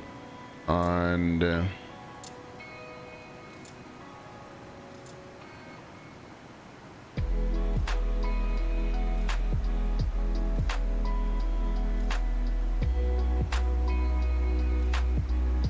272. Okay, we're gonna be about 268 probably coming in.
So Qantas does Sydney to Johannesburg. Qantas 63.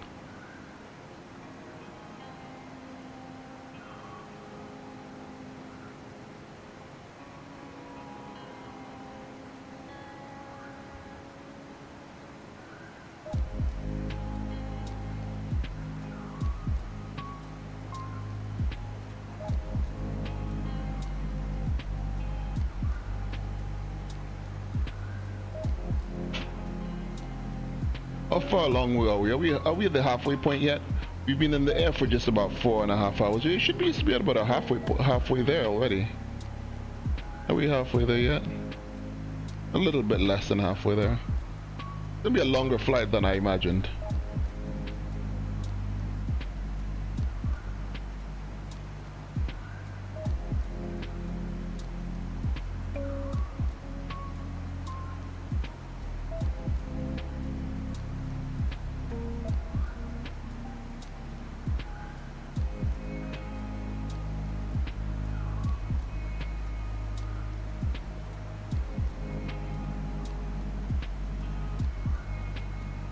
Yeah, according to SimBrief, what did SimBrief say?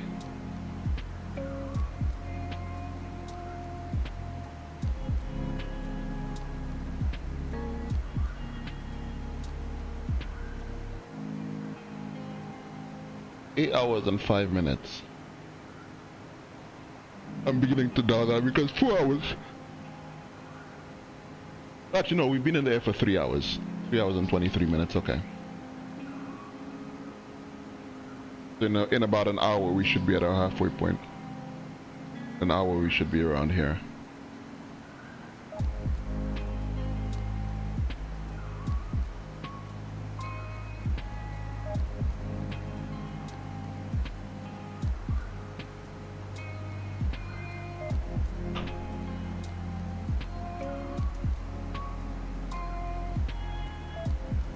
Level 330.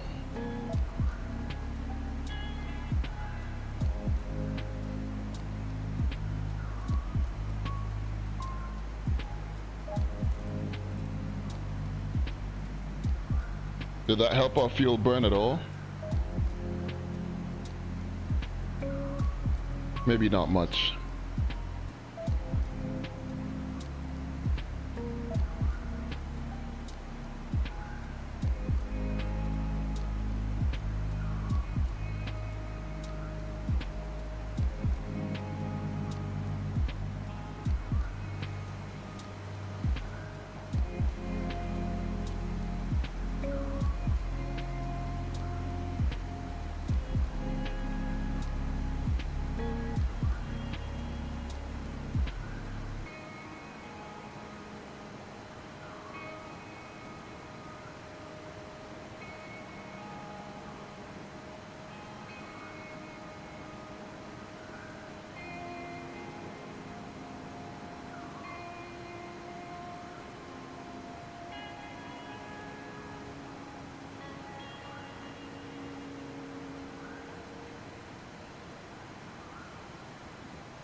Okay, 34.2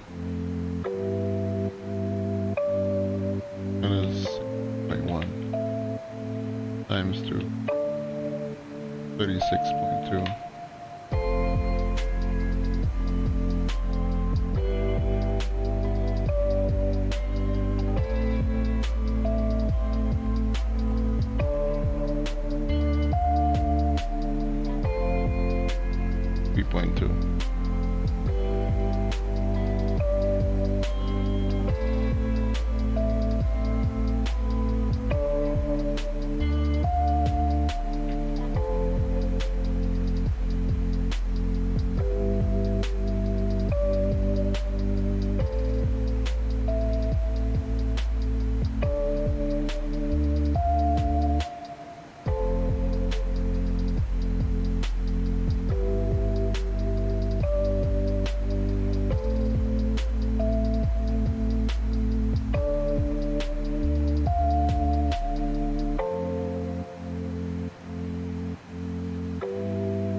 Okay, so 170, 180, in 2 hours and 50 minutes.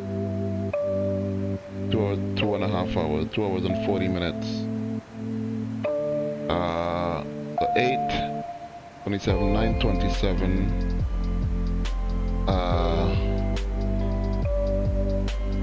8, 27, 9, 27, 10, 27, and 45.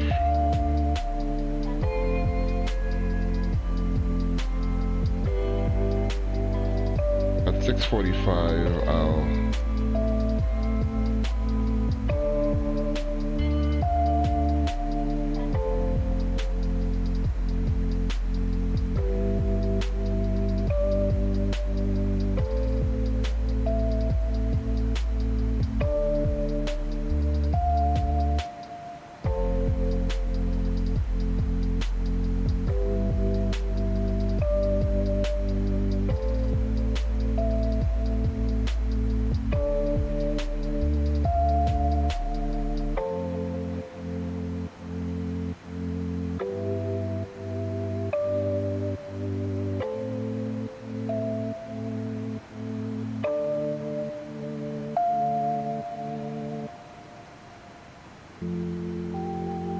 2 hours and 50 minutes is 8, 9, 10, 4, 5, 6,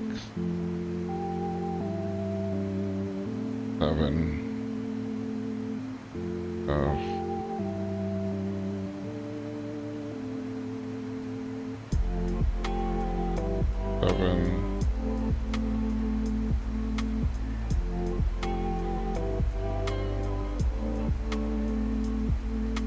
15.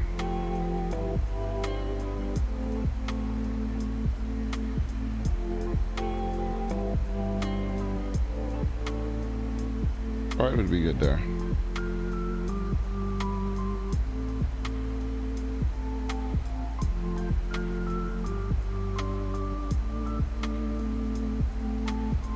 Hours and 40 minutes. All right, folks, I'm gonna put my headset to charge for a little while.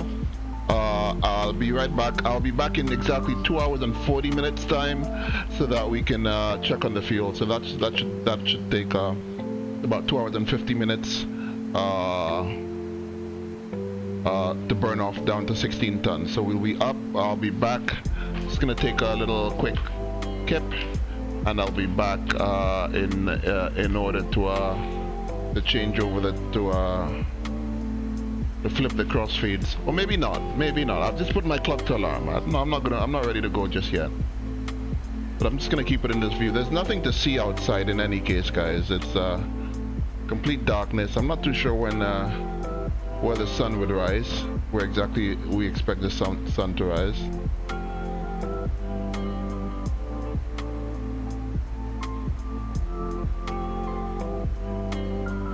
But I do expect sunrise to be about 3 hours away though.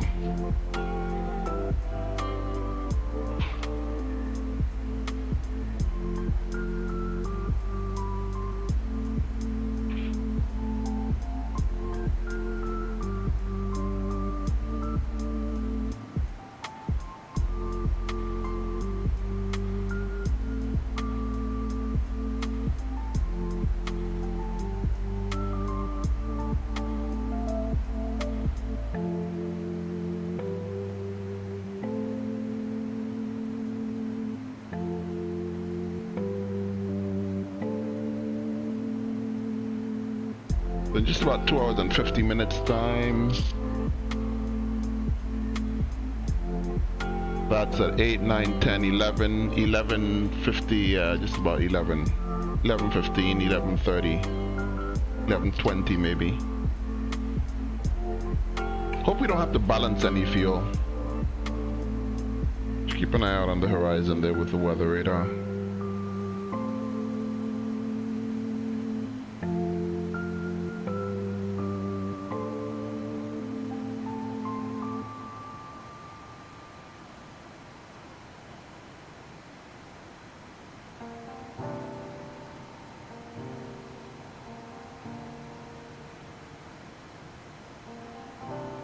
The cabin lights never go off, do they?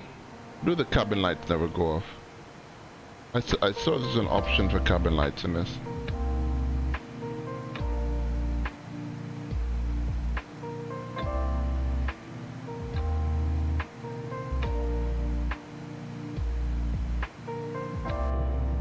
Okay. Give the passengers a chance to sleep, right? Cabin lights off for a bit. I wonder what's the trigger for the cabin lights to come off.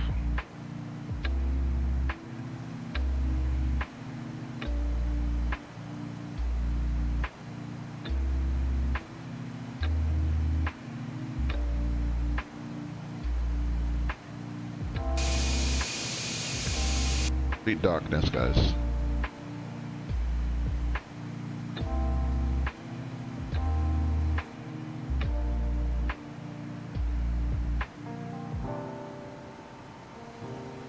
Here we are.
Alright guys, I'm going to charge my headset for a little while, so I'm going to be off stream for a couple hours, so I need to get that headset charging. I don't want to run out of headset juice for landing, so I'll BRB guys.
Hello, one and all.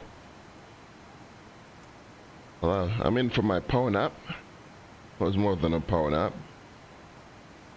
We have a slight imbalance on the tanks there. The sun hasn't even risen yet, guys.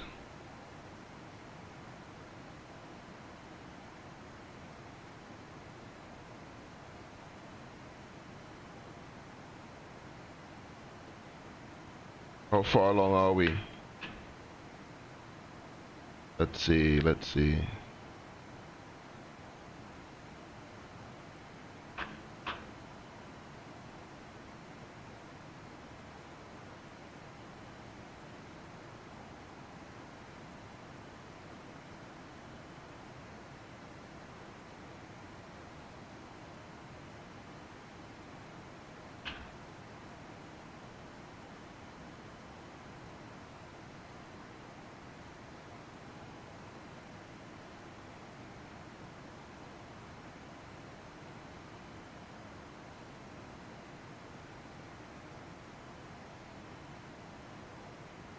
JW.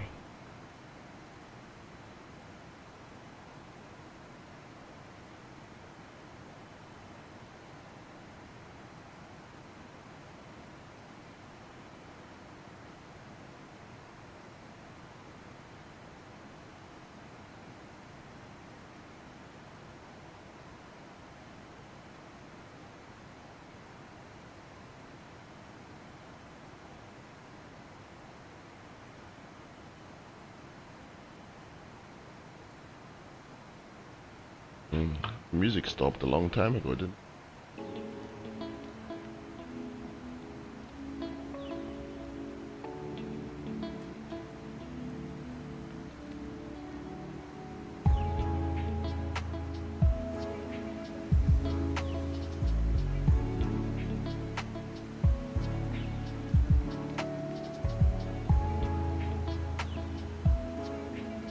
Okay, we're at 287 tons now. And what's our position here? We're 3790.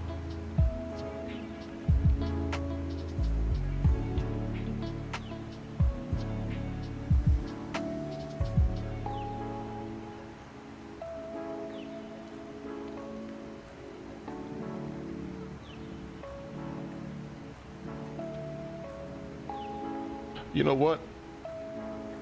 Never mind, guys. 287 tons, 287 tons, so we can uh,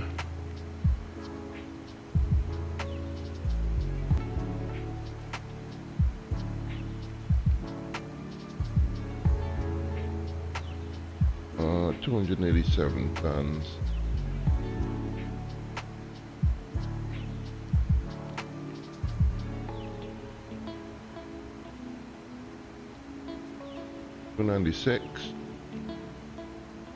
Below 296 tons. We can climb to 200 and flight level 350.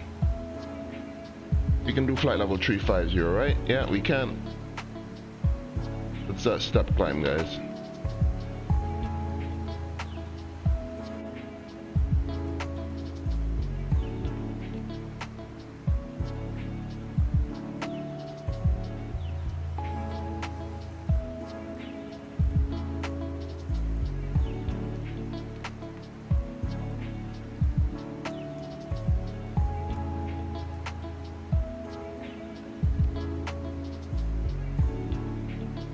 feet per minute.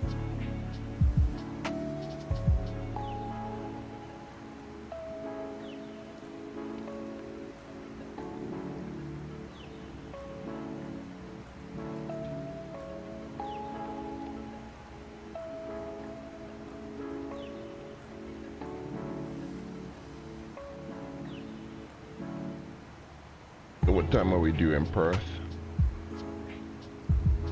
120 through.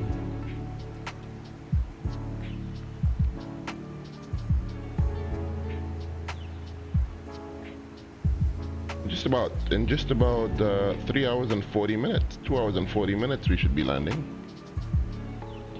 Under 3 hours.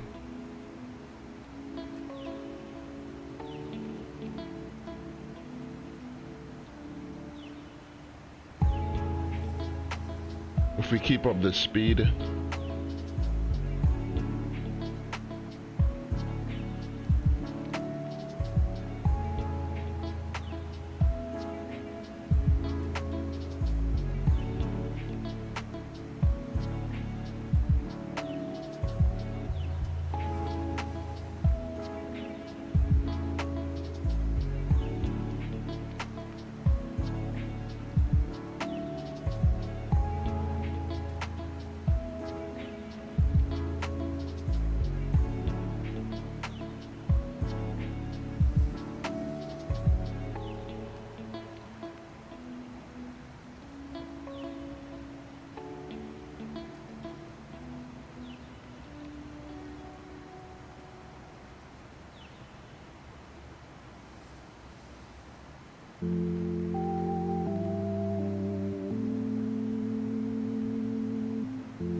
Okay, we should be out. We should be in on time, guys. We would have made up for lost time as well.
let's check to see what charts do we have. Charts do we have for Perth?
The Waves 3 arrival into Perth.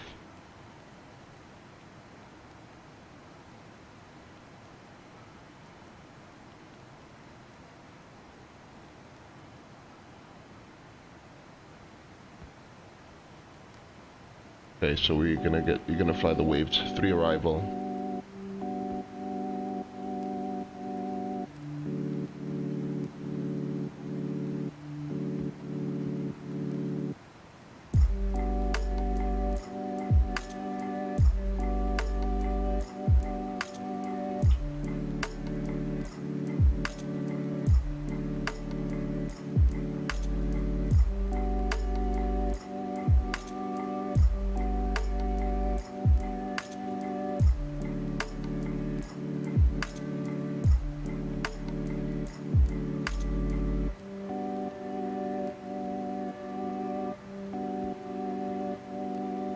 And what runway are we going to be landing on? More than likely. What's the winds? 60 at 5 knots.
Okay, so let's get the charts here. YPPH. So we're gonna fly, it's gonna be what, runway 03 landing, more than likely. Yeah, 06 you at 5, it's definitely runway 03. Vacate the Delta.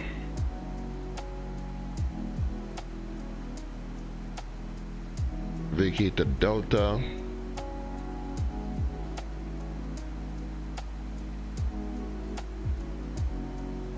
No, so vacate in November. Where do we park? Terminal 1 or Terminal 2?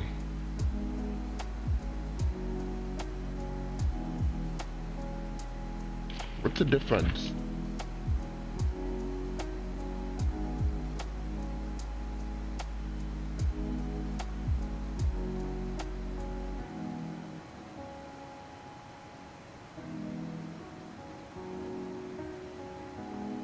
It's going to be ILS Zulu to 03.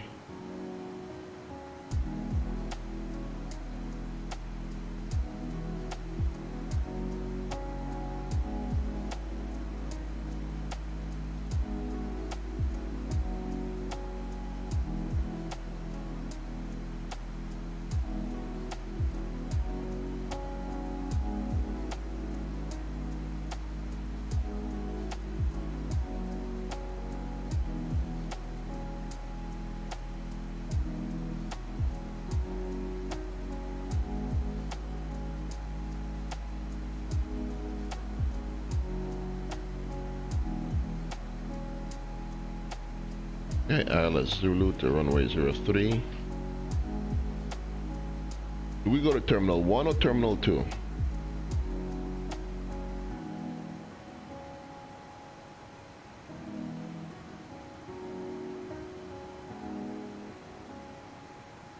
Or Terminal 1 or Terminal 4?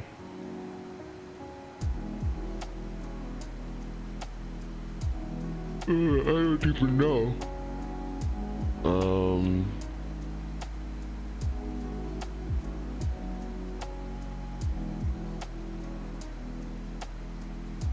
ANB ER.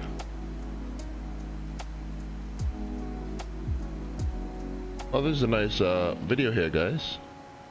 Watch.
Johannesburg International Airport for our flight SA 280 and A340-300 operating in Perth. We're here to pick up our documentation on this flight.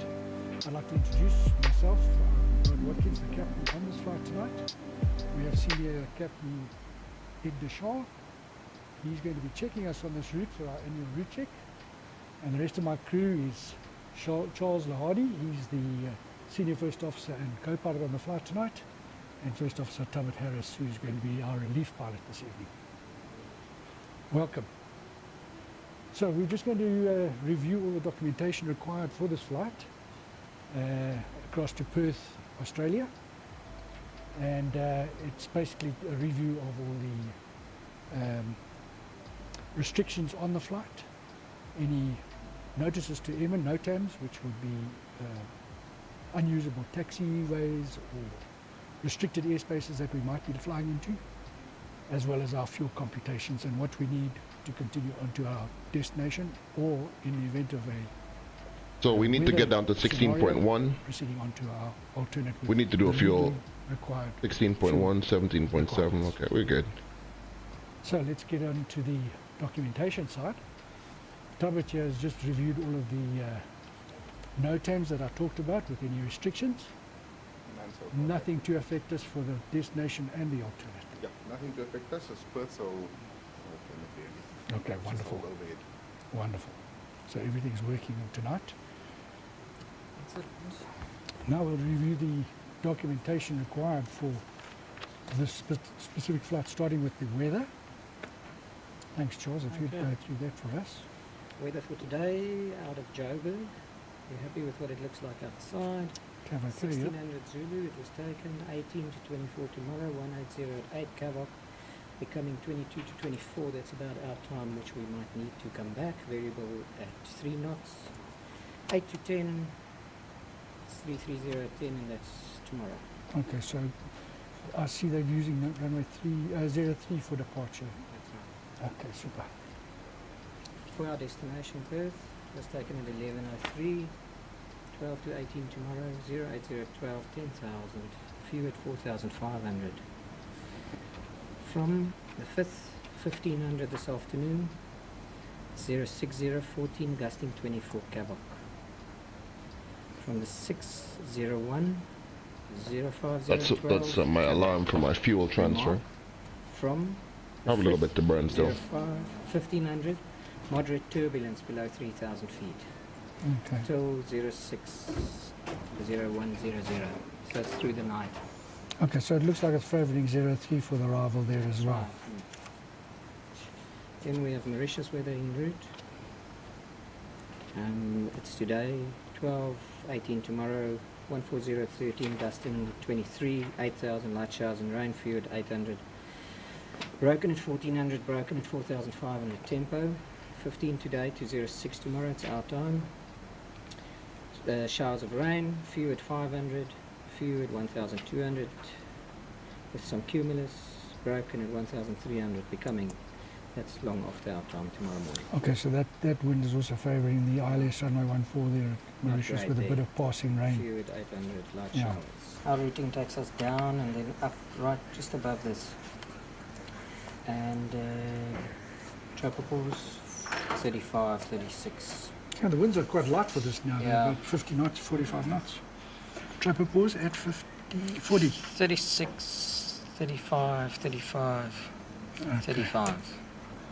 Okay. Most of the route. A little bit of turbulence there. 4, yeah. Okay. Flight level 260 to 370. Okay. For the rest, nothing serious. That's that.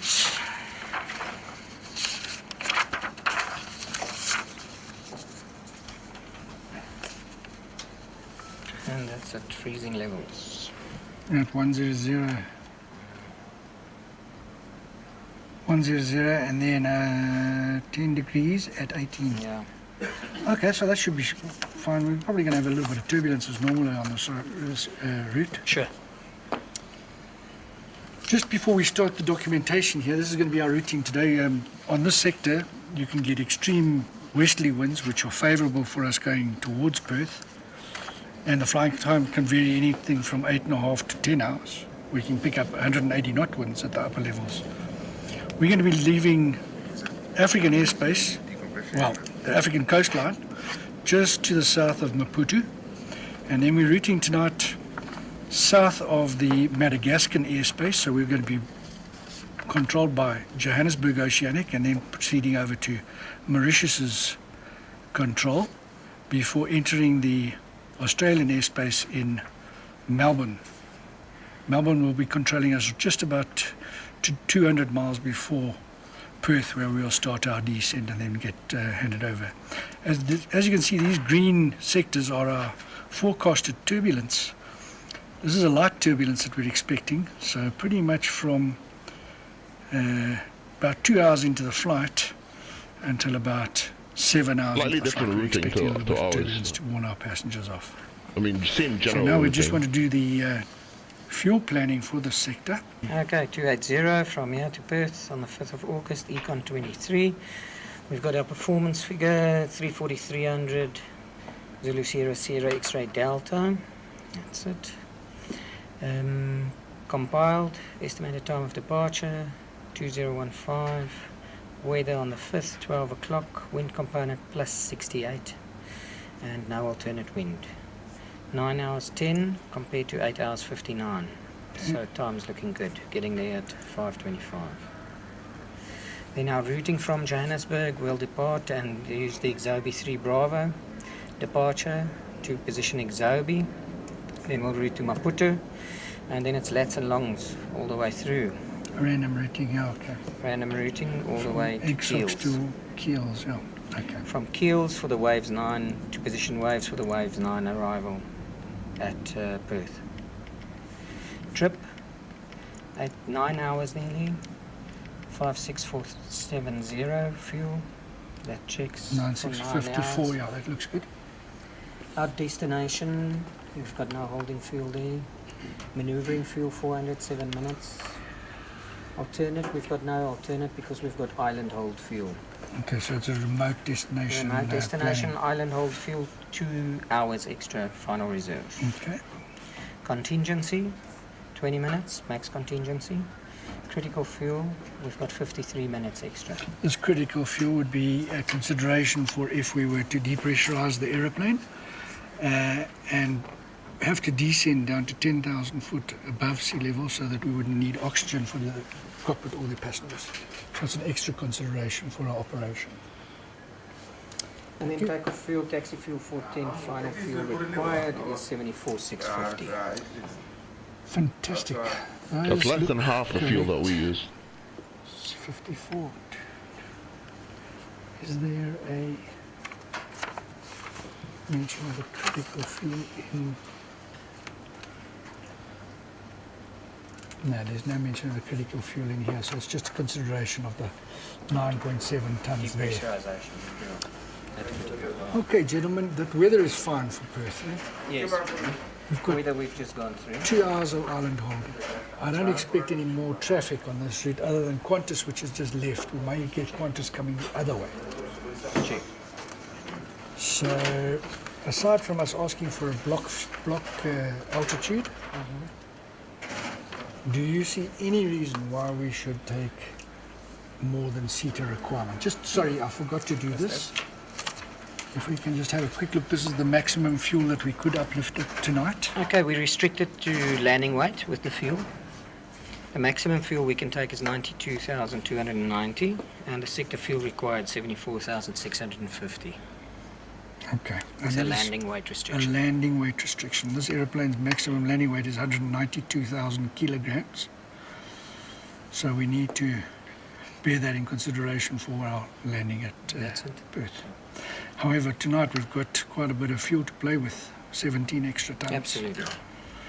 So, can I make a suggestion, gentlemen? Yep. I don't see the requirement to take much more than we have planned for. Absolutely. 74,650, if we round that up to 74,700 tons. This is 700 kilograms, so 74,700 kilograms. Right. And then So 69 for 1,000 5 standby. tons less, and we'll do a DFP once we get into the cockpit. The DFP will be the what we call dynamic fuel planning.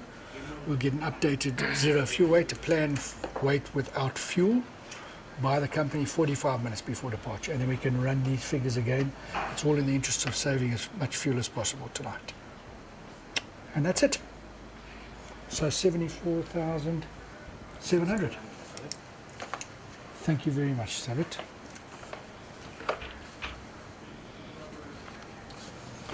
There's No TAMs to No, bother no us? TAMs. Well, interesting in Perth, the taxiway between November to Charlie. Okay. We're on the 2-1. That's been closed for a while now, but it's not no TAM. Okay. It's only on the 8th when we get closer. Okay, thanks very much. We'll plan on that with regards to the turn-off and order brake usage, but we'll talk about that in the sky. There are alternative taxiways into the international apron anyway. Yeah, there are quite a few. Fantastic. And that's that for me. Okay, gentlemen. That's it from me. That's it from me. Let's go and have fun. Let's take our jet to Perth, Australia. Welcome to the cockpit. I'm the first officer. I'm going to do the safety check, which is the initial check when we get on board. And I'm going to take you through that. Once we're through that, the captain will go on with his checks and loading the system. Okay, so we start down here with the engine starts. Make sure they're all off.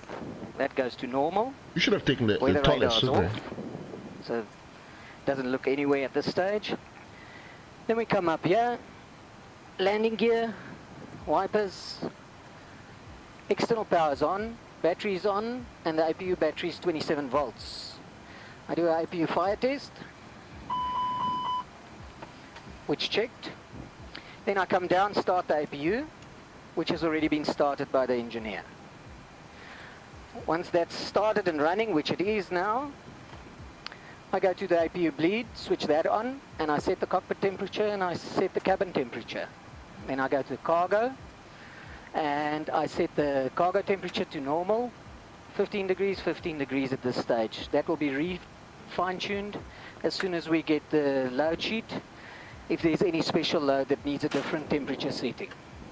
Okay, from there, I come down here, I press recall, see if there's anything coming up on recall, nothing coming up.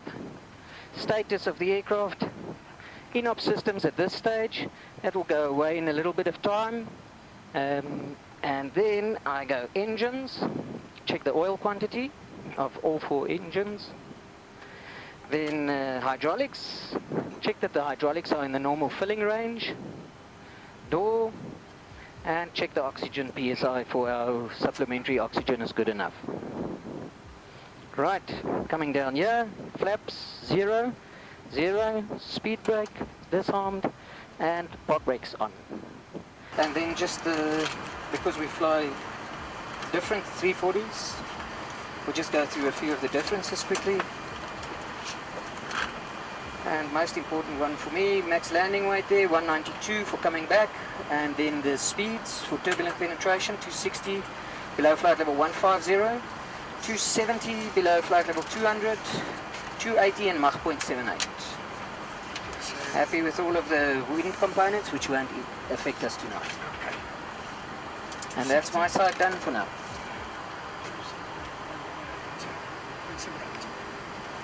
Fantastic. Okay, basically what I'm going to do is set up the I know, right? Airbus way with no light. You should have taken the 346, man.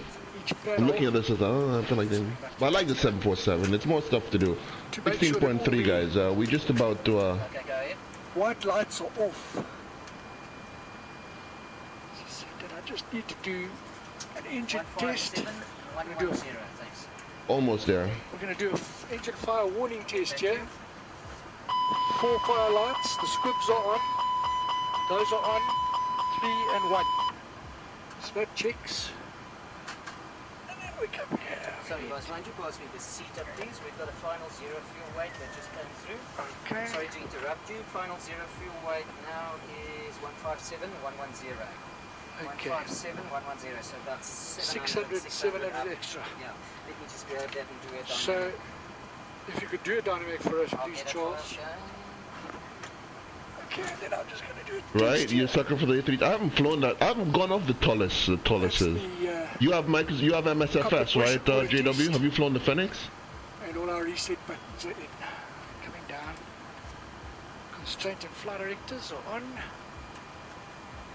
The ISIS is set. These are correct switching. Just down. And there.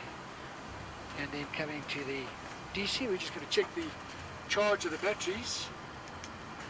We're just checking that there's a voltage drop below 60 within 10 seconds.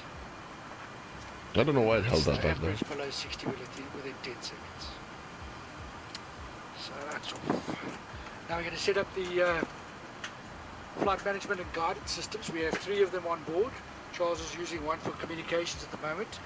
I'm going to try and upload the data for this What do you flight. think of it? You like flying it?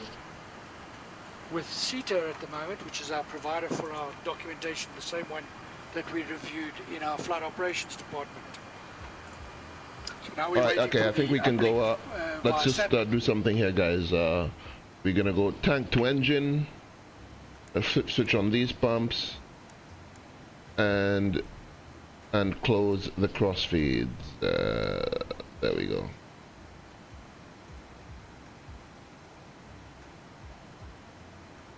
So we're tanked engine. We have a slight fuel imbalance. It's not quite more than 300 kilos, but we should be fine. We just need to keep an eye on that, just in case we need to transfer some fuel. Shouldn't be too much of an issue. satellite of all this data.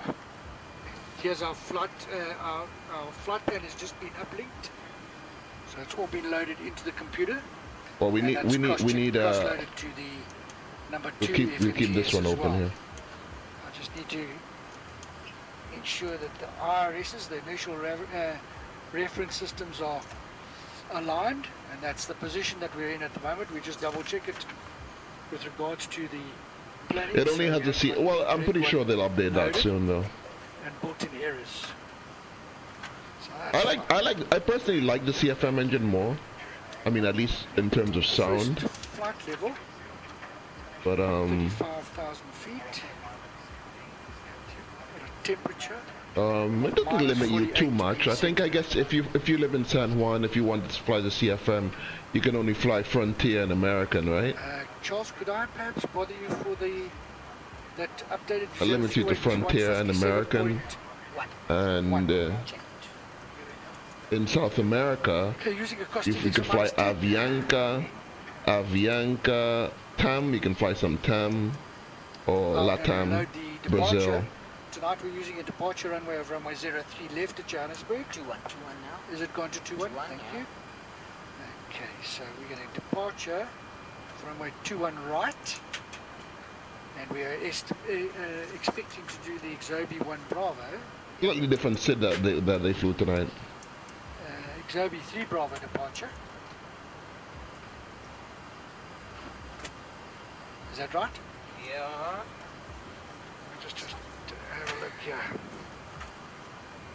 Xobi 3 Bravo. The Xobi 3 Bravo departure.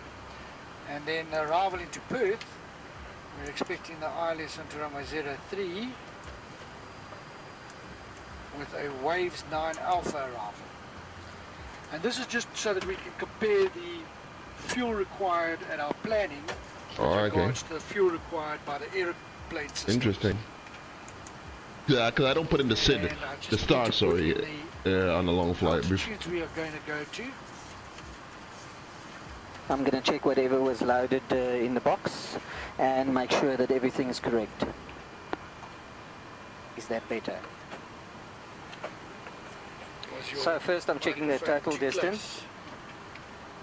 4714, 4711, it's good. Then I'm going to check the departure.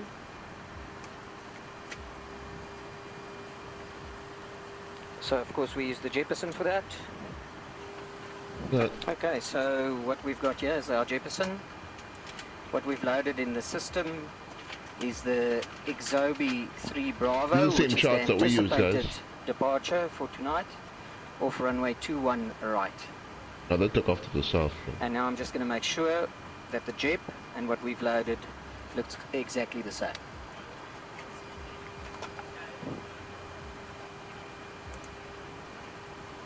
So Udo, tonight for 280.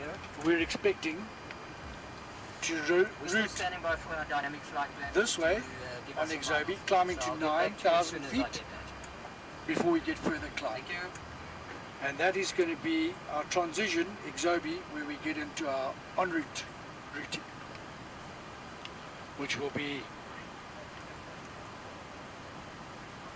Captain, I've requested a dynamic flight plan. Sorry. And we're going to exit. We're we're going to go into oceanic clearance at Exox. At 1,600, so 4,400. Okay, can I make a suggestion then that we take this up to 75 tons? 75.2. That'll be extra 500. 75.2, yes. 75.2. Okay, for an extra 780 kilos. Yeah. Thank you, Alan. What we've done right now is we've been advised by the company that we've got a little bit more freight or passengers than we had planned by 700 kilograms, which is going to affect our fuel burn on the flight.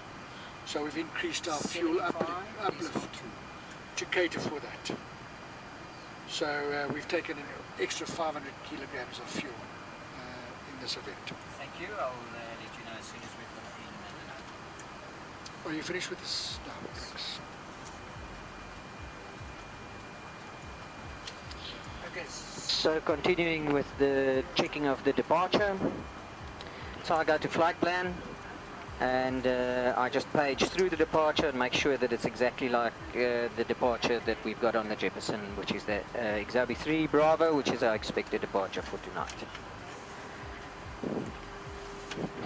Uh-oh. What's happening here, guys?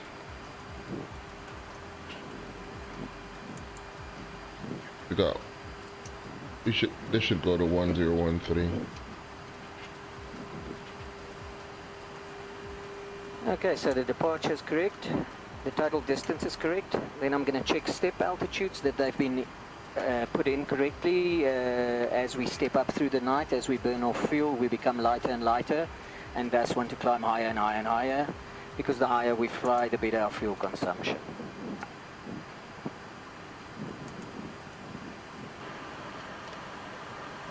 Okay, so that's my initial check done.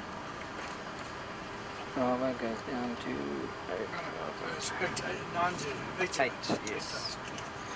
Okay, and that's been checked. Okay, so from my side, everything's been checked that I should check on the loading of the flight plan. Okay, now that I'm happy that he's double checked on me, I've disconnected the external power. If it comes up, he can take the external away. I'm just going to copy that planning and Charles, I'm going to store the route. Yep. In the active.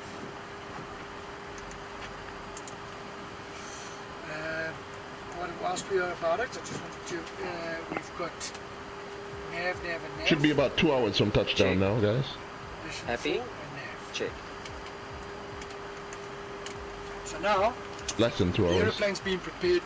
We've made up for the lost time for the late takeoff as The well. aeroplane is being prepared for the departure, and any refinements we're going to get a final load sheet once we've got our final passenger load and freight load, and then the load master, who's in an office in the terminal building, is going to send us our final trimming of the aeroplane, and we'll refine whatever we've planned up here. So at the moment, the planning requirement for fuel minus what we needed for critical fuel in case of a depressurization was 55.9. That's right. So we've got considerably more fuel than we need. Correct. Are you happy with that? Happy, of course. Are you ready for clearance, Captain? Yeah, please. Now we're going to request a clearance from the departure controller.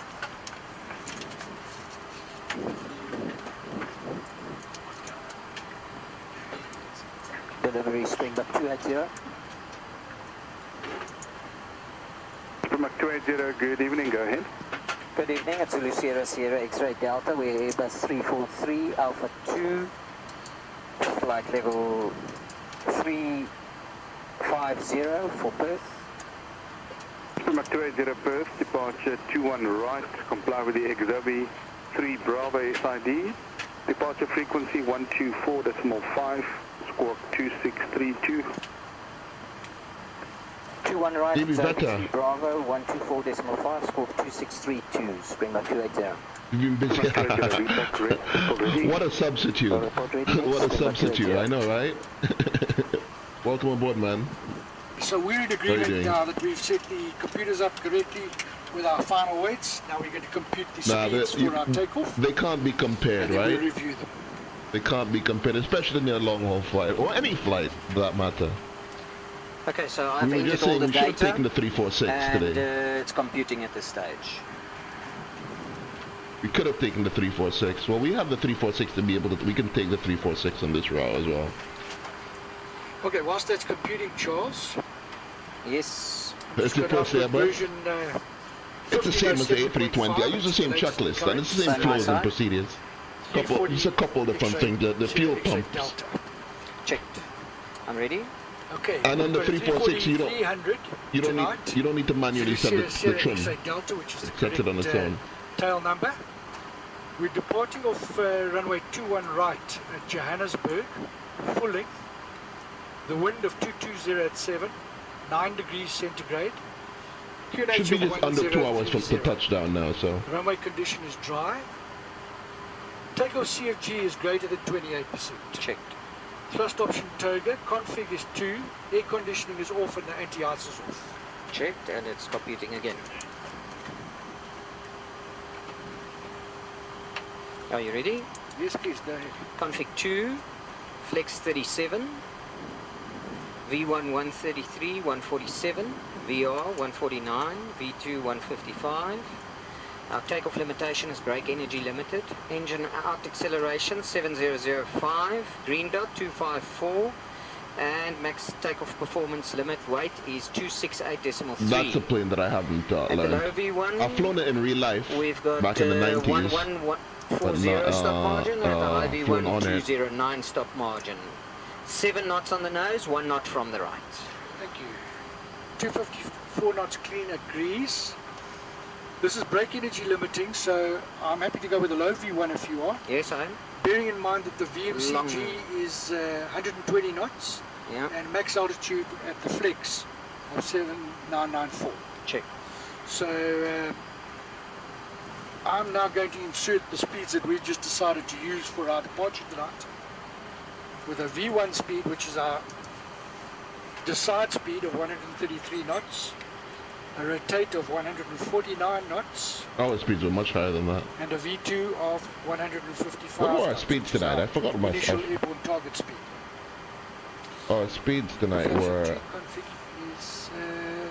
V1 160, VR 169, V2 170. Fucking ridiculous, I know, right? 37, thank you. Oh my god. This one's F, eh?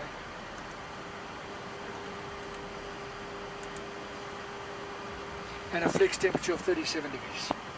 Alright, so I'm going to my side then, and I start this side.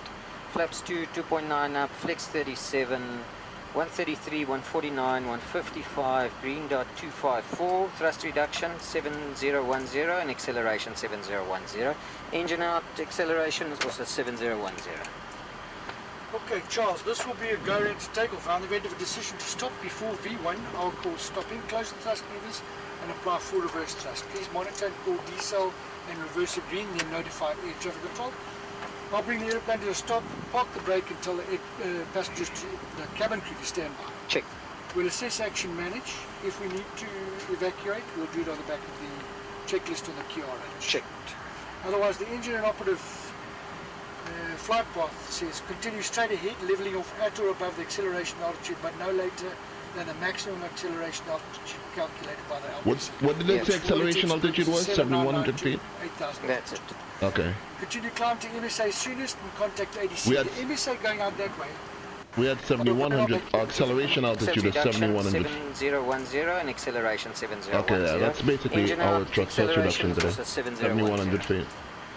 Okay, Charles, this will be a go rate and a top cap flight path says continue straight ahead, leveling off at or above the acceleration altitude, but no later than the maximum acceleration altitude calculated by the LPC, which for all intents and purposes is 7992, 8,000. That's it. Continue climb to MSA soonest and contact ADC. The MSA going out. It'll be a very quick sunrise, guys. We don't see the sun coming up just yet, but it will be very fast. So, are you happy that we make? In fact, it's 7,800 foot is a worst case scenario. Anything to the west is 84. Yes. So we'll make the red box 90. Okay, happy? 9,000. Okay, now we're going to review our navigation departure. Are you ready for that? I'll get there now. Just give me a sec to open the Jefferson. Exobi. We're flying the Exobi set. We almost flew the Exobi set tonight. We parked here at Alpha 2. Expect to push the lane interface to the east. Taxi instructions, we're hoping, are going to be to left on. We can brief it with them. And then to the full length runway 21 right. Yes. There is a hotspot at Hotel, which is the high speed coming off runway 03 left arrival. Check. And that's also aircraft on a different frequency to what we are. Okay. There's also a hotspot at the threshold of runway 21 right, hotspot 3. Yes. And that will also be aircraft on different frequencies. Checked. The departure that we've programmed in here is the Exobi 3 Bravo departure of runway 21 right. The page is 10.3 Echo, it's effective from the 10th of Jan. Checked. And the airport elevation is 5558. Initial climb clearance is 8,000 foot, we've got 8,000 climb nav blue. 8,000 blue. And the FMGS has been programmed and checked, no modifications. That's it. Terrain, the airfield elevation is 5558. 5,600 feet. We've said the MSA going out that way is 7,800. And we are requesting flight level 350. The computation is for flight level 345 is optimum, and maximum we can go to is 366. Checked. The aeroplane's fine. There's no NOTOC, so there's no notification for us for dangerous goods or perishables on board. Yes. And we've put the air off in the forward cargo. That's right. NOTAM wise, there's a couple of taxiways on that Perth. side. We'll decide that once, we'll discuss that once we are already set. 100%. Otherwise there's nothing to affect us here. And fuel, we wanted 75.1, we've got 75.1. And the computation was 55.7. That's critical fuel. So I'm going to delete, there. We're going to take the extras. Yep. Route or turns.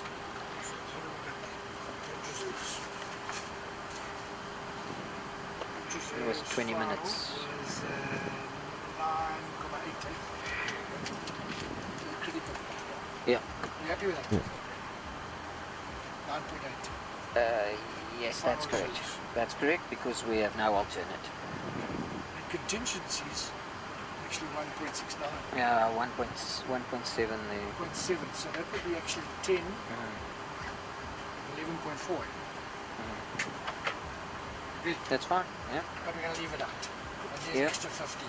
That's at 2 hours 41 minutes. Okay. Could we look at the 4-star checklist to the line then, please? Oh, Please sorry. 4-star checklist to the With line. regards to that, if we have a land SAP red, which means that we've had an engine failure or critical phase of flight, yes, we need to return as soon as possible. Our max landing weight here is discussed was 192 tons, and we weigh 232.2 tons at the moment. Yep. So we need to dump approximately 40 tons of fuel, and this aeroplane is going to be about just over 1,000 kilograms a minute. So we're going to have to dump for about 40 minutes. 40 minutes. Yeah. Bearing in mind that we can come back for an overweight landing, Ed, if I could be so good as to ask you, can you assist there with a overweight checklist in the QRH if we need it? Question, all your passengers on board? Done with your briefing. 6 wheelchairs required. 1 young person on board, and that's it, sir. Fantastic. We'll let them know. I've spoken to operationally. Obviously, I'm the pilot flying now. Yes. I'm going to go for the middle. We're going to split the sleep pattern as we need. Yes.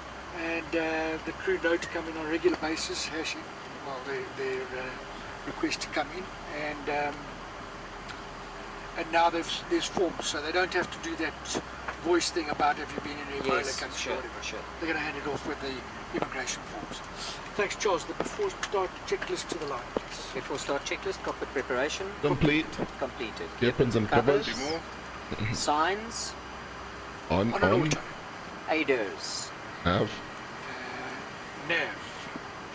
Fuel quantity. 75,100 kilograms. The same checklist as A320. Is set. Barrow reef. 1030 set. 1030 set. Before start checklist to the line. Yeah, push start whenever you're ready. Thank you very much, Charles. Before start checklist to the line. Springbok 280, go ahead. Alpha 2, request push and start. Springbok 280, push and start, approved, face north. Push start, face north, Springbok 280. Cockpit to go. Please go ahead, sir. Hello, may I release the parking brake? Clear for brake, sir. The parking brake is off. You are clear to push us into lane to face north, please. The time at 15, that's 15 early. And starting order 1, 2, 3, 4, you let me know when I can turn 1 and 2. 1, 2, 3, 4 on your discretion, sir. We're facing you north and all the doors panels are now closed. Thank you. Starting number 1 and 2. 1 and 2. Gentlemen, we're starting number 1 and 2. Check.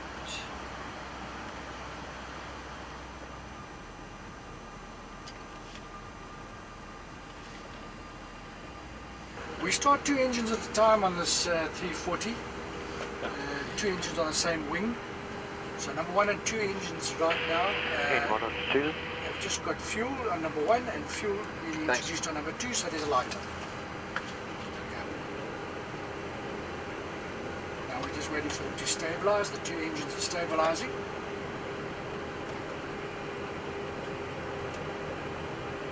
And now we can start number 3 and 4.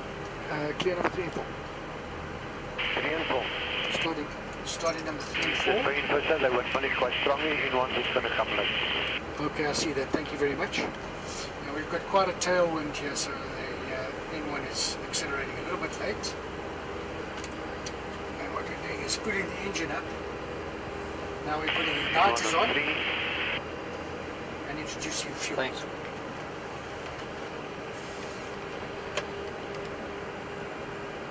Oh, sunrise, guys. I don't know if you can see that. N1 on 4, and we've completed your push factor. Will you please switch the pathway? Thanks very much, Ola. The parking brake is now on.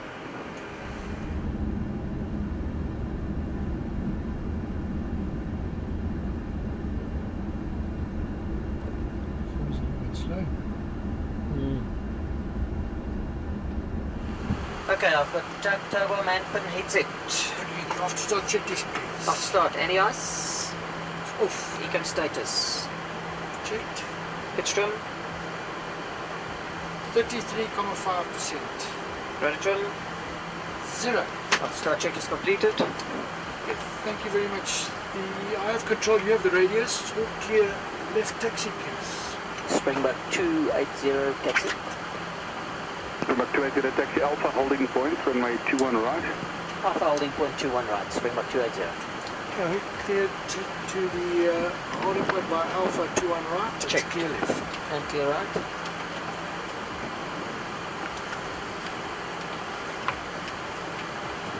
And a brake check. Pressure 0. We've got lots of time, so I'll do the control check once we're out on the taxiway Alpha. That's great.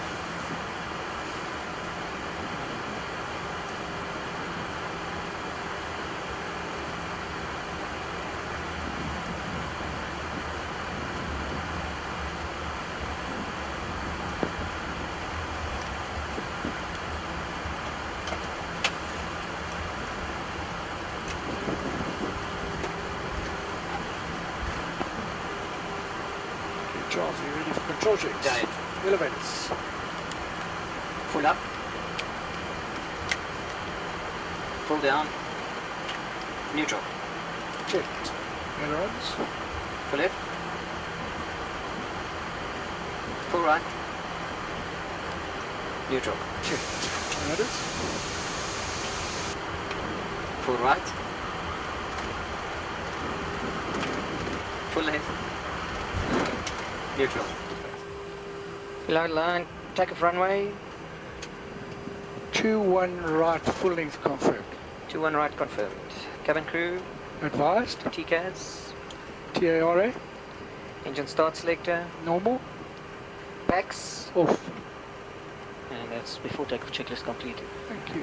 And approach is clear.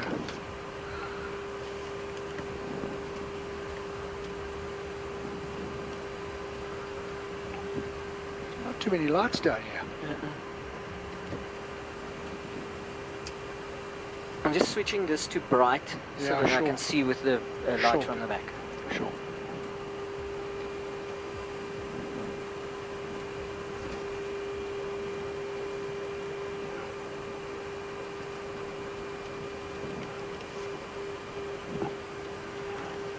Fox Tango Lead is vacated 21 right on Echo. Fox Tango Lead, thank you. Remain clear of runway 21 right. Remain clear, Fox Tango Lead. Springbok 280, helicopter traffic to the southeast of the field, remaining east, the surface wind 240, 5 knots, runway 21 right, clear takeoff. Evening. Clear takeoff 21 right, Springbok 280. Yeah, okay, but looks like 74.9. Meow. Why do people keep meowing? Thank you, service, man. Why do people keep meowing on frequency? Is that a thing? I've been hearing people meowing on frequent on VATSIM over the last year. Manflex. How are you doing, Quartz? 37 SRS runway, water thrust blue. Thrust set. Thrust set.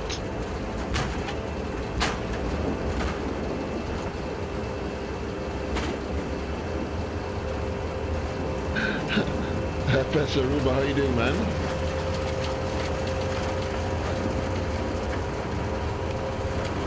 Rush in the house. Check.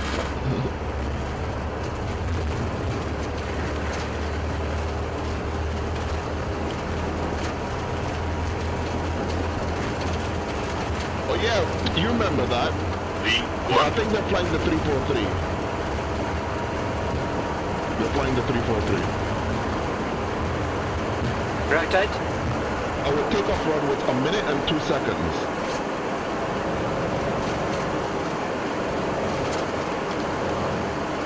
Positive time. Yeah. Yeah, now this year from the 346. Nav. Fox Tango Lead, enter runway 21 right, Echo, and listen out. 21 right on Echo, and listen out, Fox Tango Lead.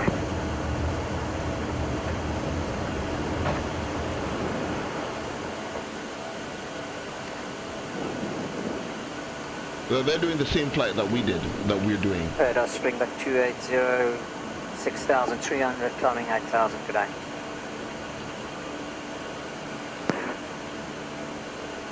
Took us forever to climb, guys. Took us forever to climb. Say again for Springbok 280. We're very high. We had maximum takeoff weight tonight out of Johannesburg. Climb flight level 150, Springbok 280. Flight level is 15,000 blue. Collecting dust. Check. Are you learning it in the FS Labs one, right?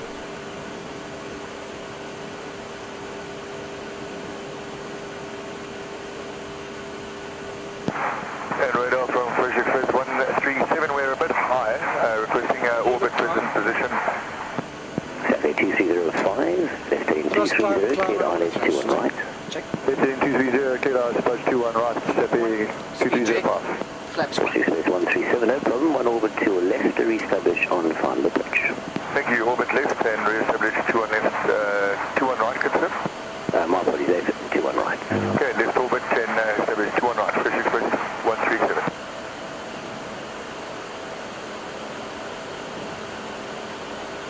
Spot 230, left We'll be ahead of schedule X-Fox, tonight. the required track is 130. Direct X-Fox, Springbok 280. They got a direct. We didn't get a Direct direct. X-Ox when you get a chance, please, Charles. Snowman 018, descend to 8,000 feet, QNH 1031 now. Direct X-Ox. 1031, descend 8,000 feet, Nomad 018.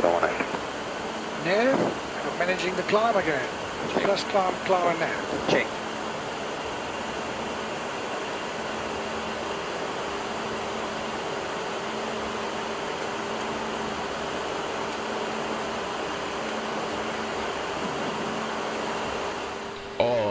It is a different beast. Definitely a different beast. The Airbus A320. 5, connect the tower 121.9. Tower 1219, have a good evening. Thanks, Perhaps you can look at one of my past flights. I haven't flown the Airbus for a while though. I haven't flown the Airbus for a while. Set standard. 7,700. Now checked. After takeoff climb checklist says landing gears up, flaps retracted, packs on, barrel rev. Standard set. Standard set. After takeoff climb checklist completed. Thanks, Charles. What's happened now is the air traffic controllers have actually taken us off the departure and cleared us straight to the entry point for the RBSM Oceanic, which is positioned Exobi. And we're going direct there at the moment. Factor 80, good evening, climb to flight level 350. Climb to flight level 350. Look at this beautiful sunrise, guys.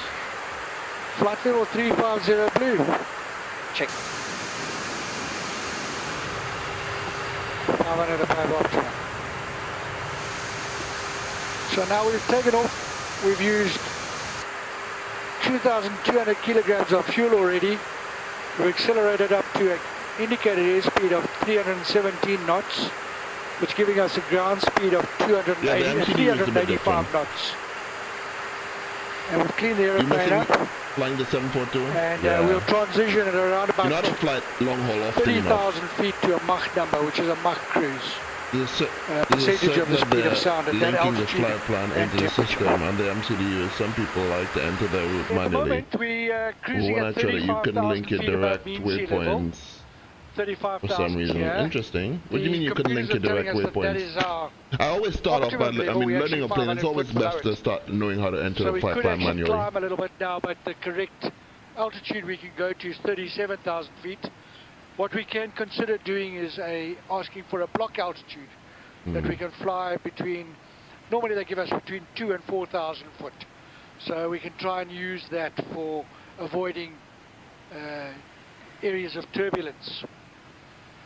We've just entered the oceanic area for Johannesburg at position EXOX, and that's to the south of Madagascar. This over here is the island of Madagascar. Over there, there's the coastline of Africa. And we're just coming up to position 41 degrees east in longitude. And we're going to transit across the southern Indian Ocean at a latitude of 31 degrees south, all the way to Perth, where we'll enter actually a little bit north of Perth's airspace, and then transit a southerly direction. Now this route, we normally fly to any destination with a suitable or adequate alternate. That's all done on planning before we depart by the dispatchers, which we audit, and it has to have acceptable weather conditions at our destination as well as the alternate airport for a period 1 hour before to 1 hour after. Okay, you had a direct and the MCD wasn't letting you enter it for some reason. I prefer to usually let you autofill. Condition. Like, so what's happening here? What's happening here? We have some turbulence here. An uplift of fuel in excess of what we require on that sector. Hold on, guys, we have some in order to get to that. Hold on, we have some turbulence here.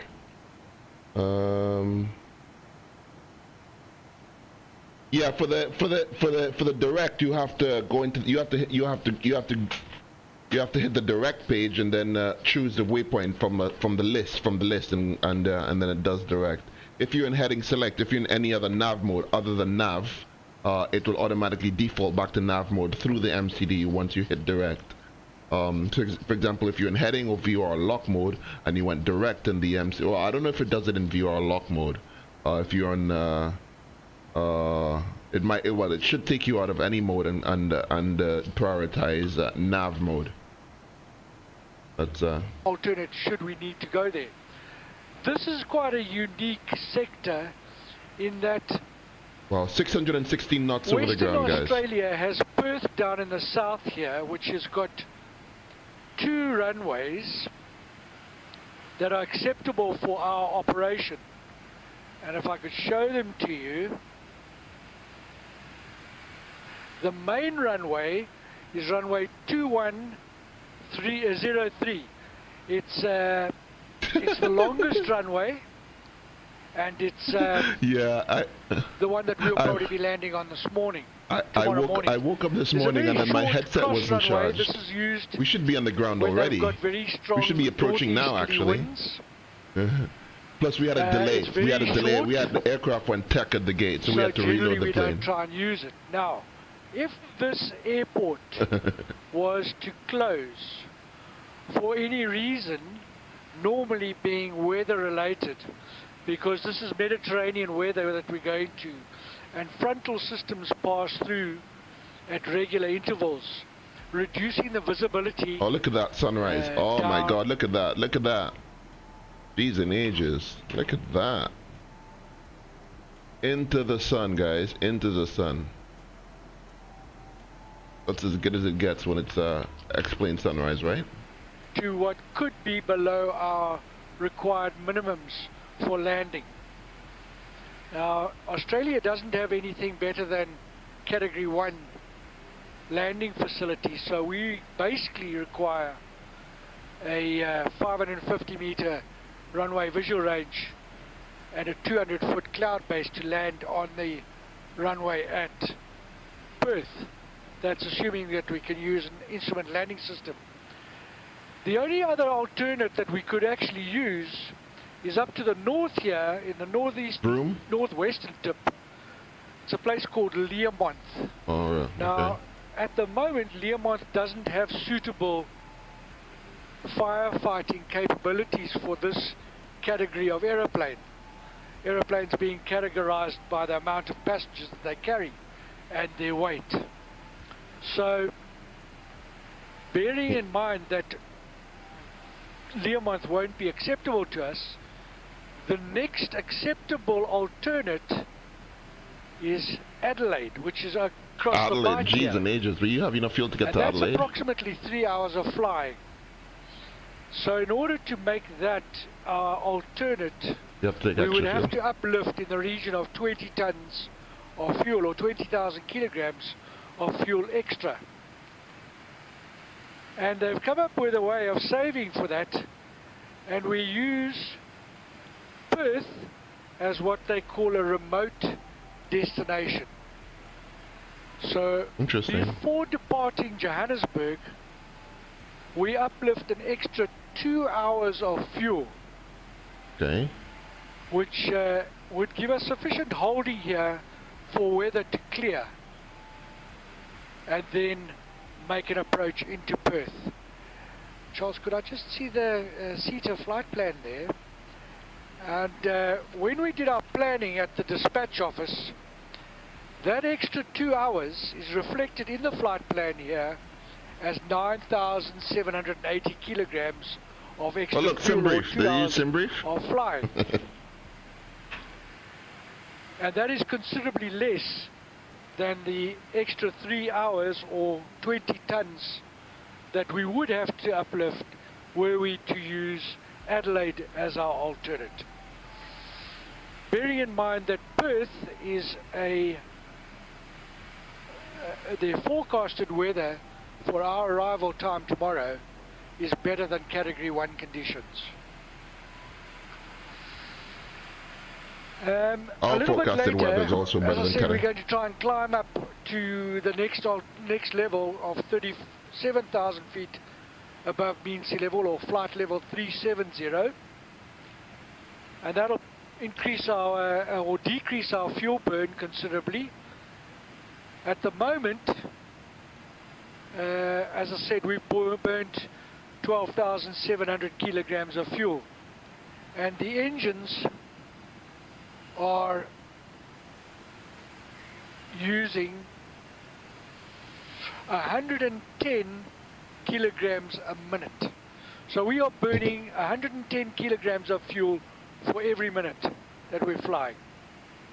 We want to try and get that down to about 90 kilograms, perhaps 80 kilograms once we get to our final cruise altitude.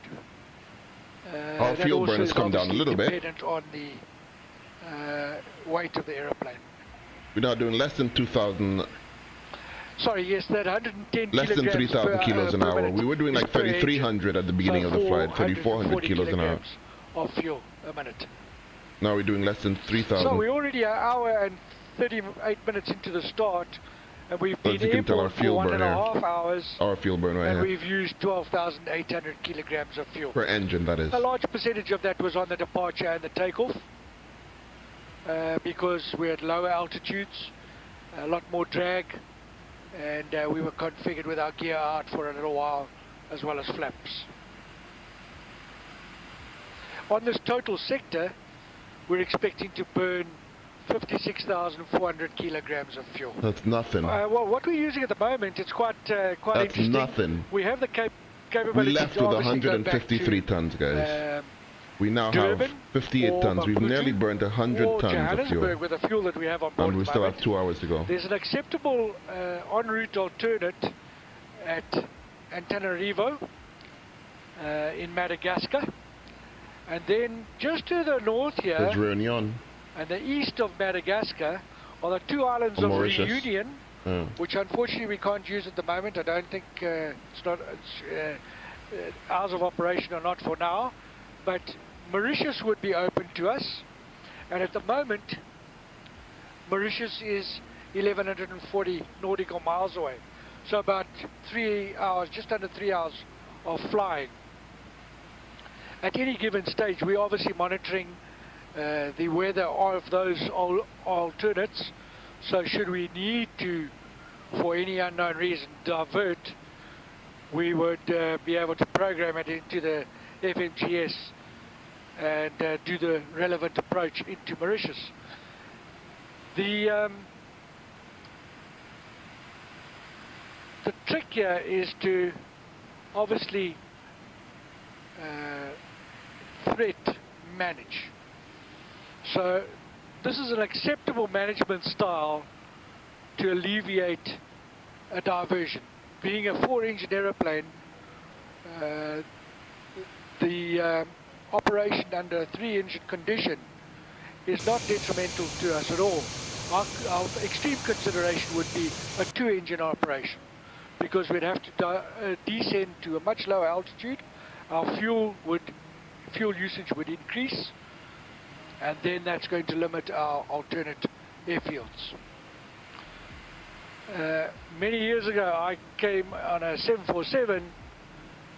This route, you can pick up extreme winds. They run in the region of 180 knots. What are our winds now? A little under 280 kilometers an hour. We're doing 625 over the ground. And we picked them up well south of South Africa. So leaving South Africa down to the south here, we would route into what they call the Roaring Forties. And when you come back from Perth, if you route that way, the chances of seeing the southern lights, which not many people have seen, which are those lights in the Antarctic region, are considerable. And many of my colleagues have seen those lights. You have similar ones up in the in the Arctic. But we're not routing that way tonight.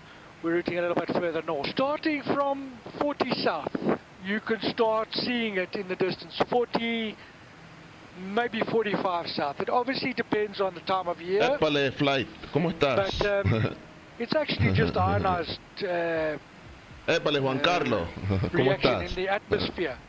Tiempo sin verte, ¿cómo andas? ¿Dónde te encuentras? ¿En Venezuela? The South Pole and the North Pole. And more prevalent in winter months, winter being in the southern hemisphere from March to September. Like now. So the opposite to your northern hemisphere. The most southern route that we've ever operated is about 41 south, which is probably Let me see if I can get 41 south here. We have 155 knot, 140 knot tailwind, guys. So there's 41 south. 41 south, and that's 31 south. So another 10 degrees south of where we are. These islands are the islands at Prince Edward and Marion Island, which are actually protectorates of South Africa. They don't have airfields, and they are serviced by Antarctic supply ship, the SA Agulhas 2. And that makes voyages down there about every 2 or 3 times a year. And they have a whole lot of scientists down there, very rich in marine and animal life. But desolate, no people down there. So we would only operate probably in the 40s, no further south.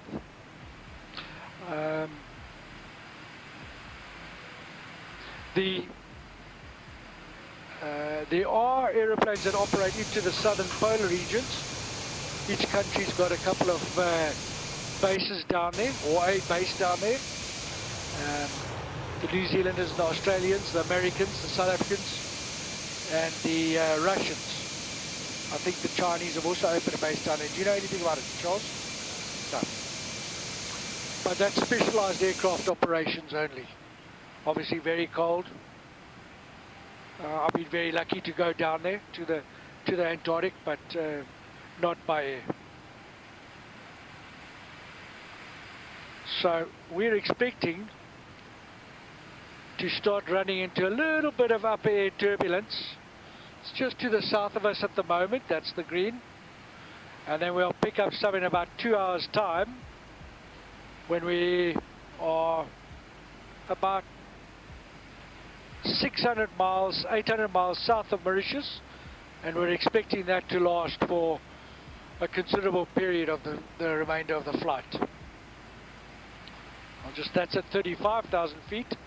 Hopefully we're going to get to 39,000 feet, and then it's pretty much on top of all the turbulence. We're a little bit too heavy to get up to that altitude at the moment.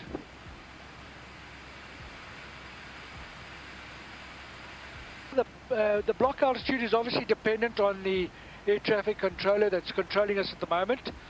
At the moment we're talking to Johannesburg Oceanic. This little system here is what we call CBDLC and ADS, invented by a very clever man. It's basically the same as you have in your cell phone. It's a SMS type program, and we talk via satellite to the controller in Johannesburg. A little bit later on we're going to switch over to the controller in Mauritius, and then from Mauritius we'll switch over to the controller in Melbourne, possibly Brisbane, and then they will give us a voice communication with Perth when we get to about 300 nautical miles from Perth. We'll be able to speak to the controller on VHF. If you have a look at this page over here, these are all the directives that we can do to talk to the controller on the ground in Johannesburg. They're lateral and vertical requests, as well as diversions due to weather conditions. And there's a block request here, and if the controller in Johannesburg hasn't got too much traffic, opposite direction traffic, really, that he can guarantee that we are separated from What's happened to any him? other traffic coming from the Australia region that we would encounter 7600 is he could give us a clearance to fly from 35,000 feet up to 37,500 foot. It's at the moment not worth it for us to ask for that, because it's 2,000 foot and it's not too bumpy. But once we get up above our recommended max of 39,000 feet, as we burn our fuel off, then we're going to ask him for a probably more Mauritius. We'll ask for the block emergency altitude. I know it's 7,700, but I don't know what 7,600 climb or is. descend within that block. So we would ask for a block tonight of 35,000 to 39,000 feet, and then we can climb and descend as long as we stay within that parameter. And that hopefully we can make the ride a little bit more comfortable for the passengers at the back should we start to encounter this turbulence over here. At the moment it's a very pleasant flight. Normally we would have encountered quite a bit of turbulence on this flight now due to these big crosswind jet streams that we experience over the southern Indian Oceans. And those move laterally with the season. So the closer to winter, the jet streams move further north. Summer, south. So that's why our routing at the moment is up here. You'll probably possibly find that 2 months ago the routing was well south. And this jet stream runs right around the world. It's much like, well, they're trade winds. And they run from the west to the east. Anything at the moment, you'll see the wind, it's varying a little bit at the moment. It's only from the northwest at 100 kilometers an hour, 95 kilometers an hour. A little earlier, that wind speed was, the wind was from the southwest, and the speed was 98 knots. So 100 knots would be 180 kilometers an hour.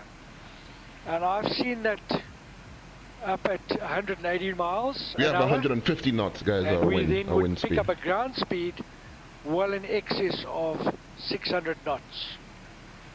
Yeah. Our We're doing ground like speed at the moment is 520 knots, which is a little under 1,000 kilometers an hour.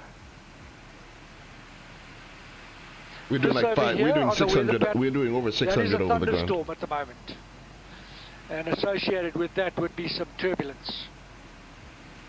But we are well south of it, so that doesn't require us deviating anywhere around it. We may have to deviate a little bit further. There's some weather coming up around about 150 miles ahead of us. Yeah, good morning. As you can see, daylight outside now. We've been racing towards the sun, and we've just been cleared by the Melbourne controllers to route direct to a position called Keels, which is where we're going to do the entry into Perth International Airport. It's probably just where we're going to start the descent for our approach as well. It's been a fairly incident-free evening, not too many bumps. We've managed to miss most of the turbulence. There was a little bit of weather about 2 hours back, considerable lightning and thunderstorm activity, but nothing to bother us. Aeroplane's behaving nicely. We've used quite a bit of fuel already, 50,500 kilograms so far, and we have 24,000 kilograms remaining. That sounds quite a lot, but bear in mind we are using Perth as the remote destination, so we have an extra 2 hours fuel just for any contingencies that we may need. The weather in Perth is fine at the moment. The latest report has given us a northeasterly wind that is blowing at Captain has gone casual, unbuttoned. knots. That's about 25 kilometers Hello, an Steve. hour. How are you doing, man? And Welcome on board. the temperature on the ground at the moment Getting is comfy, 16 yeah? degrees In centigrade. business class? So that's probably going to warm up to around about 18, 19 degrees by lunchtime. We're about and 2 I stay hours at from the landing, though, so couple or of less than 2 scattered hours clouds from around landing. 2,500 foot level. So I'm hoping that we'll get a nice view of Perth as we start the descent. Downtown city centre is quite pretty to see.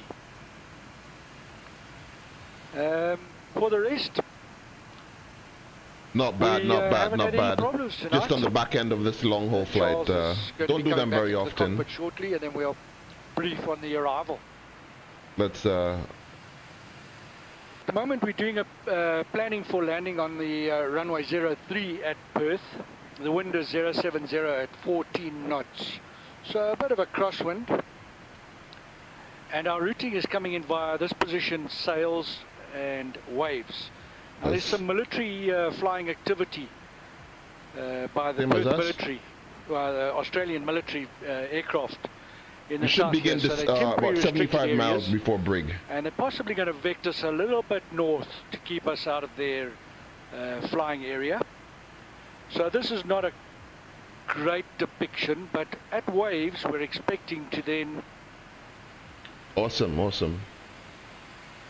I don't know what terminal. Do a routing, there's waves there, and route down to the south. Exactly what we're going to fly, to 11-mile point for the instrument approach onto runway 03. You ran a nice GA flight in the TBM earlier. Go back to the, I need to get into the TBM. Maybe when X-Plane 12 comes out, I'll get the TBM. This airfield, which is called Jandakot, that's a local sort of small aircraft airfield. And then to the north of Perth, around about here, is the military airbase, Pierce Airfield. And we need to stay away from that. How's that? So the arrival will take us here, then down to the south, bearing in mind these restricted areas that the Perth military are Australian military are using. And then we're going to position around about over here. So you had a radio issue. Okay, you was lost comms or something? Around the Fremantle area, with the city of... It's really sweet. I can imagine. You need to check the Learjet. Is that freeware FS Aruba, the Learjet 35? For our landing on that 03 runway, which runs about... We begin a descent 260 before brig. So 75 miles before brig. So I would say we're 270 we're about just about at 90 minutes, just about an hour. That approach looking at more, this is the Fremantle area. What do you mean? Oh, you mean MSFS? The approach will be onto this runway here. I mean shit where? Which is runway 03. I mean shit freeware. The city of Perth is to the west of the P3D. main airport. Okay. And then to the north up here would be the military airfield. Is there there's a Learjet? There's some decent Learjets for X-Plane, right? I think there's a freeware Learjet or two. We're going to be landing on this runway here. Okay. They're doing considerable amount of work on the taxiways and surrounds, upgrading everything. As of yesterday, they had completed the work on this area, which is where we were anticipating taxiing off. So we're going to have to probably go past the cross runway and route. No, not far. We're ahead of schedule actually. Taxiway, and then back into the international terminal over here. Once we are talking to the air traffic controller in voice. This is why I watched this video to see where they park, because I realized there were terminals on both sides of the runway, so I wasn't too sure which. The work process only happened at midnight last night.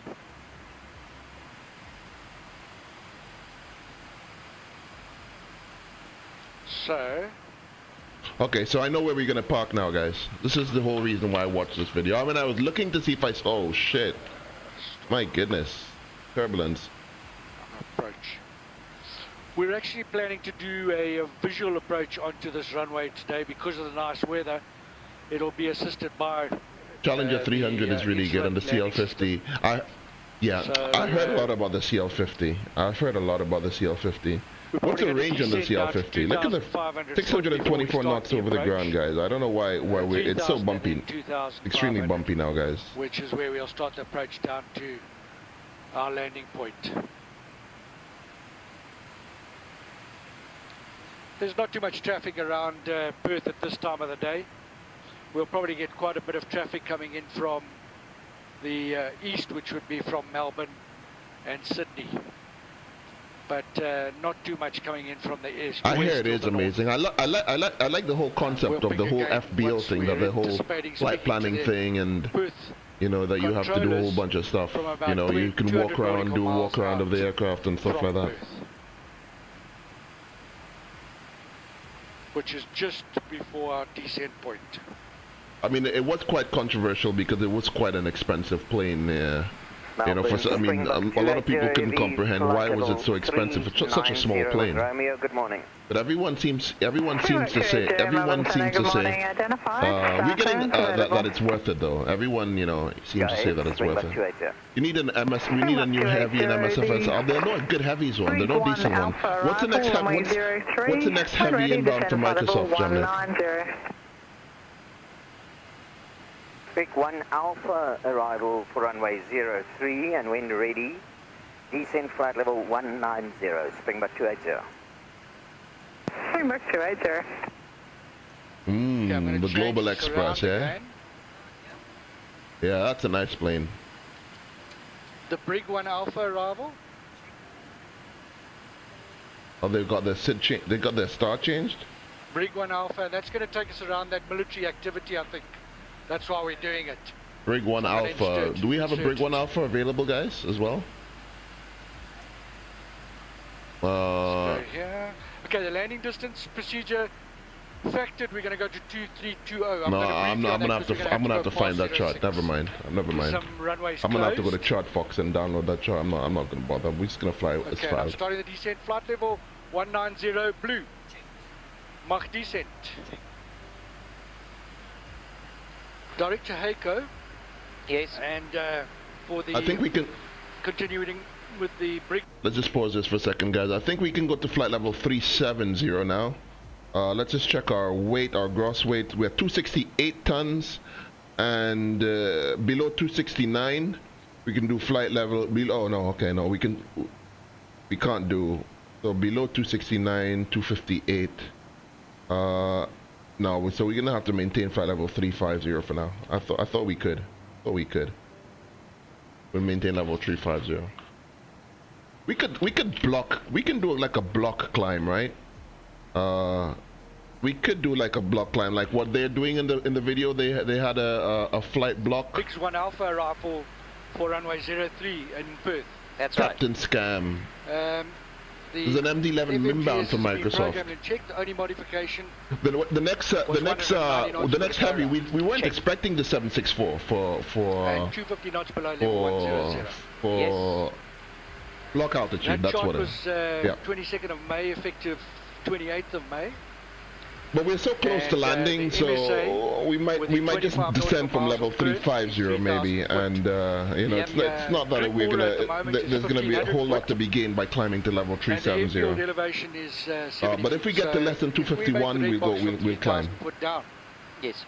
Yeah, but I'm not gonna do a block altitude. That would be like a 200 foot per minute climb kind of thing. It's not worth it. It's a bit too much faff. Just leave it. The approach we're expecting is the 100 feet per minute. Page 11.1, it is effective from the 11th of April 2014. Not a big change. I mean, at the top. I've always been a very big critic of the flight factor 767. I've been put off it mainly because of the awful cockpit. The flight factor 767. They really did shortcut and paste the 757 cockpit without actually doing the modeling properly for the aircraft. So the aircraft, the cockpit seating position is very off. So I hate the sensation of flying the 767. The 757 is wonderful, but the 767, no. The 300ER, no. So I mean, and you know, there's quite a big gap of you know, between the 747-200 or the 748. There's a 346, but there's, I mean, anything up to this is 763. You know, there's a 330, which is not very good. The 763, I don't like it, but it's all right, but I don't like it. It's there's, you know, there's quite a good. So I think the 7. Okay, so then we're expecting to turn right onto Charlie. I mean, the 757, I love it in real life, and it's not bad. The captain sim, the flight, the flight factor one is not bad at all. So I'm really looking. I mean, as is everybody else, you know, I am looking forward to the flight factor 777 and the 787. So notch up, rotate to the go around attitude, follow the SRS, call the FMA, positive climb, gear up. Ensure an autopilot's engaged. The fright factor. Yeah. The missed approach is It is a fright factor, isn't it? FMGS. 3 miles, turn left, 190 knots towards Rottnest. Checked. Weather-wise, as we can see, there's a bit of cloud around. It's clear at the airfield. Yes. However, they've just told us that we're going to experience icing, moderate to severe, from level 190 to flight level 100, or 10,000 foot. Check. So we'll keep an eye on that for the icing usage. Yes. And then there's a maximum crosswind of 12 knots. Okay. At the moment, which isn't a problem for us. Right. And it's dry at the airfield. Operationally, there's no problem. So we're going to start the APU. Yep. So that they can approach the airport. Absolutely. Yeah, we could be at flight level 360, but I mean that's opposite traffic. So I mean we'll stay at 350 until we get the until we reach at least 258 tons. We get to below 258 tons. I don't know if we get that before we begin our descent. That's like 10 tons of fuel, I guess, to be burned before we begin our descent. So lots of time to play with. Checked. I've taken low on the auto braking because we're landing at 176,500. Yes. And as discussed, the landing distance procedure has been calculated. Factored we should use 2,320 feet with reverse thrust and low on the auto brake. Yes. Anything else you would like to add there, Charles? Nothing from my side, Sam. I think we can the number 1 reserves, we can dump them into the number 1 and the number 4 main tanks. Open the cross feeds on this one, the bump, and empty these into there. So you got that check out at 5 miles of 1440. We're actually flying into default airport for a change, guys. Check out at 5 miles of 1650. 1650, yes. Which is at 210 foot above the circling height required. Checked. Lovely. Charles, I've been a bit remiss because we got a bit sidetracked. Would you mind handing the radio? I'm just going to chat to the passengers. 100%. I'm going off number 1. I've got it.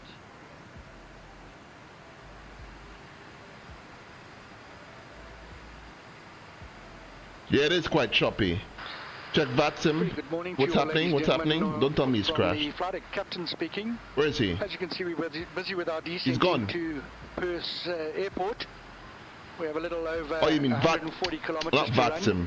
Not flight. VATSIM. N389 Kilo Alpha. City for our Let me look for him. November 389 Kilo Alpha. How do I find him? I'm gonna have to do flights. The temperature is very pleasant, 17 degrees centigrade. And we'll be touching down right on schedule at 25 minutes past 1 in the afternoon. If you haven't set your watches yet, it's just come up 3 minutes past 1 local in Western Australia. November. Just a word of caution, up ahead there is a little bit of cloud cover. They have warned us of some icing. November. And with that, I'm expecting a little bit of turbulence, so we'll be 389 Kilo Alpha. Where is he? I don't use Volanta, so it's going to take me a little while to use this. It's going to be a little bit of discomfort possibly, but nothing to concern November 3 Contact center 118.2. Okay. Oh, that's crashing. That's FS. Yes, Rashid. Where is he? Show on map. Where are you now? Learjet 45. Oh, you fly. There he is. Barra 10186. That's FS Aruba flying. November. He's between Curacao and Aruba. I can't share my my VATSPY unfortunately because I'm gonna have to stop sharing the video. We're kind of coming up to the level our limit on memory, so I don't want to push it, you know, to do too many window changes. 280 heavy with information, Sierra, good day.